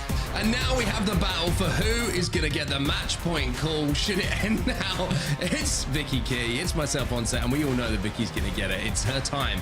Let's talk about what we've got ahead of us, though, Vicky, because I mean, we've just seen this final circle. Dragons with a huge, monumental game, an amazing amount of KP, and they close it out. They put themselves on match point, but now we have multiple teams on match point. We are getting to the point where we feel like this could be the last game. Hey, when you have 5 teams currently at match point, GoNext could easily do this if we go next for real, because they're 1 point away from being at 50. This is going to be insane. I had to kick out Gasking. You know what? I was like, you know, if Onset's coming in, man, the Grim Reaper himself, I have to do it. I have to come in again. They have to put us together here. 2 plays to take you through the action as Dragons with that huge dub, though, set them up for success. They're one of the teams I had on my radar to watch because they really needed to find that stride now, especially looking at how tight the overall standings is looking. Just an incredible performance. And how many times have we seen teams historically that have been led by K20 just put this game out of nowhere together, where they put this huge amount of KP on the board and a win that puts them in a position from what seems like just abject poverty when it comes to the final standings to potentially qualifying for the mid-season playoffs. It is just history repeating itself once again, and they pull it out of the bag when it really does matter. But like you say, 5 teams now on match point. You start to get that feeling that we could be ending it here. but we also kind of get the feeling where this could go on a little bit longer. I've got that kind of feeling in, you know, at the moment. I don't know why. I don't know if it's just me. What are you thinking? What, you got the strip that I don't have right now? Because I'm sweating a little bit. And the reason why I am is because, of course, we're going on to a different map. And that map happens to be Broken Moon. And thus far as we've seen throughout the course of the day, 2 wins go in favor to Alliance, both on Game 2 and Game 5 on Broken Moon. That was Game 5 where we had to say goodbye to Bangalore. She was the most picked legend in that game specifically. And Game 2, we said goodbye to Ultra going on to that Game 3 because Ultra was the most picked legend for that specific game. Ultra obviously up the table, and so is Bangalore. Alliance had won game number 2 with 13 KP, and then they won game number 5 on Broken Moon when they hit match point specifically. With the tradition being kept alive here, Onic, it fell through for Stormpoint because they also had 1-2 on Stormpoint themselves. Can this keep going for Alliance unless they take game number 8? And now I'm looking at legend bans as well, because we are starting to get deep into the pool. Newcastle gone, dealt with, will not be involved in this game. And you're looking at some of those controller legends, and I wonder if we might see a little bit of caustic being thrown about just to control some buildings, control that space, as well as, of course, Watson. But we are starting to get to that point. You're looking, you know, 3 of the 5 assault characters are gone. You've got 3 of the 6 skirmisher legends gone as well. Well, it almost feels like we're getting down to the bare bones here. Yeah, because then you have a lot of teams that just would rather have the Newcastle Fuse Sparrow out here instead of, you know, having a rotate character. But when you're on Broken Moon, you know that you have a really difficult time getting through some of these chokes as we take a look at some of these POI drafts. Yeah, it might actually help that Valkyrie is still available, right? This could be a real opportunity here on Broken Moon for Valkyrie to come in some of these compositions as we do take a look at the POI draft. Alliance with the first pick here, by the way, on Broken Moon, and they take Bionomic, so they obviously feel like this is a strong POI to be playing from. Huge amount of loot for them, and if the zone goes their way, it's a opportunity for them to close out here. But Onic not too far away from Alliance as well. And when I'm looking at our match point teams and kind of where they are dotted around the map, it's always interesting to see if there's a couple of teams near each other, because they will be more than aware of each other's rotations. Yeah, with Alliance picking Bionomics, during scrims, I feel like we were seeing a lot of these end zone pull more so towards that southeastern quadrant of Broken Moon. That's why we sometimes see, you know, Alliance try to prioritize that and getting started already. Can this be it? Will this be the last one? On my notes, this is as far as I've written down when it comes to game number 8 situation. I'm here with Onset. Let's take it forward here because Alliance Onic aren't alone anymore at match point. You have to welcome Dragons, Navi, and Gaimin Gladiators. And perhaps if we do end up seeing another game, GoNext will meet them there on Match Point Club. We've officially got to the end of our scripts. Now we are just freestyling. Let's see what happens here in our next match. Dragons, who won the previous one, 59 points on the board, but more importantly for them, or as importantly I should say, put themselves into a mid-season playoffs qualification spot if they close it out now. So Dragons have done some hard work, but still a lot more work for them to do here. Yeah, let's not forget that Dragons were at, what, like 12th place in the overall standings right before today, so they really needed to have a pop-off opportunity. They were behind GoNext, Ronin, and Onic. So just to shoot themselves up, looking at their performance today for the Match Point Finals, specifically, this is really good news for Dragons. Even bigger if they end up winning Match Point. So, you know, also the team that ends up winning today will be auto-qualified if they aren't a team that has already qualified previously, like Alliance and Navi. Well, looking at the teams who might have good prio to this zone, not a huge amount of them are our match point teams. Onic over at Terraformer. We mentioned Bionomics for Alliance. GG, not really close either. This is a... this could be everybody just getting comfortable. Maybe time to change into some joggers and a nice hoodie. Get sat down, get comfy, because we might have a few more games ahead of us. I mean, Dragons are in such a bad position. They come out of Solar Pods. There's a Ring Console, Survey Beacon, and Evo Harvester. If they cut out the rotation of VCGO, they're going to be able to get there first. But if they even go further than that and they want to sit nicely over by Experimental Labs, they could try to gatekeep VCGO from being able to get that Ring Console if they just want to wait out for it here too, just to farm some more Evo Shield charge. And the rest of these teams like Zipline, Team Nemesis, MOUZ have now made their way over to the production yard. Just a highlight, by the way, Lifeline is in a composition. If my eyes didn't deceive me, yeah, it's going to be SJP2 who are playing Lifeline. Navi! Xhaka with some great shots from one of our match point teams. I've lost 2. Xako's left on his own, and he's using a Maggie ball of someone else to try and escape. But Xako, surely this is the end of them. 1 match point team done. First team out of the lobby is NAVI. They knew when on this rotate, Cybercats also need to start putting themselves on the board as the crypto drone flying overhead calls them out. Mirage also in full effect here. On the other side, though, Nephilim have now made an appearance from the northern side of that choke. It just had to be a match point team that went out first, didn't it? Of course. It had to be. If you've watched enough Apex Legends, you know by now that nothing should surprise you when it comes to match point.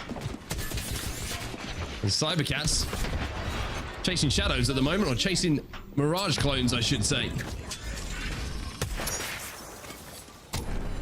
Quick on the shootout right there, too. Nephilim landed Alpha base, and NAVI, with their quick rotate from Cliffside, ended up going over to core, where Cybercats were still taking their time. And it is a pretty big POI to loot when you split loot even on top of that. But Cybercats, noting how fast Nephilim are to rotate, maybe even trying to expect them to rotate, were able to take that clean fight versus NAVI. It's crazy to see here as we get one more chance, one more opportunity to maybe see another game. Onic, our other match point team, looking behind them, still full blue Evo shields, and they also have that Ring console already downloaded.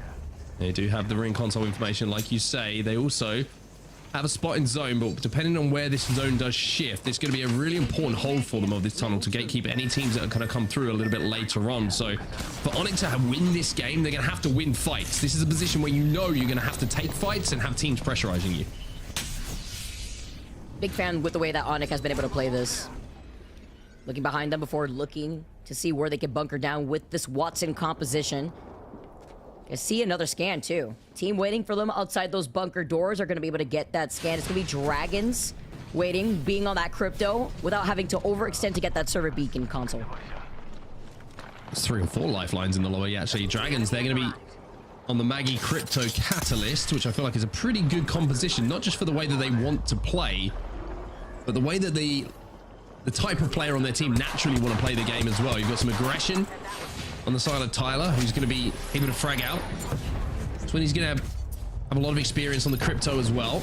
And you've got Chaotic, who's going to bring that rotational ability with the Catalyst and also able to hold down those buildings. Onic make their move from the tunnel into one of these buildings and just about make it. Kizaron will hug that gen.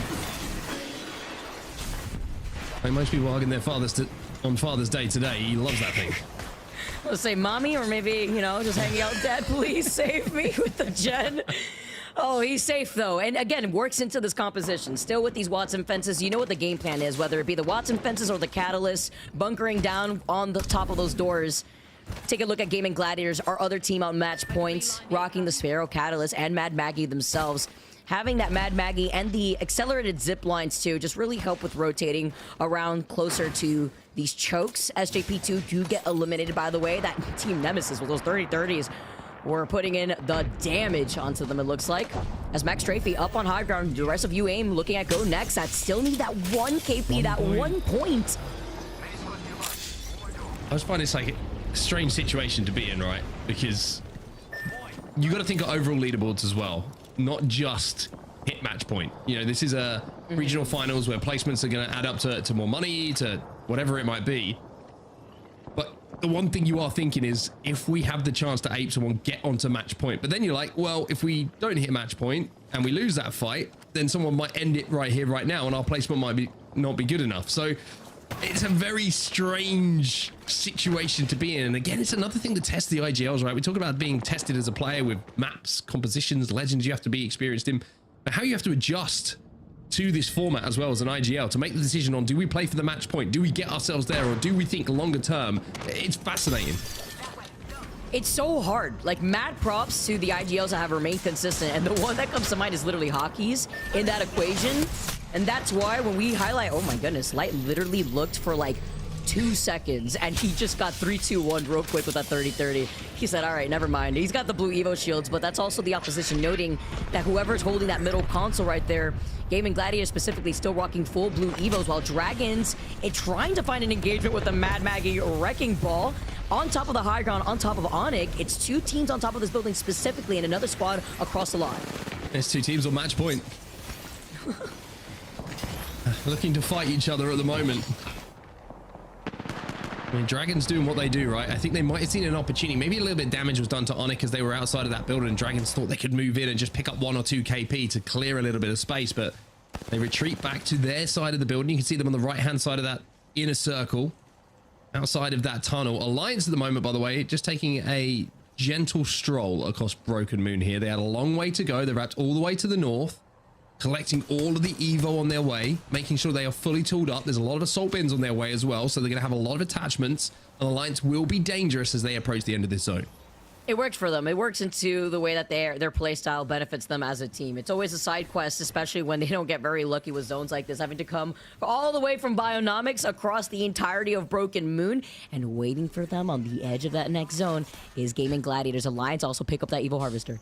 Isn't it funny how Dragons and Onic are next to each other? 2 match point teams. GG and Alliance exchanging fire right now. 2 match point teams. Well, GG are on the receiving end of a lot of damage from Alliance, but so is Unlucky. Has to Scarper away, and Scarper he does. Effect with that bow in his hand. Breaks one. Can he hit the big shot, though? This could be the one that could hurt GG the most. Can't quite connect, but Hackers has got a bow of his own, and he takes down Funk. That was crazy. You know that Funk was clutching. Please don't hit me. The last bow, though. You could call Hockey's Legolas from the distance. Yes, they get that knock. They push in, close in that gap. 26 enemy scan, by the way, with the remote beacon scan on the Sparrows. Always nice to see the lineups being utilized here. And Alliance know whether they can take this fight or not. Alliance want to try and pressure. It's one thing they do so well. When they have an advantage, they are immediate to seize upon it. GG, I think, have managed to reset, though. And Funk is back on his feet. And Funk is ready to fight. This is a straight 3v3, but here is the Catalyst slowing things down. But there is a way to break the doors down. And Blast is getting blasted at the moment. Effect with the Devo gets the knock. Now, that's the last thing I want to see on the other side of that door is Effect. He gets taken down. Unlucky puts up the catwall just defensively so that way they can try to get that res. Oh my goodness, bunkering them in. The Catalyst so strong now. Wrapping around to give him suppressed fire, though, is Hockey's. Still looking behind, though. It looks like another team has now made an appearance. Effect is going to be left alone here. Effect is going to crawl towards his teammates. And Alliance might be lucky enough to get a res here as GG are under duress themselves. They will drop down to the low ground. And they will be able to drag Effect back to his feet. Alliance survive for now. Dang, it wasn't even one squad making their move. Gaimin Gladiators eliminated. It was like 2 teams that came up on this fight. It was Aurora and then Cybercats to the north. Hearing this fight also may have indicated to the other teams in the neighboring position. Are these all lineups here? Oh my, Hockey's. Hockey's is crazy. Looking on the other side to see if he gets it here. He gets that one player over to the left side. Drone detected by a crypto drone from afar, but Hockey's is truly just built differently.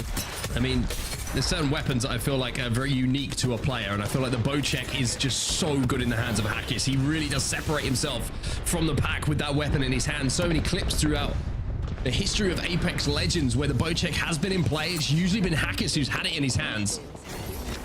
As Onic now move on to the roof of Dragons. Just a reminder, 2 teams who are both on match point. Intense. Onic being that second team to have made it there, but with full blue Evos. Bushi's forced to drop down our full French team now as EQ covers the swing. Nice crack here. And in the feed, Hockey still holds it down for the rest of Alliance, also getting a knock of his own. It's Aurora with a lifeline, though. They get the halo down, but here comes Unlucky. 9 Impulse is dealt with. He's turned into meat, and Kazak might be next. Run for as fast as you can. Kazak does get that knock, but with Unlucky having a Devo, good luck with that. The damage output is intense, and the res comes out on this isolated reset here for Alliance. It's insane to see how quick they reset as a team, even with Nephilim now starting to approach to get that ring console to their north.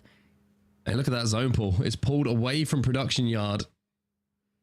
Out into the open. Dragons. That's that load of high ground too. Yeah, Dragons and Onic are in a pretty good spot for a walk in here, but they're going to have to deal with each other at some point.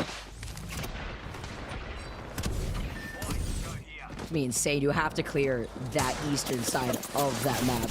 Especially if you know where that zone pool is going to be. Hockey's takes a good amount of damage. Loses out on his shield. Forced to pop the shield back instead. Unlucky with another catwall. Been getting these catwalls so quickly here. Looking to the side just to see. They're going to try to approach here from the building, but they want to try to prioritize the zone pool here because round 3 is closing in behind their backs if they start making moves now. FaZe Clan eliminated in the meantime. Their rough day continues. 15 squads remaining. Alliance fall into a Sparrow ult though. Maybe not just one. It's going to be a couple. They have run into all sorts of traffic here. Unlucky's down as well. Hackers is going to have to go nuclear, and he's trying his best to do exactly that. He finds one. The shield swap is going to come in, but the amount of damage from Hackers is unbelievable. And now they're forced to go out into the open with other teams taking a look at them. Huggies takes a good amount of damage. It's Dragons waiting for them. Effect may need some help. He's been popping up all day, but needs some suppress fire. Effect managed to just hold off that push. Sparrow does go down as well. And Bolt is going to be very, very dangerous. Hackers and Effect though. Effect gets one. Swinny's weak. Hackers is going to have to clutch here for Alliance. Can't quite connect with the R9 spray. A little bit of pressure on his shoulders now, but he takes down Swinny. He keeps him alive. Dragons are out. That's a match point team. Alliance live. And they have a respawn beacon. They have the Moby to make it a full 3-man, but can they do it with McClutch now showing face? Ronin on the other side of the line. They're looking to send this. Hackers is going to take the height, but he's going to have Clutch in front of him. But Hackers exchanges a huge amount of damage. Effect is still alive. Oh, peekaboo! That's not something you want to walk into, though. It was hoping if it was Effect. If it was Effect out here, he's got the Devo. If there's anybody that can do it, it's Effect, perhaps. A person who's literally had more kills than 15 teams, but he cannot clutch it on his own. Ronin, they take out Alliance. Our other match point team falls. This really only is left with Onic. Onic's the only team. Onic the only team who can close it out in this game, and Yikui has just been brought back to his feet. They are under pressure. Vushi, last alive, last hope, or we go again here. Ain't no way. Ain't no way. I can't believe this. I think he knows.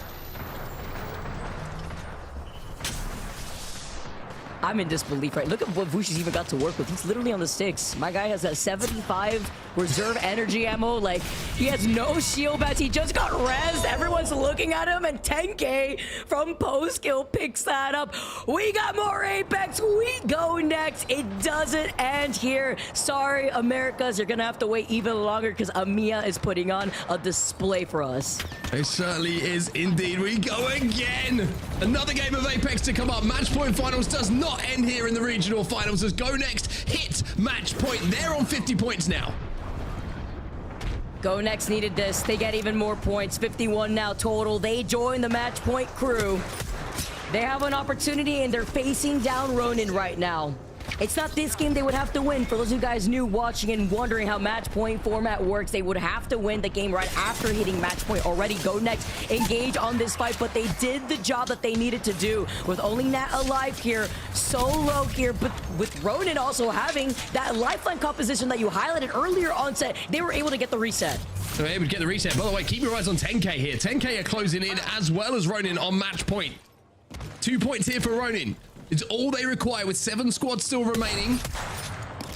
And when you've got a red armor, a gold armor, and you're really starting to win some fights, their confidence will certainly be up as well to be able to join the match point teams. But they're taking a little bit of damage themselves. They've got to be careful here. But Nate with that Kraber gets the knock. But are they going to be able to convert it into a point? Well, I said it, everything. And these days. And this one. And this one as well. But Watson who? No jet. Oh, say no MOUZ. All right, we're gonna just be able to knuckle cracker right through everything. Oh, yes, they get it. 50 points.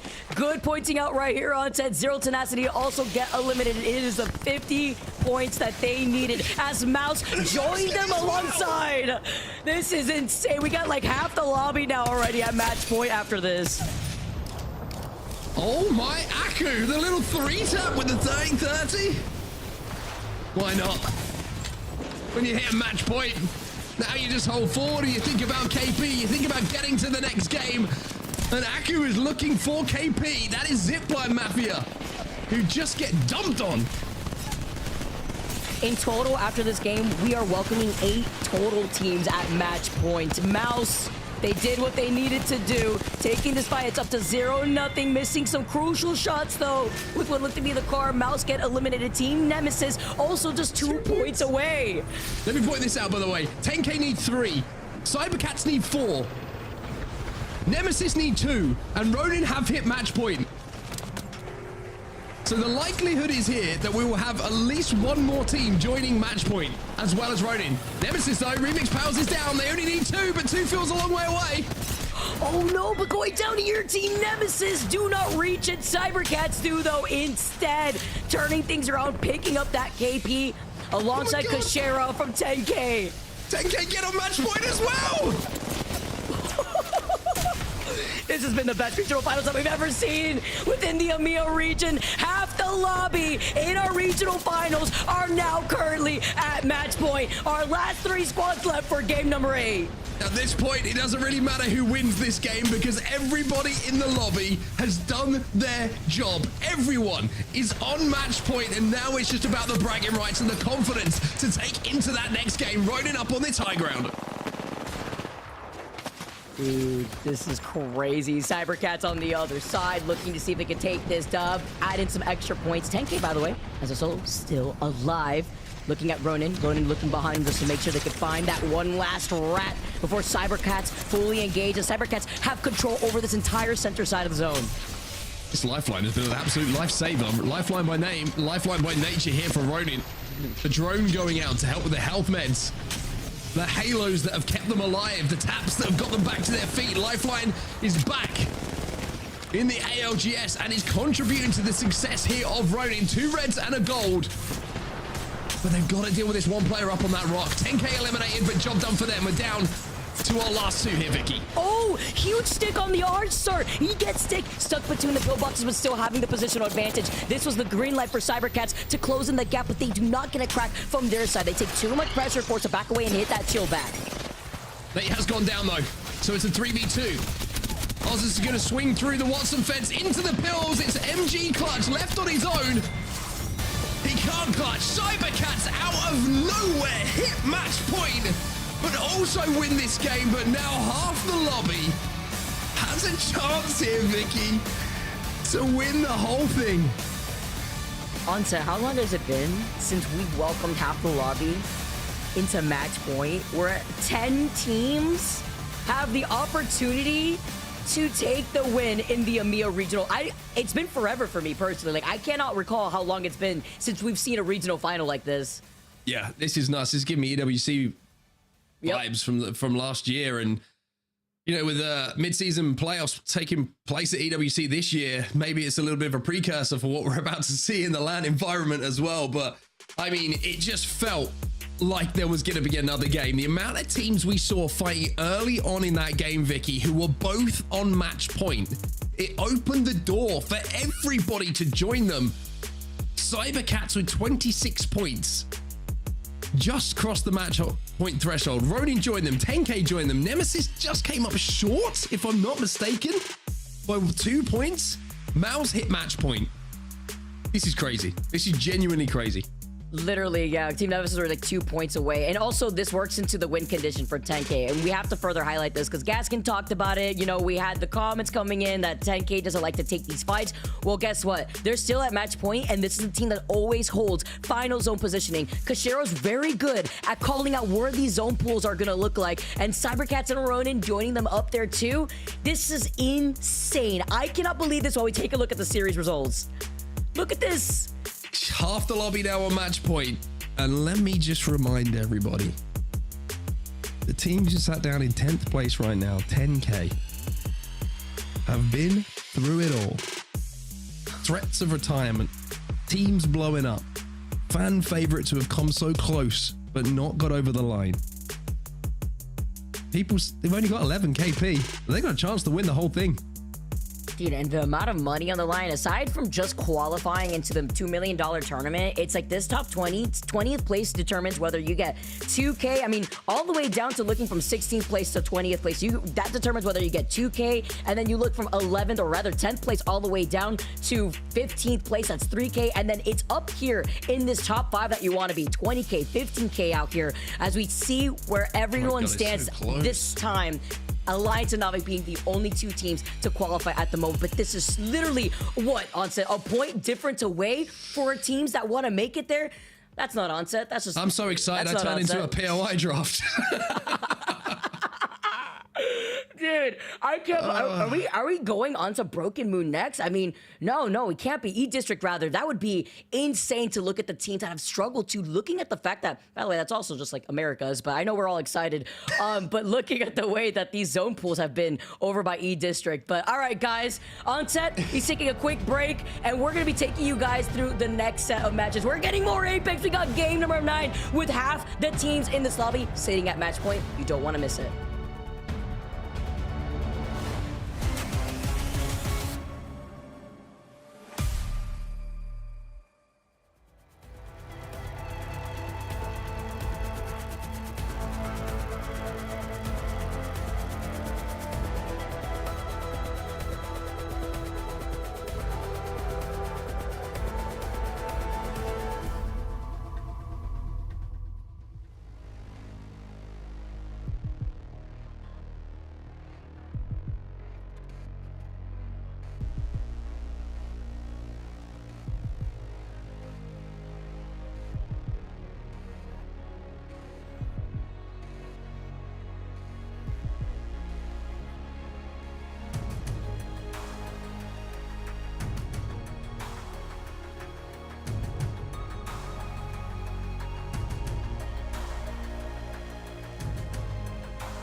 We're back, everybody. Match number 9 is loading in the background, and we have 10 teams, half the lobby, now on match point. Dan, did you have a good break? Because if you missed that one, we're going to have a conversation. I know you were watching.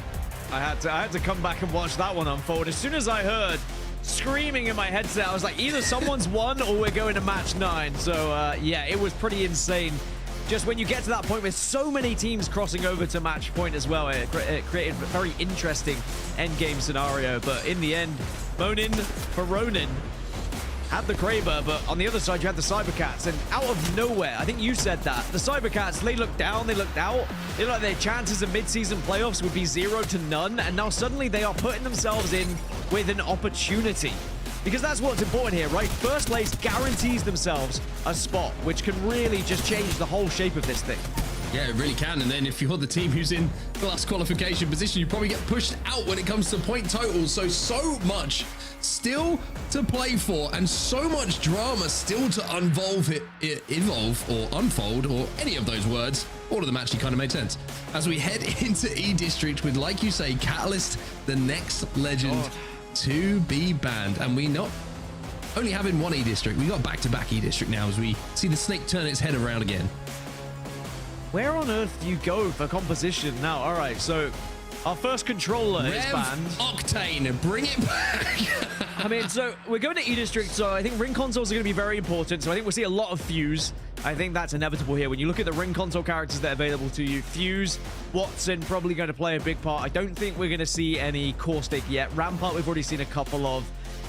Maybe some Valkyries will creep in again for a rotational legend, but, you know, we're getting closer to that point where we are going to see something a little bit more absurd. I know we had the lifelines come in, but I don't think that's that crazy.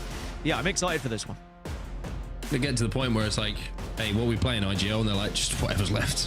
Just click on a legend. Which do you have the most kills in ranked with out of the last legends available? Will we ever see a Vantage in the ALGS this season? I feel like we did. Am I crazy? Wait. Dolph probably played it. G-Dolphin probably played it at some point. Anyway, match number 9. Here we go. It's me and Dan Gaskin to cast it. E-District is going to be where we find ourselves. I mean, E-District has been very kind to Alliance throughout this split. But you can say the same for NAVI, MOUZ, 10K.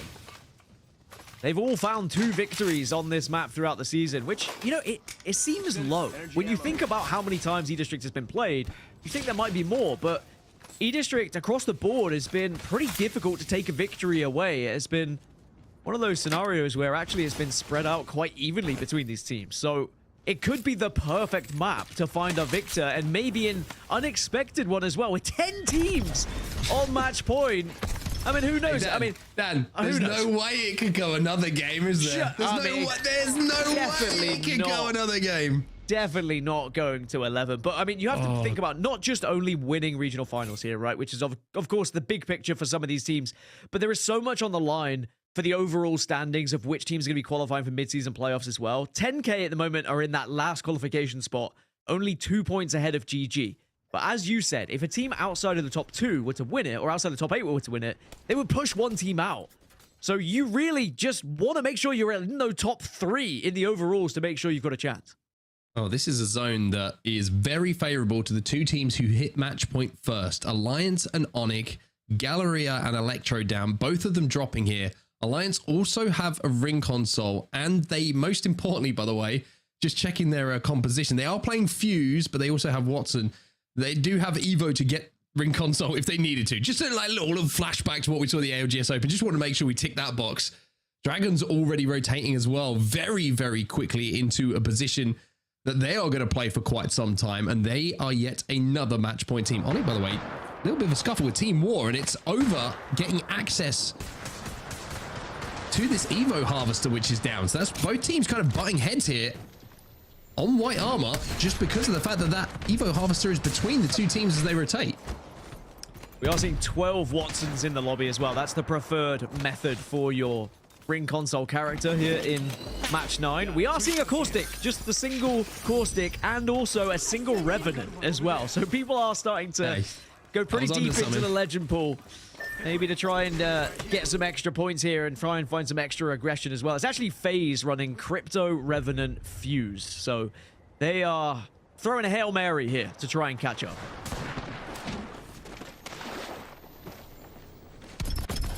Well, Nephilim feeling a little bit left out at the moment. They're one of the teams who aren't on match point. 37 points on the board for them. The team who is on match point is in front of them. And that's going to be MOUZ, who made it in that last game alongside most of the lobby. Aku jumps up. By the way, Aku has been frying in the last few games, and he is continuing to do exactly that hit. Oh my god. This guy is playing some Apex right now. I mean, seeing the way that some people handle the car is incredible. I don't think I could do it. I don't get along with the car. The R9 different, but the car, how some of these pros are shooting it, very impressive indeed. And that is going to be Nephilim eliminated as MOUZ are able to solidify that victory in that fight, and I think they should be fine. Yeah, no one even near them. There's so many early movers here to the northeast side of this map that MOUZ are absolutely fine to make a rotation now. Ooh, 10K. Gotta be very careful here because GoNext are on their back. Post kills down. Nasky is weak. Just pops a battery. Kishera evens it up though. Plays a sneaky little corner. And tries to get to the safety of his teammate here. GoNext to be impression now. Yeah, Postkill finished in that situation, or did Postkill manage to kind of crawl away towards his 2 10K teammates? May have been able to crawl, just trying to look at it, but either way, the important thing is 10K have survived for now. GoNext, however, might not be able to say the same thing as Aurora starting to fully send it. Henchman the last, he'll fall, so GoNext eliminated. And again, this is going to be very important in the overalls that 10K survived. If 10K had gone down there would have been a big chance if everything ended in this match that they may not have made mid-season playoffs. That's how tight it is in the overalls right now. Well, Postkill did get away. He crawled away on the Watson, and they've got him back to his feet. Now, one thing to highlight here for 10K, they've always been playing the long game when it comes to match point. They've never been in a position where they've been picking up big KP in any of the games that we've seen so far. It's just been purely through placement, essentially. But now that's all they have to worry about. Placement is all that matters for them. So their game plan starts to feel a lot more comfortable, a lot more natural. Whereas everyone else who might have accrued their points in a slightly different way has to think about that hard zone, hard win condition that they have to achieve here to be champs. God, you can feel the tension as well in the lobby just with how everyone's playing. I'm nervous, you know, like it's crazy. And it's not even just because everyone's on match point and the unknown of who's going to win it. It's like the actual implications of if it ends here, where you currently reside in the table, your chances of mid-season playoffs could be just 1 or 2 points off. Like, sure, the plan has been excellent for 10K so far, but they do find themselves currently in 11th place, like overalls, right? So in the series standings, excuse me, but 8th place in the overall standings. If they were to die, suddenly all that hard work of getting onto match point just goes down the drain, and they could very much be overtaken by a team in this game who has a lot of kills. So that's the scary factor. The same can be said for GG. If they were to die now, their chances of mid-season playoffs could suddenly go. Everything is riding on this match. Very interesting to take a screenshot of the standings at the start of this game to the final standings if it was to end now, because they are going to change significantly. Those qualification spots for mid-season playoffs. 10K going to rip into zone right now. As Ronin, will they be moaning or groaning in the next few moments?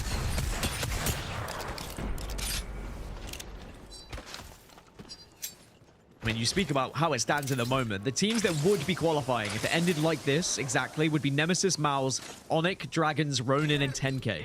Meaning GG would miss out, Zero Tenacity would miss out, GoNext, of course, would miss out, and they've been eliminated. So GoNext needed to go to a match 10, otherwise they will not be going to the mid-season playoffs. That's the harsh reality of it.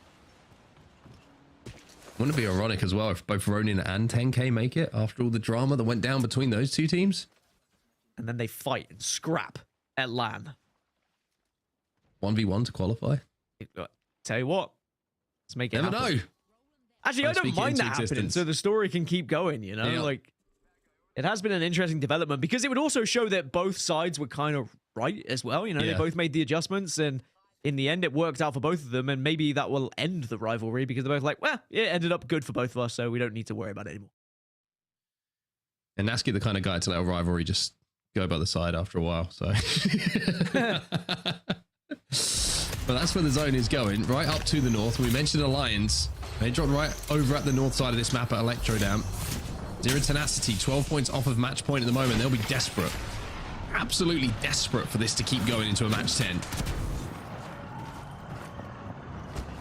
They pick up 1 KP, as you saw in the feed. Zero Tenacity, which adds another point to them.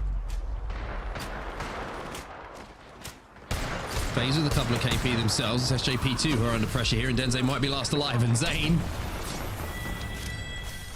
doesn't even get to leap into the action on Revenant. It's weird to see Revenant back in an ALGS lobby. I remember the days of Rev Octane. I try not to think about it. But yeah, I mean, it sums up FaZe's day. If you look at this composition and what they're trying to achieve here, I think it suggests what they need to do and how far they are behind. And, you know, that's their chances of mid-season playoffs is pretty much gone at this point unless they pull off a victory and can take us to match 10. And with SJP2 just falling there, if we ended here, they would also not be making mid-season playoffs. You're going to hear me say that a lot. Yep. For this game, because they either will or not. The expectation is that this game ends here with 10 teams being on match point, and we've lost 3 teams already who weren't. It's kind of tough out here for those teams who are trying to keep this going to 10.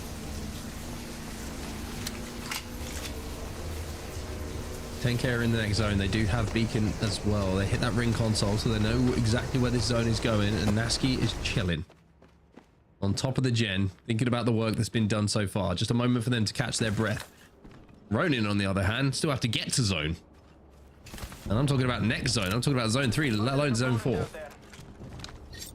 God, it's so tough when you look at that overhead and all the positions that have been filled. Now, E-District, typically, there are places you can find, even if you arrive late, but they might just not be winning positions. And a lot of these teams need to find a win, which is what's kind of terrifying for them with their approach right now.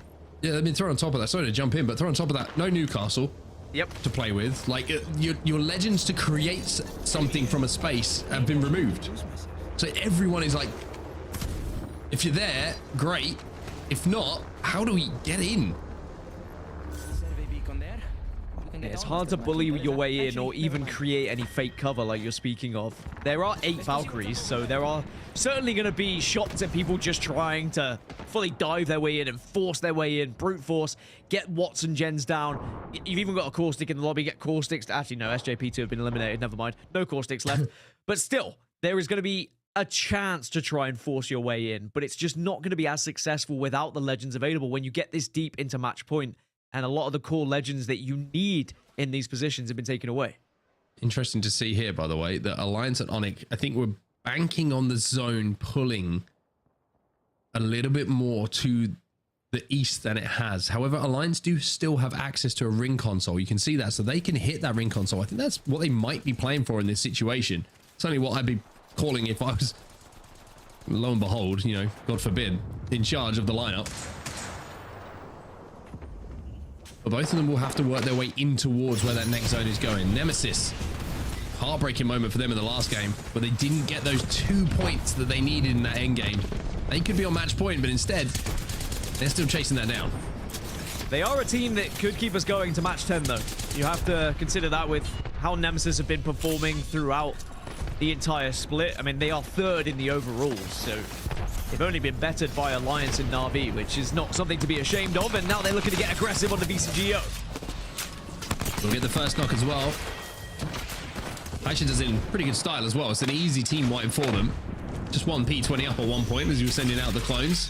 And now GG moving. That Sparrow ult is so good. Gen does go down though. Kaisha takes a huge amount of damage. Maggie Drill will go down. The right drill should rip through some walls, and Funk and Blast have got some. GG. On match point, remember. They're going to clean up these final pieces. Zuni's trying to escape though for Nemesis. Can he get around this corner? Managed to avoid the LOS, but it looks like GG want to chase this down, but Light from nowhere gets taken down, and it's Aurora. And remember, GG are outside of the mid-season playoff spots at the moment. Nemesis get eliminated. They're going to be fine. Nemesis are going to mid-season playoffs. I don't think we need to worry about that. They're on 115 points. They're going to be good no matter what. However, GG, not the case. By the way, the 8th place has been bouncing around with all these kills as Aurora get another onto Blast. Suddenly, GG staring down the barrel of a gun here. GG are gone. Another match point team will fall. Ronin trying to get in towards this zone. They're gone as well. 2 match point teams fall in about 5 to 6 seconds. And it's Zipline Mafia who now try and force their way in. MOUZ up on the high ground.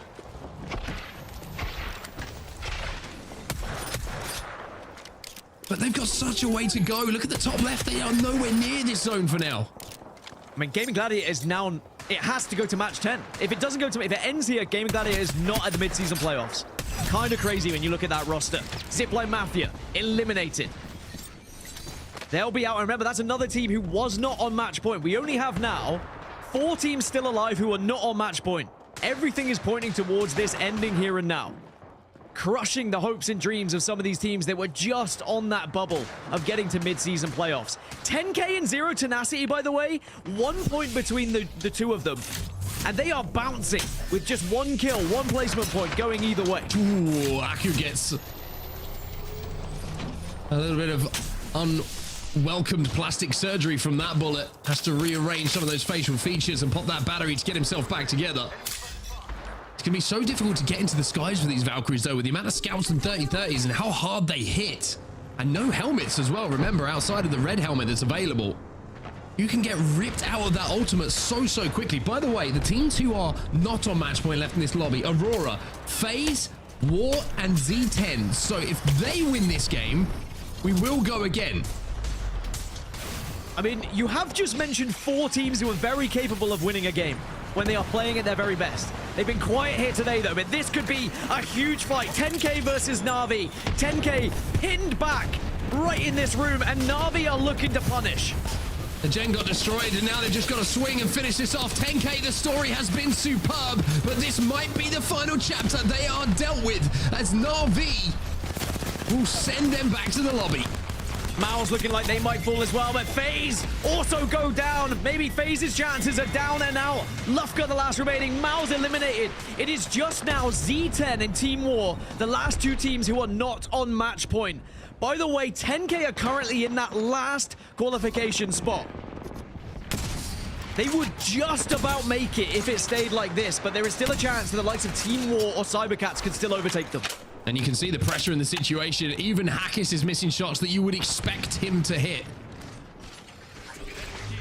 And what's next for Alliance? Look at where that zone is going. Cybercats below them. And NAVI alongside them. A reminder, only Team War and Zero Tenacity can keep this game going, keep this series going, if they were to win here.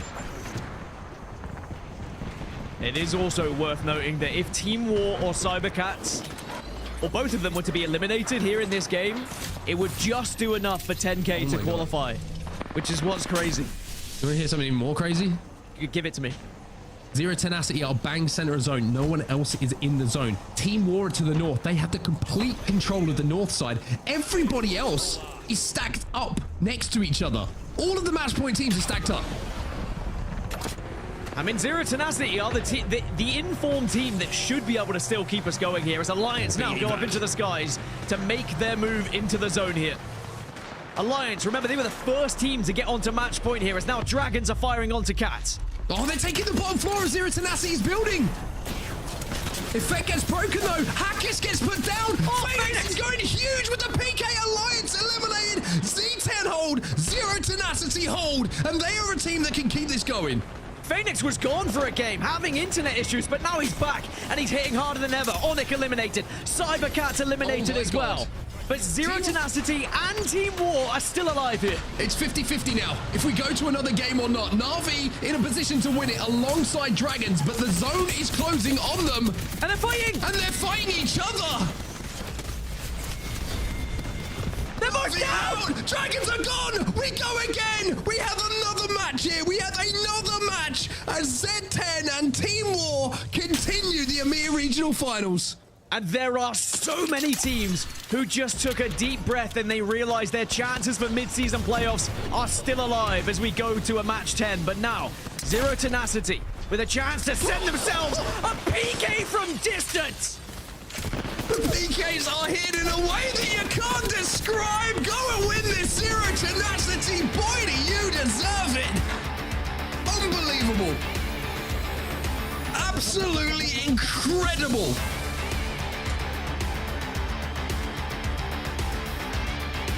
I mean, it would not be a regional finals without a little bit of drama as we have a guaranteed match 10 here in the match point format.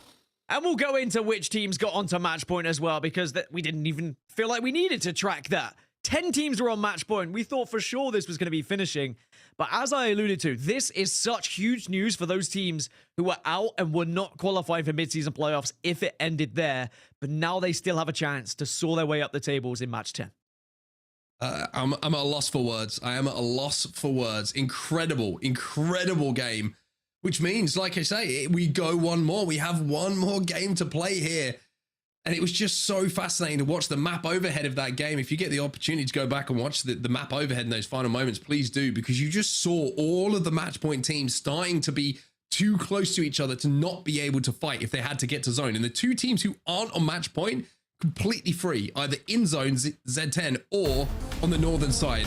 It was incredible. This is how it looks. Zero Tenacity, by the way. Oh, 27 points, 15 KP. The biggest ones, though, the kills on Alliance as they tried to slam off that evac. The PKs, oh, chunky.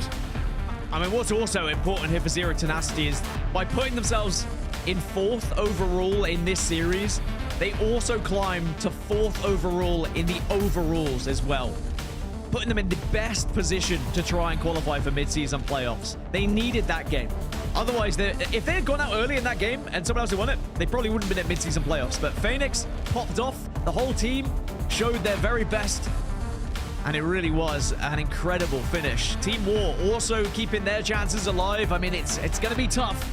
I'm going to be honest. War have a lot to do. They find themselves in 11th in the overalls, but currently they're down in 18th in the series. Like, Team War need to win a game if they're going to find themselves in mid-season playoffs.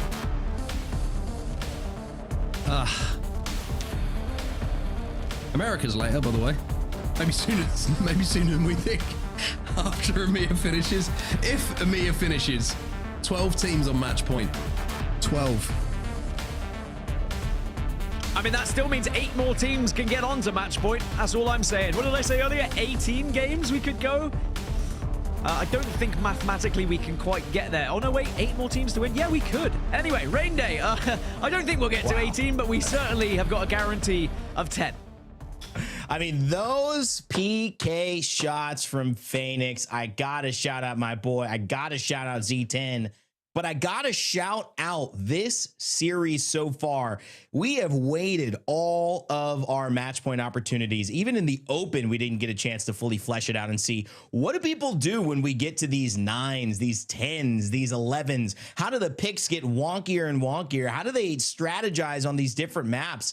We're getting a chance to see it here. If you're a fan of Apex Legends, this is everything that you could have hoped for and then some. But what a finish, gentlemen. The stakes so high, and I just think that there's so many EMEA fans out there who were just biting their nails, couldn't even look at the screen, or maybe couldn't look away, knowing Gaimin Gladiators was not going to be attending EWC and midseason playoffs unless the unthinkable happened, and it certainly did. Z10 with that win, Team War right behind him as well.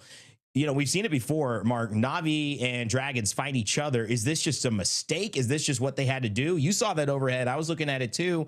You know, every team was in a position to basically cannibalize their own efforts to win this tournament and allow Team War and Z10 to have the perfect spot. Yeah, I mean, it's just one of those situations where there's so many teams on match point. It's inevitable at some point you'll probably be fighting a team who's also on match point. It was just funny how it lined up in that way, where you had all of the teams on match point, either on the northern or eastern side of that zone, and the two who weren't had the most space just left on their own. It was just fascinating to watch how that developed. I mean, a lot of teams probably banked on it going a little bit differently, that end zone, which is why everybody was in that certain position. But, you know, it's at the end of the day, all that really matters is we got another game. Z10, I think the biggest thing for them was just the composure they showed when they held off Alliance. I think, like you're saying, the shots from Phoenix and the fact that they didn't just let Alliance walk into that building. A lot of teams would have been known that was Alliance, because the Alliance played from Electro down. They would have known they were playing that high position. It was a smart thing to do. They would have seen them hit that evac, and people would have been worried to fight Alliance. They were not worried. They took the fight, they took the opportunity, and they won it. That's part of it, just the confidence, the ability to make that play and know that's the play to make. Now, let's talk a little bit about what happened so far leading us up to this. Game 10 on the way, but Game 8, Cybercats, that was a big moment in this event too, Dan. Getting on to match point. We now have 12 teams. It was 10 after this. Well, I remember right at the start of the day when we were calculating, you know, how many points you're going to need to maybe get to mid-season playoffs, and we looked at Cybercats as a benchmark because of where they found themselves and how much they would realistically need to do. And we said, you know, second place probably wouldn't even really get them there, so it's going to have to be a win. Well, you know, they still have the opportunity here. They're on match point, and they are very much still alive. And I think that that's the excitement about regional finals. Now we have 12 teams who could all go on to win this thing and, you know, guarantee that position at the mid-season playoffs when it seemed impossible right at the start of the day. Yeah, I mean, this is the rare moment. You know, I'll go back as we see Oz here saying, yeah, you got 6 kills at the front, 6 kills at the front of match 4 and 5 as well. But what can you do now throughout 7, 8, 9? Well, 6 kills in 8. It seems like 1 or 2 out of every 3 games. He's totaling 6 kills, 18 overall after 9. As we actually take a look at some of those final circles, the final circle just leading up to this game 10, which is upon us. Mark, you were breaking it down a little bit. The confidence from Phoenix to shut this down, and of course, not as Vincier and Dragons just going after each other, leaving it open for War and Z10. Yeah, just cannibalizing each other. It just leaves it open. You can see here that it just becomes a straight 3v3, and when you're in center zone and you have the kind of height they do at the moment, and Phoenix, I think they actually ended up with 2 PKs, if I'm not misunderstanding. But watch this shot, by the way. Watch this shot. I think it's Feuda who, it might even be Phoenix. He's 110. It's Feuda. Chubb pokes his head up for just a second here. Bang! Oh, sorry. And yeah, sorry, it's up to, yeah, just shotgun, by the way. It's in a care package for a reason, you know? Exactly. It just absolutely destroys it with that choked up PK. Yeah, just amazing game. I mean, one of my favorite games of Apex I've cast in a long, long time, that one. But you know what I think is also, I mean, you bring the point of the confidence, because dropping down, having an idea that this is a team on match point. If we lose this fight, we are basically ending the lobby for everyone, including ourselves. And I'm not sure we are in a position to qualify yet. We might be, we might not be. But to have the confidence to drop down and then use a PK for all things, I know a lot of people feel confident on their PKs, but it's a hit or miss kind of weapon. You know, in a lot of ways, it's not that spray and, you know, you get a bunch. You could hit it for a 9. You could just whiff. And so to come out, choke up, get those 101s, those 110s, those 90s, that was huge. And I think Zero Tenacity now, if you ended it today, right here, would be in 4th position, representing EMEA in our midseason. That is what that win just earned them. But guys, from 4th place all the way down to 8th, while it was maybe 2-3 points separating these, it's now 12 points. That's the difference. And I'm very curious to see if this will finally be the end. It certainly can't go another game, guys. It certainly can't. But I want to know, what does chat think about this one? And of course, get your thoughts on the game. Those who have been watching, it's been one of those ALGS days to remember. Mario, I feel. What's up, Mario? He says Alliance only dominate on certain characters. As that character gets switched off, they can't win another game. Might be true, Mario. I'd hate to think that Alliance are ever disadvantaged, but as you can see, a team that's been on match point longer than anybody else, not been able to clutch it up, even in that final moment there, taking it up. Z10, they win that fight, they probably win this entire tournament. SK Bloodhound says, I do think Alliance is the most complete team in Apex Esport, despite their struggles sometimes. Dan, you agreeing with Bloodhound there, or you think that there's still some teams that in this match point situation could have gotten that done? I think between themselves and Falcons, they are the complete roster. Any battle royale is always going to have its trials and tribulations, and we can see that Alliance are going through that right now, whether it be the legend selection, like the previous commentator said, or whether it's just down to, you know, a couple of bad pulls, a fight not going their way here, that you cannot be perfect in every single game. And with match point, even if sometimes you are the most consistent team, you put the most points up, you still have to find that victory at the end of the day. The good news for Alliance, they still can. They are still in this, and it doesn't matter if they do it in 6 or if they do it in 10. They could still be the #1 team. Zario asking, I am shamelessly jumping on the bandwagon. Not asking, telling us, and rooting for Alliance. Listen, I'm a Furia fan. I need to know what it's like to win at least once. Ouch. Also, it's his fault. For our Furia fans right there, jumping on the Alliance bandwagon. Yeah. Good. I mean, they almost lost here. This may not be the right bandwagon at this point. There's legitimately 12 teams who have an opportunity. Let's hear what more of chat thinks, because I'm loving these conversations here. Night Oblivion, 10K with their placement points is insane. Are we not talking about 10K enough, guys? I mean, there's so many teams performing, Mark. Is this a team that definitely is stepped into your line of sight as, hey, these could be threats, especially, you know, primed to make midseason playoffs? They can continue to be somebody to keep your eye on moving forward. I think we're talking about them enough. I think what they've done so far is very, very impressive to get to this situation. If they get to that global stage, there's certainly still some more work to be done, though. I think they would all understand that, especially when it comes to putting points on the board with kills. It's very rare that you're going to win every single game by sitting in a building and kind of holding a spot down. You've got to be able to command a bit more space. But, you know, 10K, at the moment, they're doing the job, and that's all they'll care about. If they get the job done at the end of today, they will be more than happy. Major story, 10K, Ronin dropping Nasky finding his home. They are literally 2 points separating each other from 8th place qualifying and not going at all. That sets us up for some more drama here as we say goodbye to Mark. We give Vicky a little bit of rest, and I take back the mic here with Gaskin as we get ready to go into game number 10. Daniel, this is one of those for the record books. You don't always get to cast a match point finals. You don't always get to cast a match point finals past game 8. You certainly don't get a game 10 very often, but that's exactly what we've got here, heading over to E-District yet again, and Watson will be banned. I'm lucky enough to be one of the few who was there in Poland. I was there at EWC. I've been there when we've got to this point, and it is nuts, because you throw all of the rule book out the window, all of the stats out the window, all of the previous wins. It just comes down to who can actually tough up and get the job done and actually show up in that moment. And now we've got legend bans being added to it as well. Just adds that extra layer.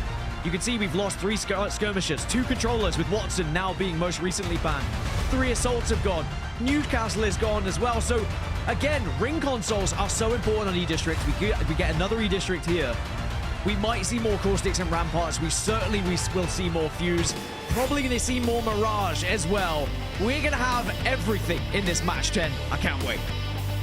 Well, if you wanted some action on your Sunday, Father's Day around North America, which is coming up soon, or EMEA as it's closing out since we're going late into the night, you've got it. The Apex Legends Global Series, a firecracker of a show so far. We'll see if it ends with that kind of bang that these teams are hoping for, especially if you're on the side of Z10. They've done enough to put themselves 12 points outside of danger. So we'll see if they can continue to do that as of now. But everything still, of course, lands on a knife's edge. Let's take a look at these legend pick percentages, Dan. As you can see up on the top of the screen, there is a lot of there's a lot of choices here that are being made by these teams. Well, as expected, Fuse is the majority pick and will be banned if we go, or when we go to match 11 with how things have been going so far.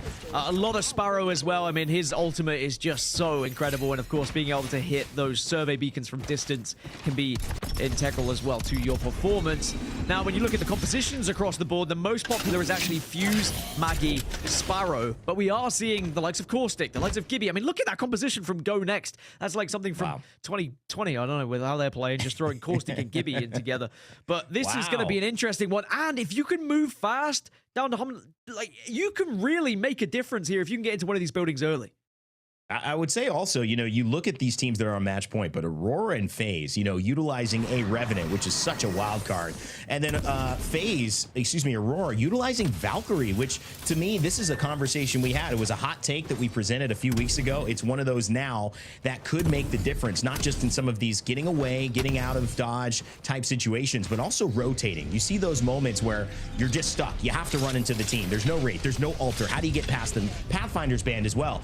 Well, now you got Valkyrie. Now you do have a Skyward Dive. There is an opportunity. And there's those final zones. I mean, Dan, how many times have we seen a Valkyrie float up into the air? People stop looking at her and she just lands down and just, maybe the game ends and she's still flying up there. These are options now for Aurora. And that is a team that is still not on match point. Yeah, I mean, Valkyrie had to come into the equation as well, just because you need legends that can provide you a little bit of rotational aspect. Otherwise, you just get caught in these chokes. And especially on E-District, it can be brutal.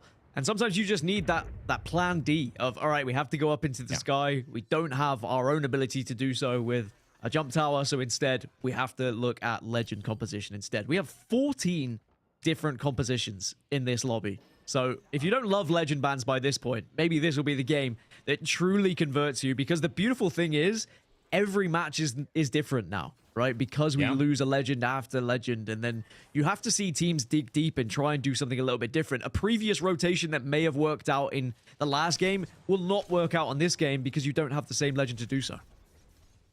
One of the highest match point moments we've seen in terms of the amount of teams on match point who could end it versus the teams that are not. We now have a surplus in terms of teams who could end it by winning.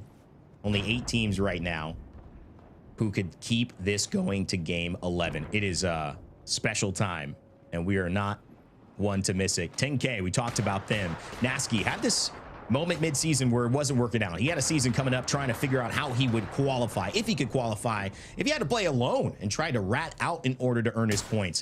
This moment with Ronin ended, but something started with 10K, and now they are on the precipice of making that a hero's journey where he does end up on top, sitting in 2 points ahead of Ronin, and they get the job done here. Gaimin Gladiators as well, still out, and our winners of game number 8, Cybercats, who are now on match point, trying to keep that momentum up as they're fighting onto Osis. Excuse me, Osis getting fought onto GoNext, who are in that building already. Yeah, a few teams who have found themselves in the early places here are now going to have a little scrap to try and dominate some of the more powerful positions that they hope is going to maybe find them success and find them a victory. As Onic down to 2. Maybe looking to just try and escape and play Survivor here. On the other side is just using the knockdown shield as best as you can to delay the other team. But We're going to see a lot of teams kind of grouping up together, reluctant to take a fight, and maybe sharing buildings together as well. And we can already see we've had like 3 or 4 teams that have lost a player here. And they're kind of crawling around on the floor. Very tough to try and come back from. With the crypto, you have the banner retrieval. You do even have the revive. It's possible with the drone, but it's going to be tough. And Onic, they're in trouble. Onic, that is scary. 10K, they're making a move. That was one of the teams ahead of them. And Onic now have to wait and watch, sitting in 7th place as of now. 2 points behind 10K and only 5 points. Excuse me, 2 points ahead of 10K and only 5 points and 6 points respectively ahead of Ronin and Gaimin Gladiators. That is a scary final 20. But look, they're still alive. Kizarone has found a way to stay alive, and they might even be able to get the res here. Onic's story could continue. Yeah, they're gonna survive by the skin of their teeth. That was the game plan with the crypto escaping. 10K did get the kills though, and just to touch on 10K, I mean, I think I have spoke about them quite a lot today, but their game plan was solid, but I don't think their game plan took into account it going to 10 matches. Because the longer you go on, the more teams that are going to have pop-off games, and 10K are not about pop-off games. So their consistency will only go so far, as the Devo almost does the damage, where they may just lose out on not having one of those big games regardless of the consistency. But they also could be one of those teams that suddenly plucks out a victory out of nowhere. So very excited to see how this one goes. But FaZe Clan, they're a team who needs a miracle here at this point, Rain Day. I mean, if anyone's going to take us to match 11, FaZe, it would have to be them if they were going to find themselves in mid-season playoffs. Well, they have the ability, obviously, Synetic and Nags, but really trusting Zane. You can see he's got a fully purpled out devotion. So he's got that turbocharger, but that's going to be very hard to loot within just round 1 by yourself. So maybe a little bit of teammate support there. Take this barrel, take this energy mag. We want you to be set up. 2 to 4 on the 30-30, looking good. Zane might have to carry things for it. Tyler FPS goes down early to MOUZ, trying to follow as the rotation is there. And MOUZ will clean that one up and take an extra KP. 7th place so far, 64 points. And started out well secure at the beginning of today. Nothing secure now. Goodness, you can just feel the tension around E-District at the moment. I mean, look at the amount of teams that have already made their way to that 3rd circle you can see on our screen. I mean, the good thing is they had all predicted the pull correctly. I think it was a relatively easy 1-2 read, but some late movers. GG, Alliance, NAVI, SJP2, VCGO, and Aurora currently going toe-to-toe at draft point. I think they were both trying to hit that ring console, and it looks like VCGO trying to pick off Aurora as well. Only thing I really think is important about this as well, when you mention VCGO and you mention Aurora, those two teams somehow need to find a way to not be each other's main enemy. You know, we saw it when you were trying to end and Nodus, Vincere, and Dragons going against each other. That just opens up the door. It's the opposite here. VCGO and Aurora, two of the teams as well as SJP2, who could actually keep this going, who can give themselves a chance, and both currently sitting outside of our top 8, let alone our top 10. But it would require a win. It would require a major move for them to move it. So they have to play like they need to win this game. They can't be taking skirmishes and risking it too much, especially so far away from zone. Gaimin Gladiators, another team living on a knife's edge, 90 points overall. If it ended here, 57 in this. They're looking for maybe a 7th, 6th, 5th place to secure it. But that's going to require at least staying alive until our top 10. And that's the difficult thing here as well, is like, yes, you can play for the win, but if you play for the win and then you lose out because you didn't rotate correctly or you just found yourself in an awkward position, you may then miss out on mid-season playoffs. There are definitely teams here who might actually have to go for the more scrappy looking for kills approach if they are willing to take that risk and almost guarantee themselves mid-season playoffs, because the higher percentage chance is we should finish here in 10. And there are some teams who are definitely better fighting teams than better placement teams, without a shadow of a doubt. The real question is, are they brave enough to do it? That is always the consideration when you get to match point, is how brave are you and how many risks are you willing to take? Speaking of risks, and I guarantee there's not been a lot of training time on Valkyrie from Funk. I'd be very, very surprised if he's played that character for more than 5-10 hours in the last 4 months. And of course, that's just not been the meta. She's not been involved. There have been other things that have made her irrelevant for the majority of these games. But right now, saying, you got to show up for us, buddy. You moved across the pond. From North America to Europe, this is when we need you. Getting excused from the lobby thanks to Kiner. VCGO battling and trying to stay alive, but Kiner is one shot away, and that shot will occur. Tier trying to slow it down, keep Kiner alive, and it's possible, but they've got threats up above. VCGO just trying to cling on to this lobby, cling on to any miracle of getting to mid-season playoffs, but it could be evaporating right in front of our very eyes as Aurora now looking to just close out this 3v3 engagement.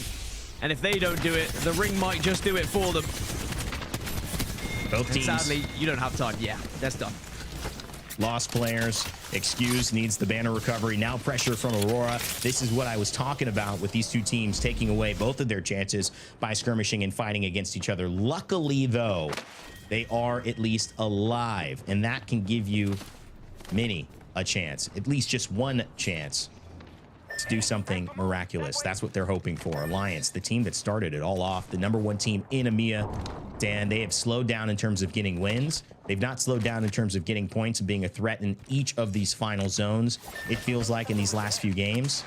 And unlucky on the lifeline too. It does feel like the longer you let Alliance go, I mean, it's just going to be hard to not see them coming out on top.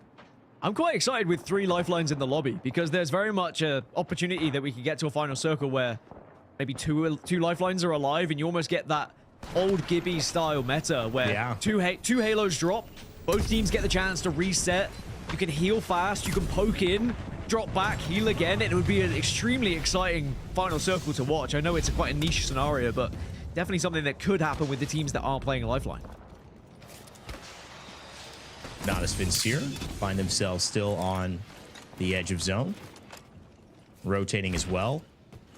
Slab with Chaco in Hierarchy on this round 3 movement, taking a little bit of the southwestern side approach, trying to sneak in past this building, but the 30-30 comes out for Slab. Noticing maybe just CVAC here. It's not going to be an easy run. This is where the Valkyrie changes things, but this is why the Valkyrie oftentimes isn't needed, because the evac essentially does the same thing for him.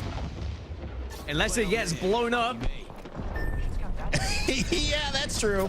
No evac tower available for NAVI, so they're going to have to go the good old-fashioned way by foot. And sadly, they're going to be met by Nemesis as well. NAVI looks like they're going to struggle here. Let's go with the devotion. He finds a little bit, but he needs a little bit more. Gets the shield battery close to going off and just says, I can't risk it.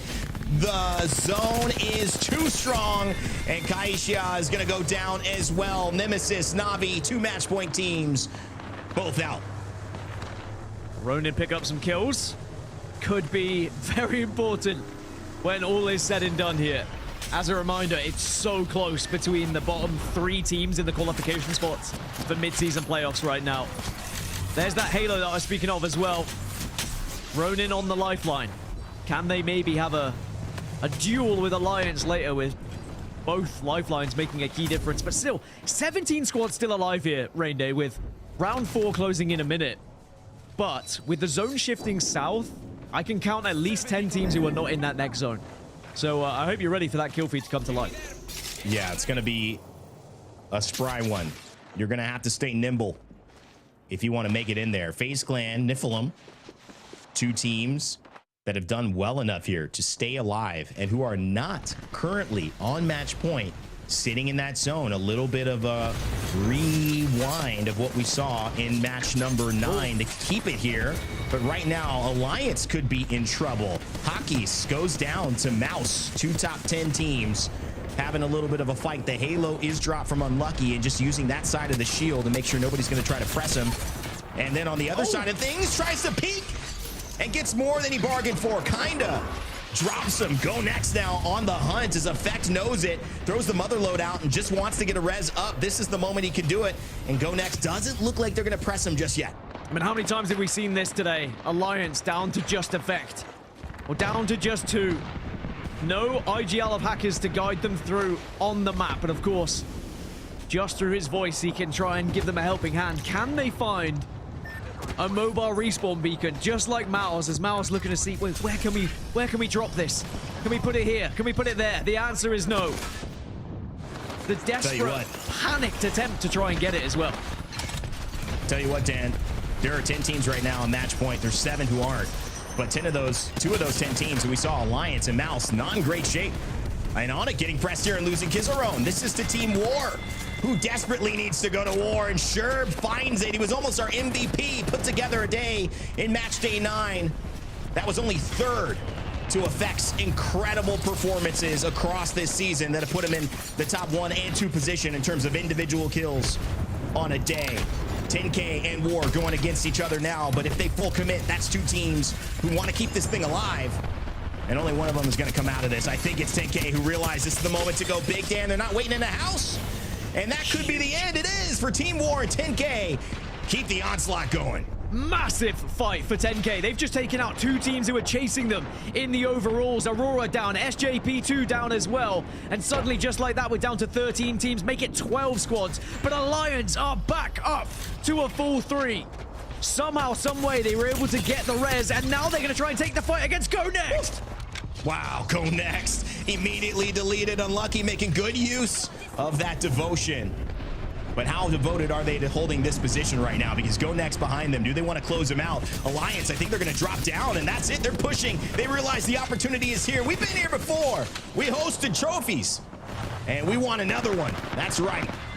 So they take it right there. GoNext eliminated. Nephilim eliminated as well. One of our other non-match point teams. And Dan, just like that, there are only 2 teams alive who are not on match point. That's UAIM and FaZe. 10K down to just Nasky as well. And I tell you what, if Nasky falls here, there is a chance that maybe someone like Gaming Gladiators could just pluck that position away from 10K if we saw it end here. Z10 though, going in on Effect.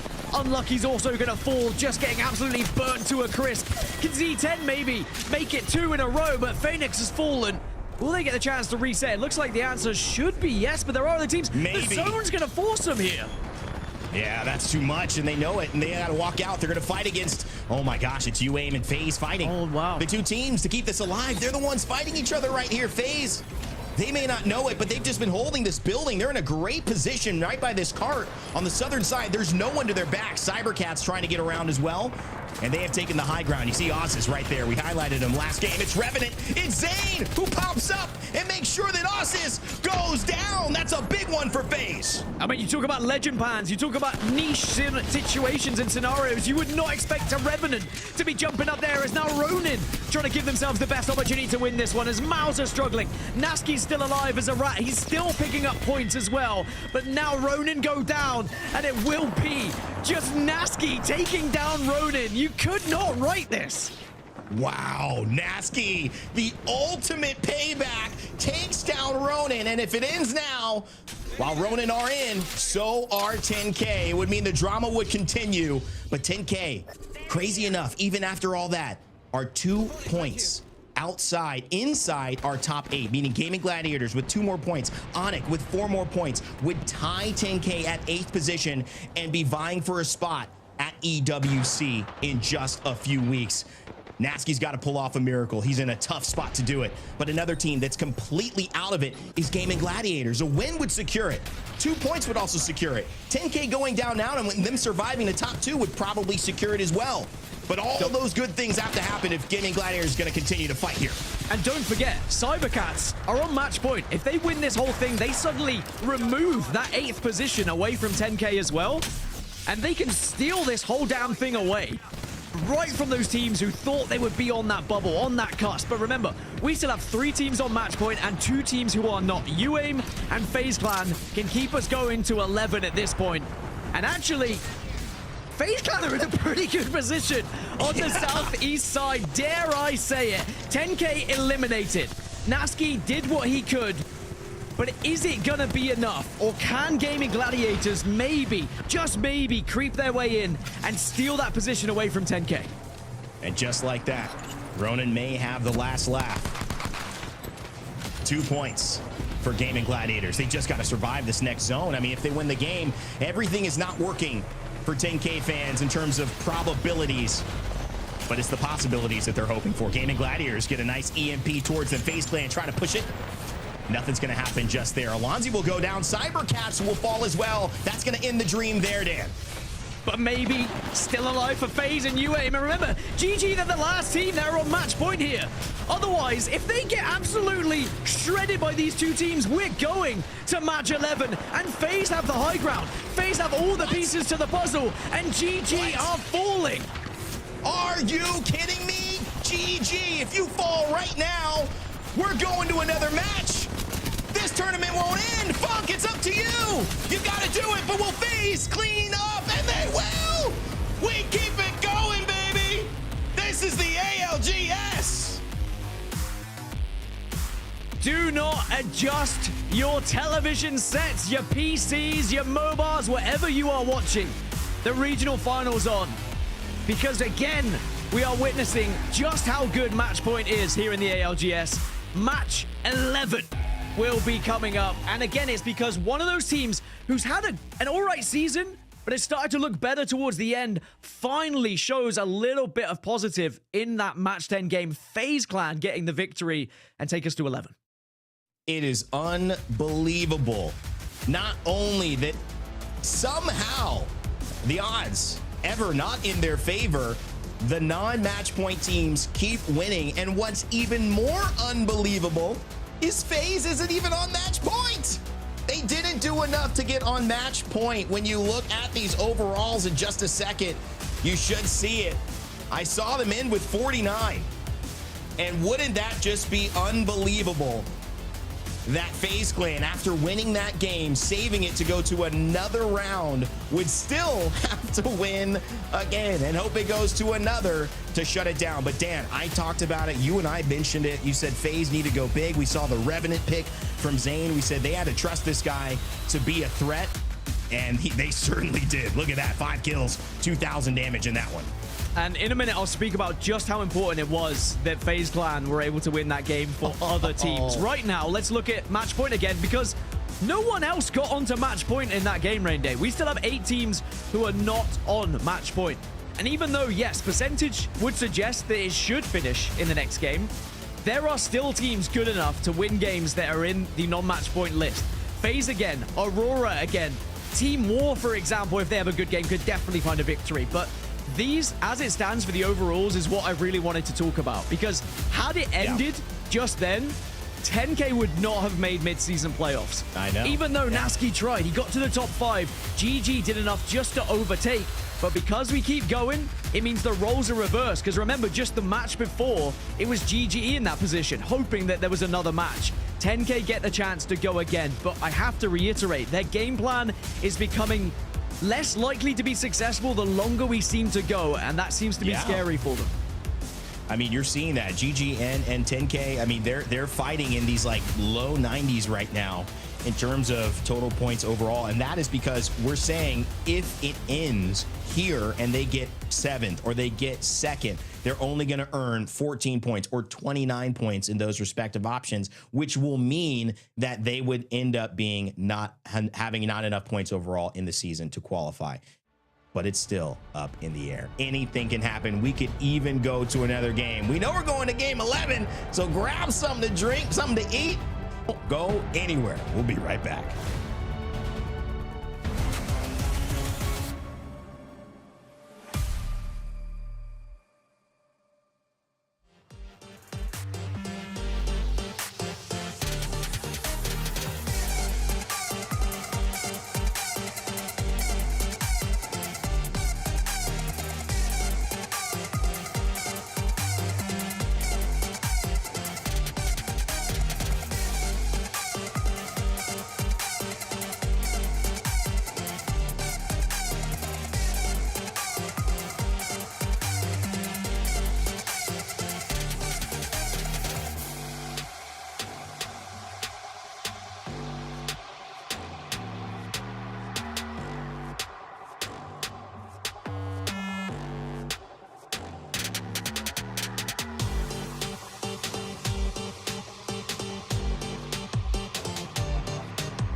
Welcome back to our regional finals here at the ALGS for EMEA. Rain Day joined by Mark Onset Hatcher. Mark, the action has been unrelenting in these last few games. We've been on match point since, I believe, game 5, and now we are going into game 11 somehow because of FaZe's heroics. Let's walk through that final circle, man, and you were watching on the side. What was going through your mind watching this?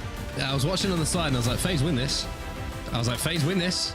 And FaZe won it. It was just, they had the best position. They managed to clear their side of the map and everybody else was in front of them. And I think GG got very preoccupied that there was more than one behind them. They were spending so much time worrying about Nasky, who was from 10K, just ratting out behind them, that they weren't too ready to make a move and try and pressure the position that FaZe had a little bit earlier. And just the time that it took them to stall out from just paying attention for a little bit too long behind them just gave FaZe an easy win at the end of things. I mean, Fung did what he could in these final moments, gets the XTKP, secures second. From that position, I think they'll be pretty happy GG to actually get second. But I mean, what compositions are we going to see now, man? Like, what comps are we going to see? Because yeah, FaZe is gone. It's getting nuts. I mean, I'm curious too. I want to talk about comps. The other just quick point on that GG was that they were clearly straddling the mentality of, well, we are only a couple points away from getting 8th. Yes, if we win, we're on match point and we could guarantee it. But if we get 3rd or we get 4th, maybe we don't make it and another team does. I think they played it in a way where the odds seemed like they were in their favor. Hey, there's 2 teams left besides us. One of them's probably on match point. Let's just get our points versus we got to win this thing or we're going to another game. Now they have to strap in again. As you mentioned, the legend bands are getting weirder and weirder. No fuse, which means we're going to see completely different compositions again, because that is a very, very popular pick throughout the entirety of the day, Mark. Yeah, and if we see Maggie banned in the next game, we'll see the Assault class be reset, if I'm not mistaken. Yeah. So we'll have everybody available again. So we'll have Ash Ballistic, Bangalore, Fuse all ready to play again. But for the compositions in this game, I mean, what do you go with? You've got Watson banned, you've got... Yeah, well, I think what you go with what you practice, Mark. I think that's it. Like, if you feel confident in something at this point, it's what are we familiar with? You saw, teams breaking out the Gibby Caustic. I don't think that's because that's the best thing to do. I think that's just familiarity, and it's getting a little odd. Obviously, Revenant, Zane being able to pull that out and getting a win on Revenant, that's huge. I mean, most people now are giving up the skirmisher class. You're gonna have to play Horizon or Octane or Rev. FaZe being able to do that, they can go right back to that, and essentially their lineup can stay the same. I think it's a huge advantage going into, what is obviously a lobby that is not only stacked, but also now severely hindered by the lack of choices. And the fact that we go over to Broken Moon, which is the most unpredictable map I think we have in the ALGS, the least practiced by all of the teams historically. Yeah. Means we've got another spanner to throw in the works, and there isn't much room for many more spanners in the aforementioned works. However that works, I don't know that saying, but yeah, FaZe 1 point away, which will be the one thing I think they'll be a little bit gutted about after the win in the previous game. 1 point was the difference between them going into this game and potentially being able to win it. But for them, it's about just doing the job again. Just win the game, keep this thing going, give yourself a chance. But some people play when it's do or die. They play at their best. They play in this kind of feeling that if it doesn't happen now, it's over. And I need to show up in this big moment. And I know I'm confident enough. I've done it enough in my life. I've done it enough in situations outside of it that I feel confident I could be the guy to do it in this lobby too. It would be hard for me to look at this and feel confident, but you could see the way that Cinetic, Nags, and Zane have responded to the challenge.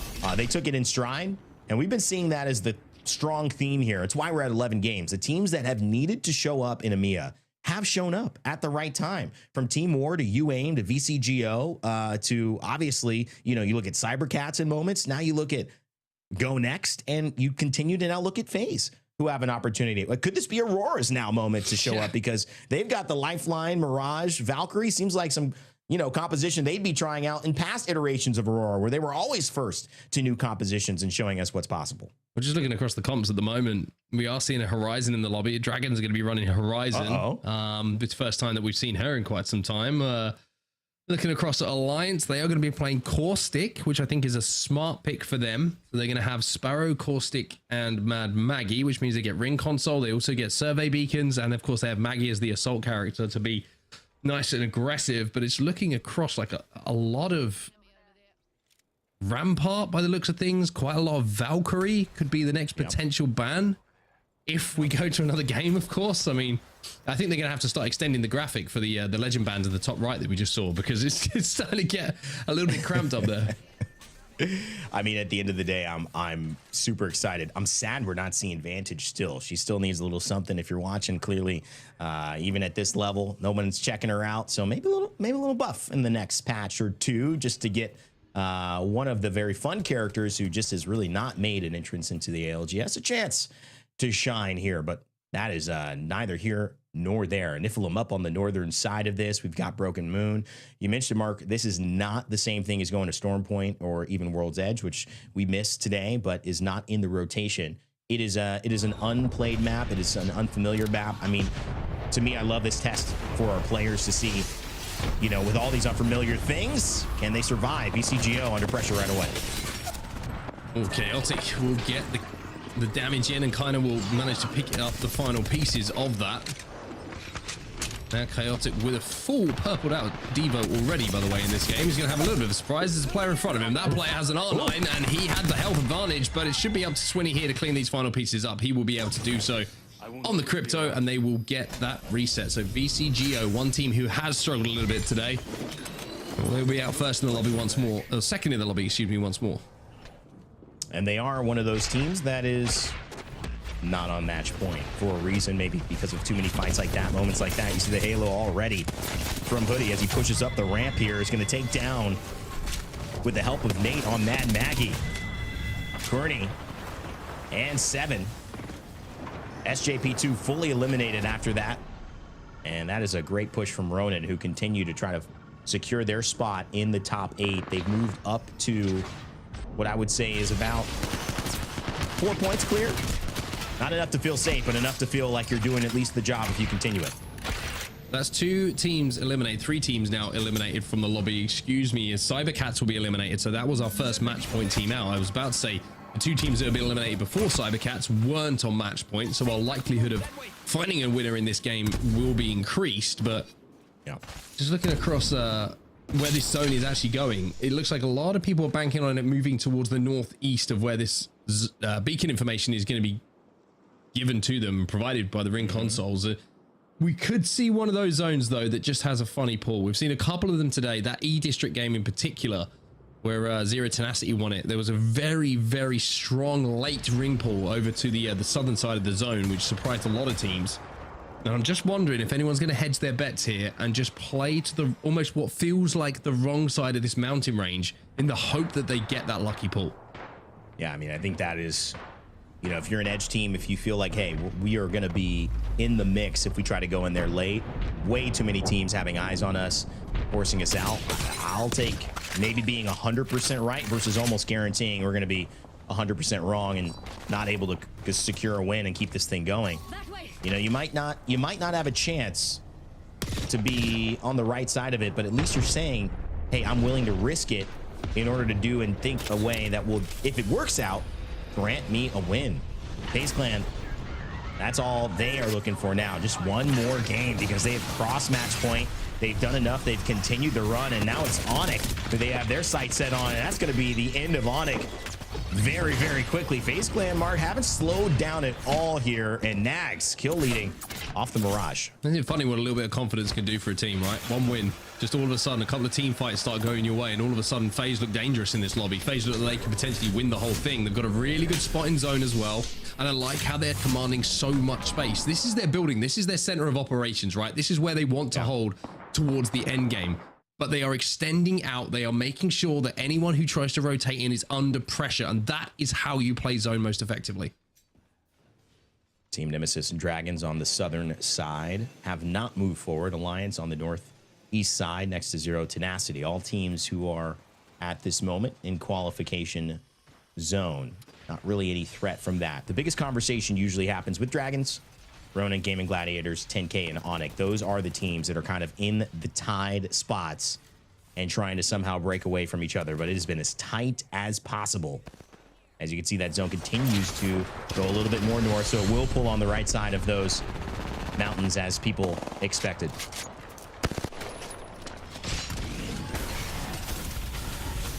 So 10K, the big story for them is not just winning regional finals. Of course, that's I would say the way that is most confident for them to go through to the mid-season playoffs at EWC. That will guarantee their spot there. But it's a bigger picture for them because they are so on the cusp of qualification at the moment that one bad game could completely scupper their chances with how it's very likely for this series to end in this game with so many teams on match point. So very, very nervy for them. Hackis gets ripped off the evac by Feuda. And Alliance have to think about plan B now, and they might get pushed. And Hackis is going to be finished off. Ooh, oh my God, unlucky. Wow. Well, that evened up. And that answer is right back. Yeah, I mean, they're not going to be able to push the Stinger Bolt. Phoenix knows it, so they'll buy a little bit of time. Unfortunately, Hackis has been fully finished, and so they're not going to be able to try to get a res off. The Tracker Dart, keeping an eye on those outside. You can see the little kind of vestige of where they were moving, and Z10 moving to the kind of northwest and east, which is great. Phoenix actually, again, gets caught out. And so Alliance now a strong 2v2. Do they push this or do they try to get out alive? Well, the good thing for them here is they can push it because, like you said, the bolt's been used. The ultimate from the Sparrow has been used up by the team on the other side of this Z10, and they know as well. They're just trying to escape. They're thinking about survival now, and what a hold this is from Alliance. I mean, if you needed proof that Unlucky and Effects are two of the best in the game when it comes to those team fights, here is your example of it. A 3v2 situation, they just can't find a clear opening. Yeah, this is tough. This is tough for Z10. Phoenix is gone. They know that. So they're going to have the shield swap. They have some resources. Unlucky trying to get a higher angle and maybe kind of anticipate where he and MOUZ want to go. Mobile respawn beacon, if they had it, would put a lot of pressure on Z10 to make a move some way, somehow. But also, you look on the other side, and Effect knows what happens when they move in, because Alliance, they got to go too. He also knows that the zone is closing. Unlucky's gone away to get this res and we'll be able to get Hackers back into the game, but what's the next step for Alliance here? Zero Tenacity have gone all the way back into zone to try and get a res themselves. So we might see the two teams engage again as a 3v3 scenario when both players are back into the lobby. Unlucky gets the full heal off. They've got Alliance back up as a 3. That is never fun for the rest of the lobby. Northern zone ready to pull. Ring 2 still closing. Alliance on the wrong side of it now for the most part, but so are Z10, and that was the goal. Don't let anyone come behind us and pressure. Here's Ronin, though. You want to hear something crazy about Zero Tenacity? If they were to just hit the rail, they would literally get into zone, and there's a building that's completely free right next to where that rail ends. They don't obviously know that. They have no idea, but if they were to just go, so you know what? Let's do it. Yeah. They would be bang center of zone after all of that. Ronin, though, under a little bit of pressure here. MG Clutch is having to pop a battery. I think with that riot drill is going to stop the push coming in. And they are safe in this zone, but they need to try and take a little bit more space, and they're trying to do exactly that. I mean, I think that's just a little bit of an example of how this map is unfamiliar for some of these players. If that was a Trident with an option to go around zone and find a way around Coastal Camp and get in there on the southern zone, they would have done it. And now it's going to be a little bit harder potentially for them. Tyler FPS fighting for Dragon. Second spot. They feel confident. They've done enough here in this lobby to put themselves in a pretty good qualification spot. But I'll tell you what, where they end is still very important because it's the team that's above them that makes the difference. They've got, as it stands, the 8th spot, but 10K and Onic right behind them. 10K still with 1 point out of qualification, so they cannot go down until something changes. Zipline, Mafia, and Nemesis, they go down to each other. FaZe Nags also eliminates Remix Powers on the edge, and Remix Powers was taking down Zipline Mafia, so Nags just getting on the action and plays spoiler. The FaZe will have to move. I mentioned how they had a really good spot in zone, but the zone has shifted ever so slightly to their north. The two teams who are inside the zone right now, Gaimin Gladiators and 10K. 10K are bang center, set up behind rampart walls. The issue for 10K has been their holds, right? They've been in these spots so many times throughout this entire series, but once they get pushed towards the end game, it feels like they just fall over a bit. This is their opportunity to make that hold work and win this thing because they have a prime spot to do so. Alliance on the other side, though, Unlucky is just trying to survive. That's all he can do right now. Effect is down. Hackis is down. And it's looking like a rough day and a rough end to the day for Alliance, who have, I say a rough day. They still have the most amount of points in this lobby by an absolute mile. But when it comes to winning and converting on match point, they've just not been able to get over the line. It could weigh on you. Keep going. What's wrong? What's happening? Doing right things. It's just not falling into the basket. You know it? And Alliance have been there before. They're not worried about their ability to do it, but Nate not worried about his ability to track with this R9 Arctic frozen. That's a cold body right there. Pretty sure he just 1v3'd him. That is absolutely disrespectful from Nate. Nephilim will move in now to pick up some KP. They're 6 points away, as Ronin will be eliminated. They won't be winning it right now. As FaZe make their move, this is a big play for FaZe. Dragons in trouble. As it stands, if this game ends, they're out. They are not in this lobby. But the bizarre thing is they have placed nearly second in this lobby. Well, not second, right now. Let's see what can happen if FaZe Clan trying to turn things around. Zane, he's been holding this building from the beginning with that devotion. They have been committed to giving it to him, and he has done wonders with it. Cinetic following up as well, as we know he can. And Nephilim will go down as they challenge FaZe yet again, a team that can keep this thing alive. So this is an extension away from the building that originally FaZe were holding to third party that fight that went down, but it ended up being a straight 3v3, but they were very, very confident in it. Zero Tenacity have just been eliminated, by the way, so they won't be winning it right here, right now. But FaZe now rotating back to the spot that they were in originally, and will probably think their next plan of attack is to siege the area that 10K hold. Alliance, by the way, have somehow or other got themselves back up to at least a 2. Effect and Unlucky survive. I mean, they've been battling, right? This is one of those games. But let me just tell you right now, if it does end differently, come FaZe. I mean, that's really just it. If it ends, Dragons and Onic, they're out if it ends right here and they don't make a move. Dragons can't make a move. Onic can't make a move either. That is unfortunate. They are waiting on the wings. It is Aurora or FaZe. 2 teams alive right now that are not on match point, who can change the fate of those 2 teams, possibly of EMEA, as we get closer to our midseason playoffs. But we're going to have another miracle, and that would mean FaZe would win 2 games in a row. 10K trying to hold off FaZe. They know that the push is going to come. And having Sheila in the hands of post-kill could be a big difference maker for them. FaZe will be safe up on this high ground. Alliance, by the way, even as a duo, as you can see in the top left-hand side of your screen, are bang center zone. This is crazy. Effects with the Maggie ball. Fully settled on those shields. No worries there. Unlucky. Doesn't have much to it. Effect actually gathering up a couple of meds for Unlucky. They have been playing with very little. They've been making it work. Aurora here. Excuse. Realizes Aku is on the other side of things from MOUZ. Trying to find and will find the crypto drone just to stabilize. 0-0 Aku and Lufka on the outside of this. Also on match point. Lufka trying to make it his moment. He's had moments near Kashira, but it's always been the Kashira show. Lufka trying to do it on his own. What a moment that would be for him, as 10K have lost Nasky. They've got post skill, but this is not looking too great in my eyes, Mark, in terms of holding this and closing out a win.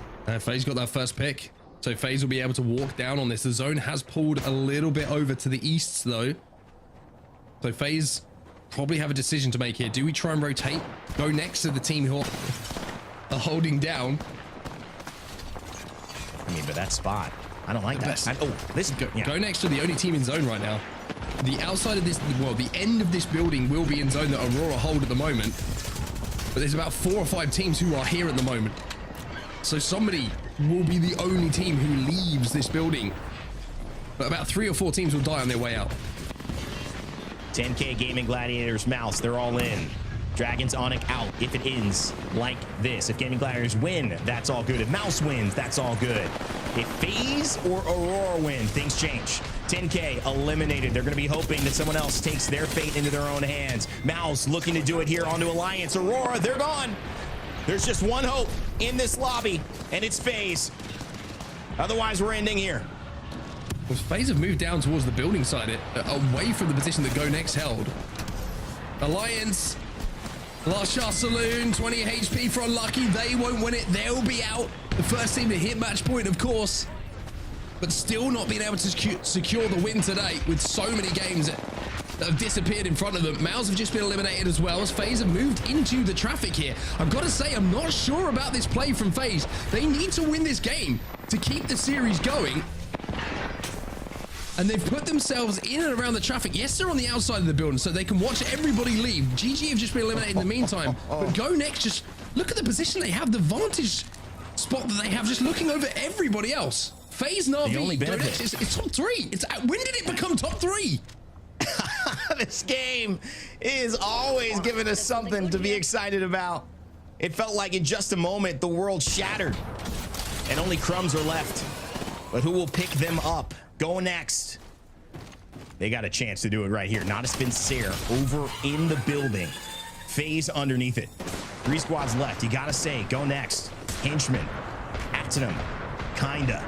This could be their moment. We said they were champions a while ago. It's a new roster now. But that same org wants to lift another one, and it's regional finals on the line. It's crazy how GoNext and NAVI are in the same lobby, in the same fight. That's right. But FaZe, everybody at home, remember, are still alive. And if FaZe win this game, we will see another game here in our match point finals. FaZe know they can't fight. How do they get out of this? They cannot be the first team to fight. So what do? They've got Revenant. They could try to push on a GoNext. They could also try to pressure NAVI. Somebody's got to do something to GoNext. And they got the Valkyrie ultimate. That's not going to do much here. FaZe, no. Nags just gets the shield battery off. He's got the Mirage ultimate as well. Can he do something tricky? And is this zone going to close as well? Possibly put NAVI into a position where they could pressure out GoNext and not be looking, because they're in the building at where FaZe is. Not a Sincere holding it down saying, we know we used to represent this org. We got a new org now. We're taking them to the top as well. It's history upon history here in this final zone. And it's someone who's trying to make history and push us to 12 games and another shot right here. GoNext get EMP'd. Bang ult comes down in this situation. Excuse me, it's a Gibraltar ultimate that's coming down from the skies, trying to take down GoNext, but it doesn't really connect in the way they wanted. It's going to be NAVI who send it onto FaZe. The Maggie Ball is a problem, but surely this just opens the door for GoNext to move in. GoNext will close out, and GoNext will be our final winners here in EMEA. What an epic. What a show. That has to come to an end. And my goodness, GoNext are certainly happy that they got that win. There's a lot of things that we could look at. I want to wait and keep a little bit of the suspense here for the drum roll. But I'm going to say, I think they're really happy they got that win. It was not a Sincere in FaZe who were so close to doing it as well. But the positioning GoNext was in that zone, I mean, there had to be a major defect to your game plan, a major mishap that would have allowed that to continue on to 12. That's just the way it is in match point. At a certain point, it's just probably gonna happen. Dan, I want to bring you back in and get your thoughts on that. You were watching in the rafters. GoNext, your EMEA regional finals champions. And amazing for GoNext, of course, because they were not in the guaranteed placements for mid-season playoffs. But that's right. They will guarantee themselves by winning regional finals. But sadly, that means one of the teams who's down at the bottom loses a spot. So when we see those overall standings, that's going to be heartbreaking for one of those squads. But of course, you just have to give it to GoNext. There's something about GoNext in the org and getting the job done when we go far in match point. Yeah, I mean, I think that's what's also interesting, Mark. You know, you look at that conversation. Not as Sincere was not a team, neither were FaZe, that had any skin in the game in terms of whether, you know, NAVI won or GoNext won. NAVI would have kept that top 8 the way it is because they already have a spot qualified. So if you were just in the top 8, you would be fine. But because it was GoNext coming from that bottom side out of the top 8, it does push someone down And oh boy, we're gonna have some drama at the end. To wrap it up, match 11 results. Man, I guess we won one. You know, we went so long, I'm forgetting whether we're starting or ending. Not a Sincere, 15 points. FaZe Clan with 23. What a shout out to FaZe to keep this going and almost push it to a game 12, but it was not enough overall, Mark. And you cannot doubt their effort as we take a look at the series results. Let's check it out. So GoNext will be champions. They're the team who close out match point. Only the 71 points on the board for them. Not a huge amount, but it's enough to get them over 50 initially and then give them a chance to close out. Alliance, second place for them. They will hate hearing that. 109 points though, still a fantastic day and a great performance when it comes to putting kills on the board. 69, just outclassing everyone in the lobby when it comes to team fights. NAVI just in behind them as well with 46 kills and the 41 placement points at 87. But I think the end of things here is the qualification spots. That's what everybody wants to see. That's what really matters to these teams. Well, that's going to be crazy. Let me point this out before we go to that. Dragons, 76 points, right? They were looking like they were in third for a moment. Not a Sincere in that last game, able to climb up with 15 extra points. Dragons get eliminated early, but finish in sixth. That's pretty good. They were outside and they needed something. Ronin finished in fourth. Was that enough? Gaimin Gladiator, was that enough with 5? FaZe Clan, we know they couldn't do it. We had a feeling that it wasn't going to be enough, but 10K, they were battling. Onic, they were battling. What ended up happening as we go to our overall standings to see who is going to our mid-season playoffs? Oh my. Because victory of GoNext, it pushes them up, not only into fourth, but gives them the guaranteed spot. And it means that Z10, MOUZ, GG, Ronin, Nemesis, NAVI, and Alliance will join them at EWC, and 10K, Dragons, Onic, and War, and FaZe Clan will narrowly miss out. That hurts, Stan. It definitely does hurt. And I think there was a game plan for 10K. There is a style of play which was working, and had this have ended anywhere else between like matches 6 through 9, 10K would have been good. But I think I alluded to it, you know, when it starts to go further, all it takes is one team having a big game, pushes you out of that position, and sadly for those teams, they will be not going to the mid-season playoffs. A valiant effort from a lot of them. I mean, FaZe, they give it a good run towards the end as well, but ultimately we have 8 incredible teams representing EMEA, and I'm excited to see what they can do at Esports World Cup. Well, let's take a look at our EMEA qualified teams going to EWC. Alliance, not as Sincere, Team Nemesis, Zero Tenacity, MOUZ, Ronin, Gaimin Gladiators, and GoNext. Celebrate, my friends.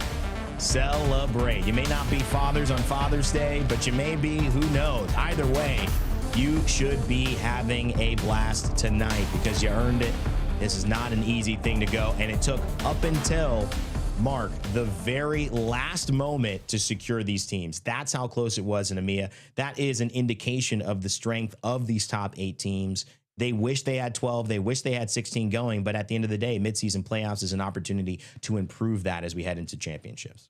It certainly is indeed. No, I've got to give a shout out to 10K, but it is going to be heartbreaking for them, and especially Nasky, the fact that the team that pips them to the post is going to be Ronin. It's just funny how those kind of things happen, right? It's a heartbreaker for them, but I think Ronin certainly deserved it. I think they played really, really good today. I think that they were very impressive in some of those team fights and the way they navigated the edge of the zones. And I think when you're putting that many kills on the board, it's no surprise to see them take that spot away. So congratulations to everyone that made it. Of course, it's such a bittersweet thing when you see those leaderboards because you're like, you kind of look at who didn't make it instead of who did. And it's a very strange thing, but yeah, amazing to see those 8 teams. I think they're going to be a great representation for EMEA. Well, there's still a lot of light at the end of that tunnel for those teams. There's another split coming up. And of course, it's time to reset and get the right squads going together. But in terms of right squads, we had one clearly today. Even though they did not get the overall regional final win, in terms of points, they were at the top all day long, and that was Alliance. And largely in part due to this man's participation. I told you he held the first and the second kill lead overall in these weeks of EMEA. but he got even more today. And, you know, I'll grant it, he played 5 extra games today. So, I mean, you know, that's to be expected. But still, Effect, your Sony in-zone kill leader, dominating again and again. Dan, we know the Effect. He has come outside of this early approach, which now we can look at and say it was just him getting used to this level. It was just him getting used to Alliance, you know, kind of being a group stage phenomenon. No longer. Effect brings it at all times. It's just one of the most consistent teams, probably one of the top 3 teams for anybody who's ranking ALGS squads in the world. Guaranteed second place every single time. It's gonna hurt for them, but at the same time, they are the best team in EMEA. I can say that confidently, regardless of who won regional finals today. They are the best team that this region has to offer, and I think the best chance that EMEA will have going into mid-season playoffs. But something they do have to look at is, yes, they got to match point, but they couldn't get over the line, which has happened quite a few times now, and they need to try and pinpoint, you know, is it bad zones? Is it legend selection? Do they need something a little bit more deeper? It's really down to their team, their coaching staff, and themselves as players to find that success. And when it comes, it's going to feel amazing, just as it did when they won EWC last year. But Effect as a player, he is unbelievable. Watching this kid play is a delight every single time he's on your screens. It just feels like he does not miss. The way he thinks about the game, the way he positions himself in every single fight, some of the angles he takes is unreal. And I do think that he is going to continue to be a shining light for this team. Well, you know, I look at match 7, 8, 10, and 11, and even match 9, and you compare those to his first 6 matches, and it's a stark difference in terms of the amount of kills and impact that he's having. Largely, his 33 kills come from the first 6. And so I think when you say what is the difference that they have to look at, it's why is that happening? How do we make Effect and our team play the way our team plays, even during match point? And that's a very difficult thing to do, but you have to work on that. I think, and Mark, we've seen this time and time again, just where, you know, yes, you have these things that are clearly your Achilles heel, so to speak, but there's no excuse in terms of the talent that you have, you know, to really go 6 games as Alliance and probably not win a game. I mean, that is very, very rare. They're that good of a team. So it's just a matter of working on that and just kind of hammering out the pieces. They got good motivation to do that with, you know, a couple $1 million prize pool coming up on the line. Yeah, it certainly does indeed. I mean, it's something that they would call a happy hunting ground as well for them. Last time they were in Riyadh, they lifted the trophy at the end of it. So, you know, it's not a bad performance by any means by Alliance. It's just unfortunate they couldn't close out match point, right? They still put the most points up in the lobby by a mile compared to everyone else. They are still the best team in EMEA, and I think they will be more than happy to go back to back if they get the opportunity to.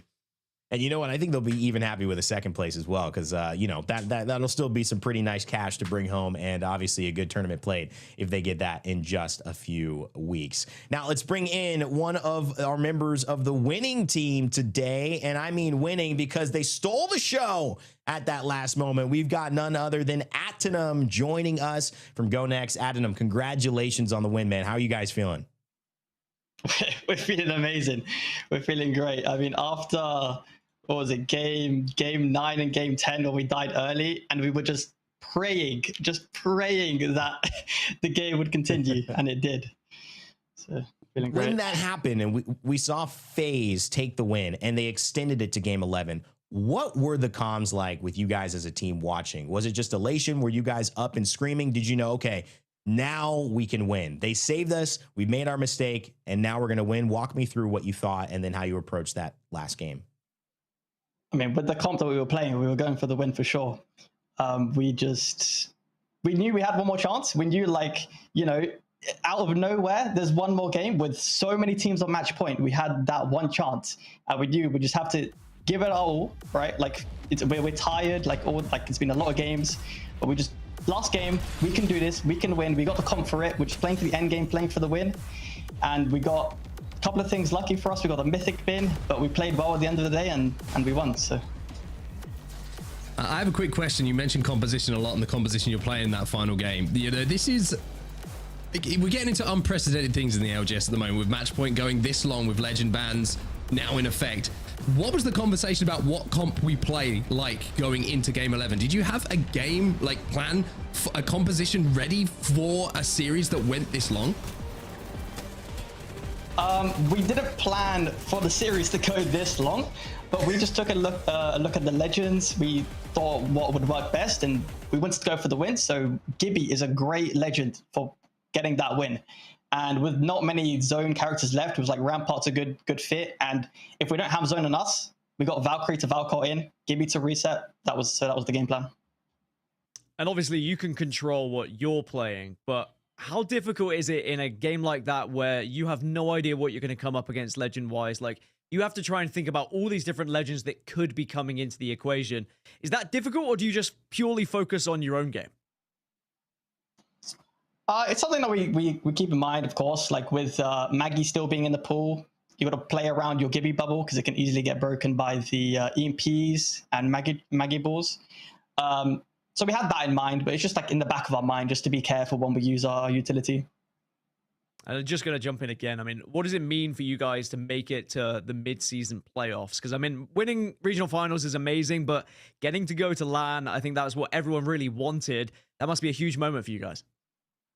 Yeah, I mean, it feels absolutely amazing. Like, the support of everyone, you know, Michael coming in, our coach coming in, gave us a lot of like help, and we really wanted to make LAN. That's what it's all about.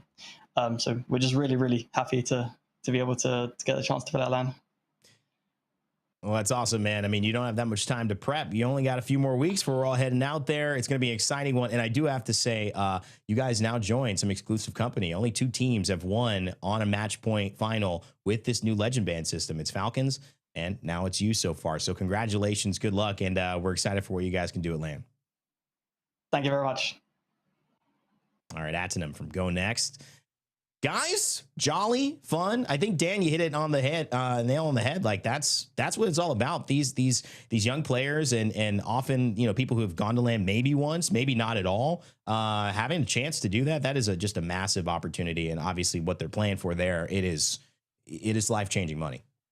Oh, life-changing money, and we know what it means for these players to compete on LAN. Of course, we had the ALGS Open, which allowed people to just go on their own accord if they could, you know, play in a format which allowed almost anyone to compete if you could qualify through the ranks. But now this is the elite of the elite, right? These are the best teams in the world that you're going to go up against, and you're guaranteed to be facing them in your lobbies. Not necessarily going out in round 1 and then elimination round 1 or anything like that. You are amongst the elite of Apex, and I think that is certainly something that these players work for, they grind for, they dream for, and now they finally have achieved it. In a great way. That was kind of a great closing thought, Dan. I'll go to you, Mark, as well. After 11 games at EMEA, you know, we get to see these teams now qualified for LAN. EMEA is set, ready to go. It's America's coming up. What's your takeaway so far? Half the day done in our big ALGS match day. Yeah, I think the fact that's nail on head for me. It's half time, everybody. We've got America's coming up. Like, if EMEA usually is a little bit of a table setter for us, and America's usually doesn't disappoint. So with everything that we've seen today, and you've seen how quickly positions can change, qualification spots can change, it's going to be a wild ride, America. So if you enjoyed EMEA and you enjoyed Matchpoint, well, we've got plenty more coming up for you pretty soon. Plenty more as well. These guys need to rest their voice. I need to rest mine as well. It's been a stunner of an ending. One of the most exciting finishes. Thanks, Gaskin and Onset, for lending your voices, as well as Vicky Kitty, who's not closing the show with us, but has been here along, probably sipping on some herbal tea or eating a croissant or something. I don't know. I'm privy to some private information there. We're making it public here. Vicky likes croissants. Coming up, America's regional finals right after this. We're taking about an hour break, and then we're back. This ran obviously a little bit over because 11 games. Wow, you just witnessed a little bit of ALGS history. Do you want to see some more? Well, tune in, 4:45 p.m. Pacific time. We will be back with America's, and my task to you is somehow find a way to outdo EMEA. Tall task as well, but so is making a tournament like this. Mid-season playoffs right around the corner, guys. We've been talking about it July 10th through the 13th. If you want to be involved, make sure to watch, to engage. We will be live on all of our usual social channels. We will be coming at you with exclusive videos, maybe some skits, maybe some fun behind the scenes things. You don't know. It is going to be epic. Always one of my favorite broadcasts to do. And as always, guys, check out Play Apex Esports on X, twitch.tv/PlayApex, and youtube.com/PlayApex Esports. Either chat that you're in or either way you connect with us, we appreciate you. We see you and we love you. In this break, hey, maybe go play some Apex. Patch is pretty good right now. I'm going to take a rest. My name's been Randy. Thank you to everyone on our production side. Thanks to all of you watching. And as always, never give up, never stop gaming. We will see you in an hour for America's. Yeah. Yeah. Hall of Famer, how did you not know? Championship, about to win a Super Bowl. Fans in the stand, love it when I'm in the dome. Touchdown dance, celebrating cause I'm home. Cleats on my feet, running routes all day. Shotgun, Wildcat, I know all the play. Could've been a quarterback, just put me in the game. I was born a champion and I just want the reign. MVP, I'm the best on the list. You can join the team cause we headed to the ship. Hey, you looking at a champ. Hey, you looking at a champ. You looking at a champ. You looking at a champ. Hey, all I do is win. All I do is win. You looking at a champ and we going to the ship. Oh my God. We going to the ship. We going to the ship. Hey, all we do is win. You looking at a champ. You looking at a champ. Hey, all I do is win. You're looking at a CHAMP. Every time I do it, make it look easy. Better be prepared when you come for me. Don't talk me to death. You know that stuff cheap. I go hard on the west. I go hard on the east. It don't really matter either way. I'ma eat. You know I do numbers 1, 2, 3. Count on me like work easy. I can do it in my sleep. I do not know defeat. Championship rings on my hand. Go bling in games when I please. Good night, RP. Ain't no OT. You are not a champ. Oh yeah, there's the last remaining player. You looking at a champ. You looking at a champ. Hey, all I do is win. All I do is win. You looking at a champ and we going to the ship. We going to the ship. We going to the ship. Hey, all we do is win. You looking at a champ. You looking at a champ. Hey, all I do is win.